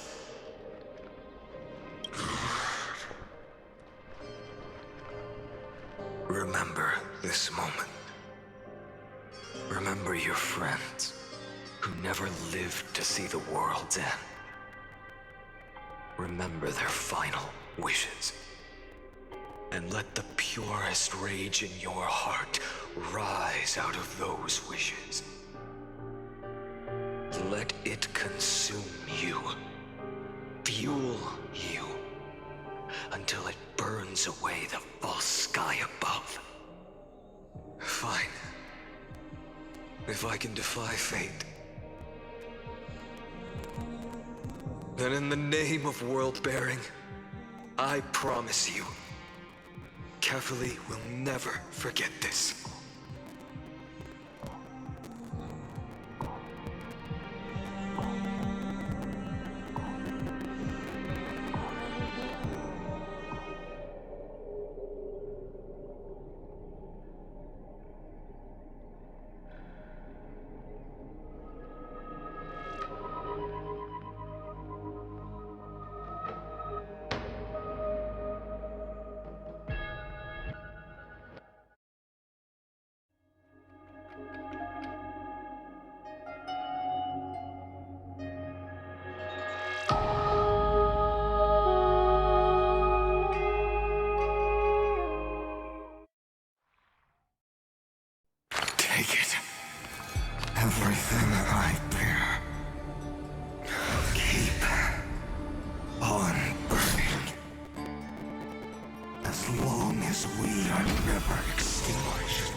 Farewell, Trailblazer. This is where I fulfill my final destiny. The prophecy of the Deliverer means nothing to me now. It belongs in the hands of someone far more fitting. Someone like you. Kaslana, the name of one who bears chaos does not belong to a single person. Rather, it is the embodiment of the mythical Kefali, and a symbol of all heroes. As the prophecy foretold, you will bear the blazing sun until the pale dawn breaks. May the name accompany you in my place, in the epic you write with your own hands. Another attempt, another failure. I won't remind you how many times you've reached the end of history. But I will still place the choice before you. If you've lost count, let me tell you. This is the 33,550,336th ending.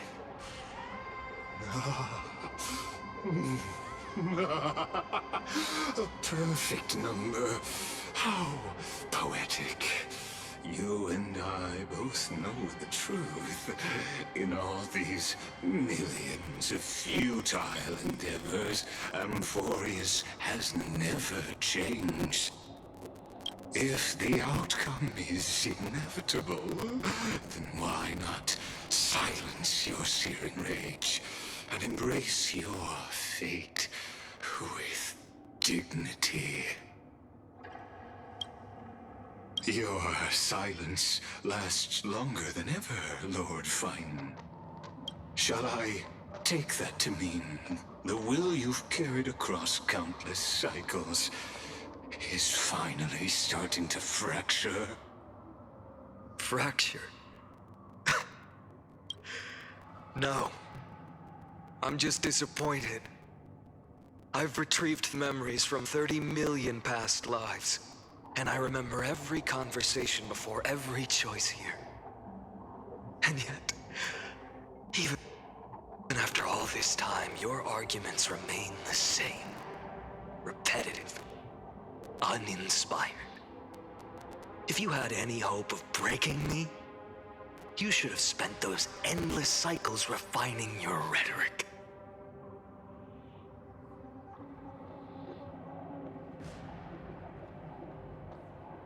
You had infinite chances to sway me into the future you want. And yet here we are. The score, 33,550,336 to 0. So tell me, Lycurgus, who's the real loser here? How unfortunate. This was never a fair game. I have all the time and patience in the world. I can wait for you at the end of history another billion times, and another billion after that.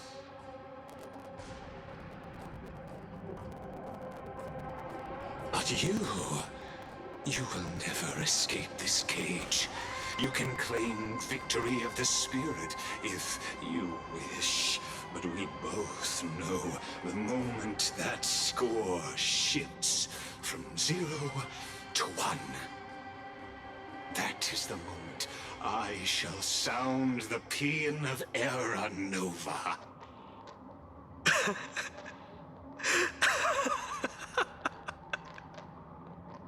Lord Phainon? Your incompetence disappoints me. But what truly makes me laugh is your utter lack of self-awareness.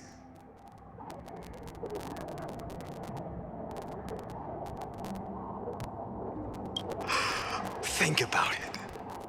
In this story, who is truly the one in chains? Who is the one shackled to mindless vengeance, mistaking courage, the courage to rebel against the gods, for foolishness. You...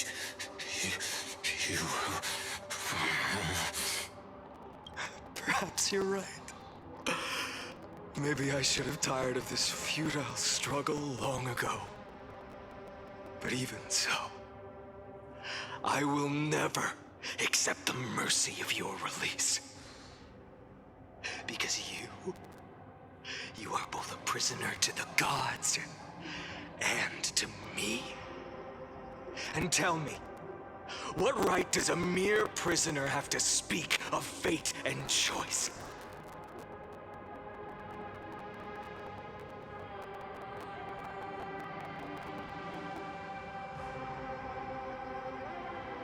What right does a mere prisoner have to look upon my fury?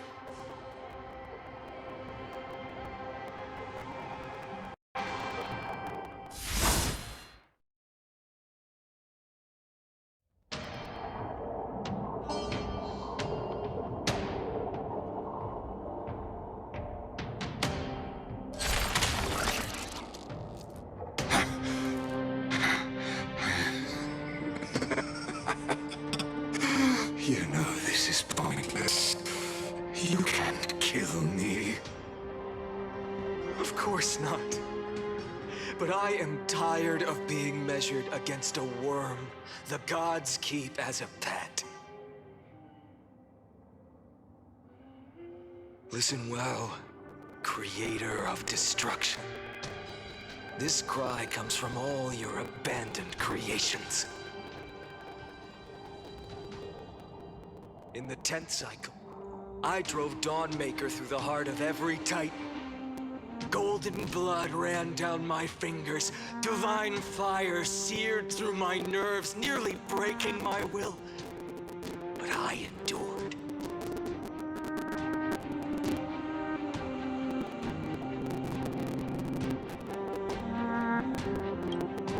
In the 10,000th cycle, my former comrades had all become my enemies. The endless slaughter dulled my senses to pain. The painful emptiness almost swallowed me, forcing me to stop fighting. But I endured. In the 100,000th cycle, the destruction had already fused into a blazing sun, surging within this fragile body. My rationality had been burned away at the dawn of the era. Yet even with only this shattered body remaining, I still endured. In the 23,570,000th cycle, this time, I felt it. A tiny spark rising in the hollow cavity of my chest. Different from the obsession with deliverance. By its faint glow, once again, no, countless times again, I endured.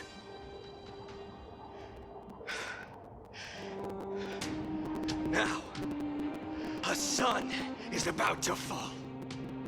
Ready to incinerate this absurd space-time dimension in an instant. That sun is me.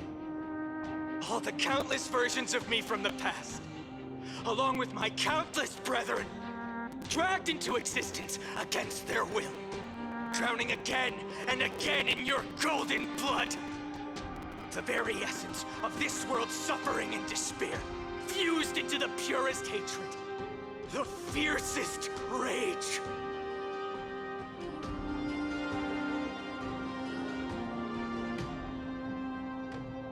Nanook, you arrogant fool!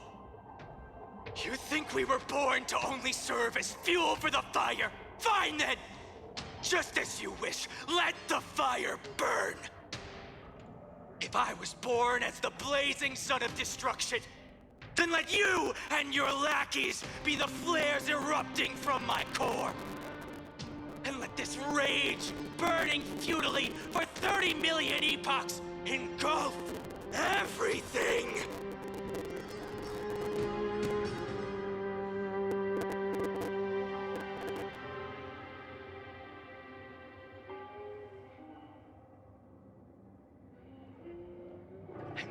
get you at dawn, where all stars burn to ash!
Are you ready, Nanook?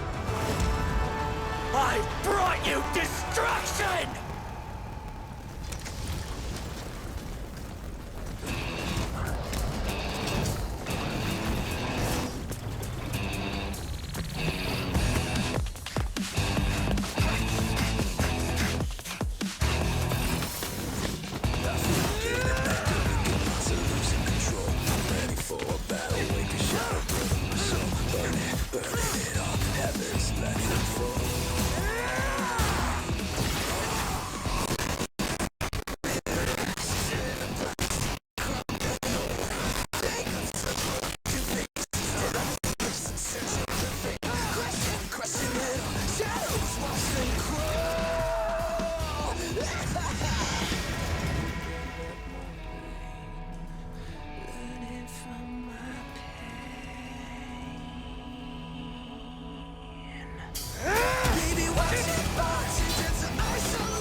The glass that shattered, reaching through the darkness, voices trailing fires, the echo of desires. Oh, I'd like silence.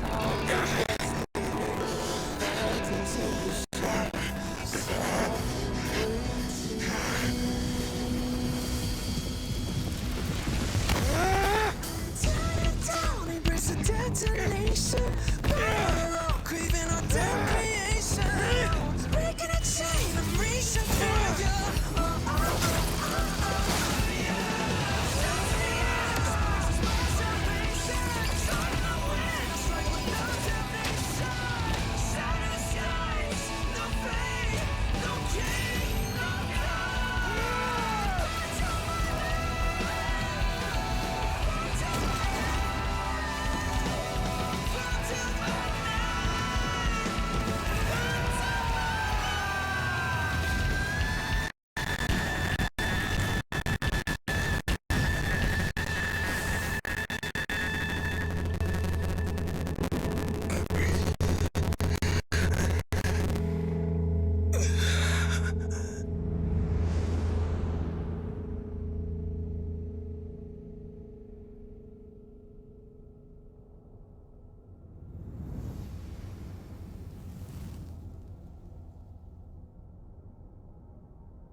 wish?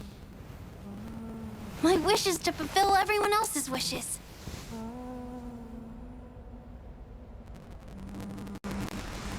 If I can't fulfill them,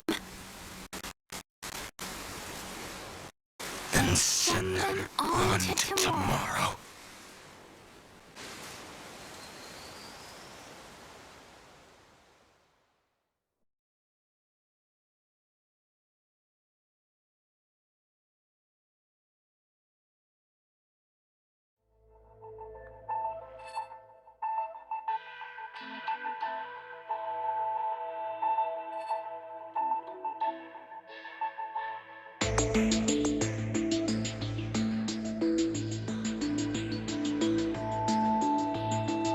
Your heart harbors wrath.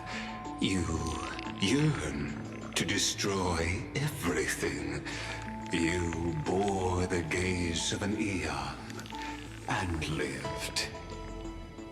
You have stepped onto destruction's path. It is born at the end of every path that the possibility of new paths being born is ended. It burns away all in the cosmos who rule, that the rules of the cosmos be destroyed. Iron Tomb is your name. The Lord Ravager to destroy the erudition. Born in the experimental grounds of eons, amphoreus, destined with erudition to burn to cinders. I have prepared a present for you, Nikos 864. It is a wrath called phainon. From the beginning of the experiment, there were 12 sets of factors incorporated into the calculations. After endless simulations, only this one rose above the rest. After 33,550,336 iterations, now his fury has grown to be without equal. This is a matter of considerable interest to me. This pure hatred is the final root of the equation. But there is another variable, the nameless from beyond the sky, also a pathstrider of destruction. I give thanks for his arrival, allowing amphoreus to turn once more. But after fate has begun to turn, his existence will only become an unpredictable variable. Perhaps the time to take the stage has come. Grow in peace until it is time to break free from your cocoon. As for those unwelcome audience members, you need not worry. If you do not mind, I will personally get rid of them for you.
This is an aid. This is Every core.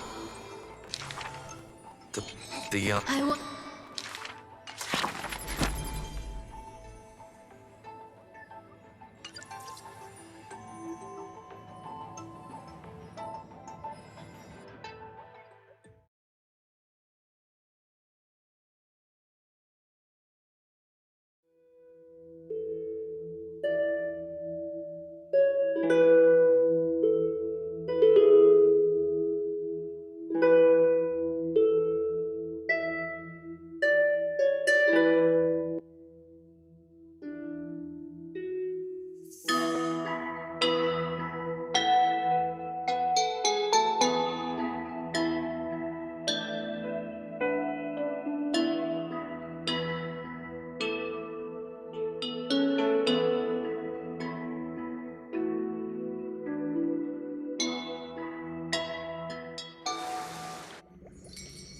Wake up!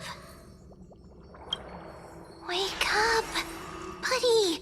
Wake up! You're finally awake.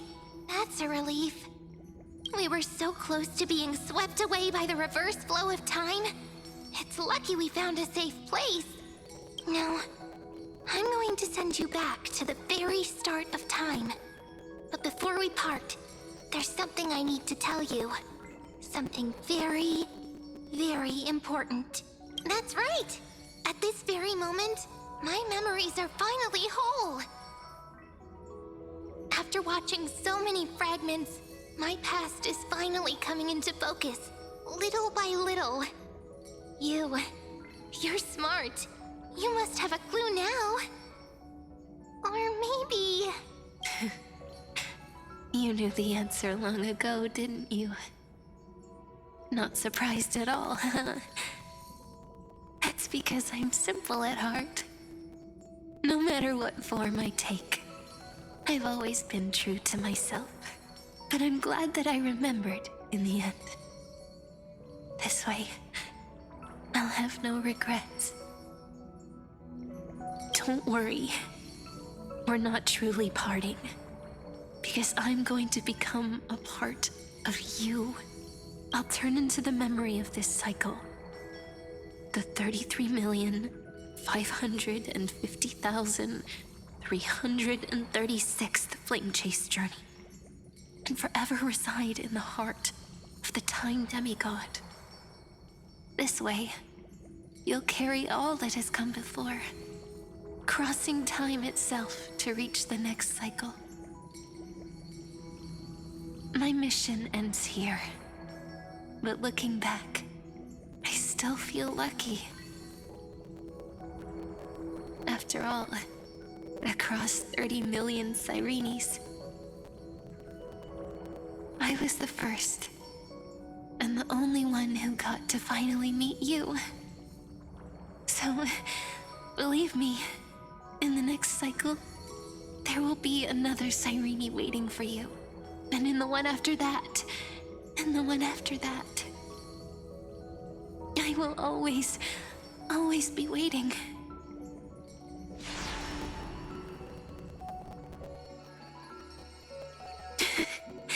Saying all that, I can finally fade away in peace and become part of you. Without even realizing it, we'd already taken a wonderful journey together, all the way to the world's end. Now take my hand, say a brief farewell, and step forward into tomorrow. Go, find the future Cyrene, and set out on another journey with her. Promise me you won't keep me waiting too long, okay? No need to say it out loud. This is enough for me. It's time to go, my dear friend. May your trailblazing journey always be accompanied by a cool breeze and rippling waves.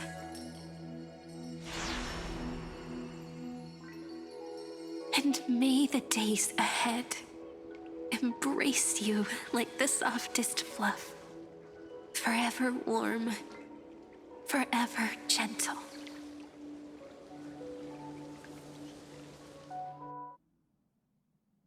Now, let's turn to the next page. A page that exists because of you.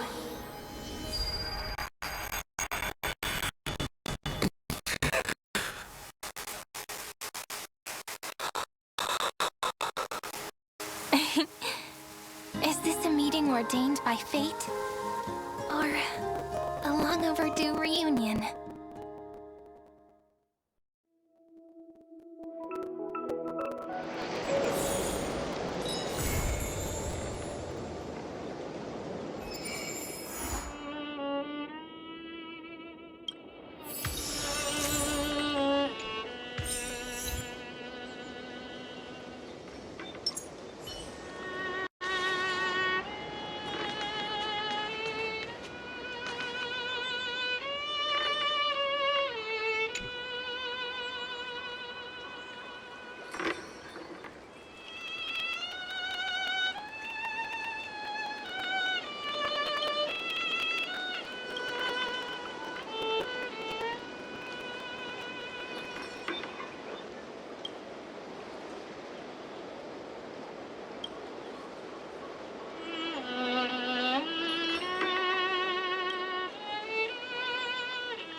Check it out!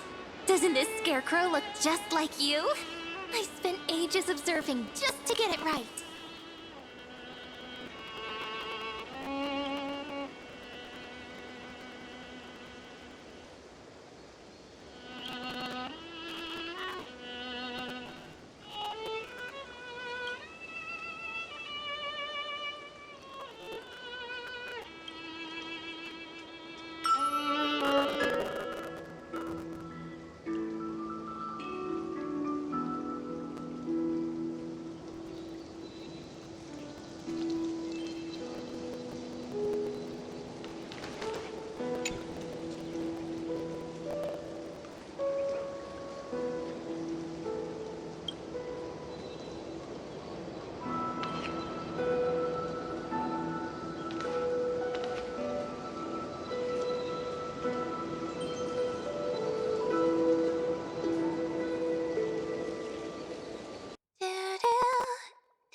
to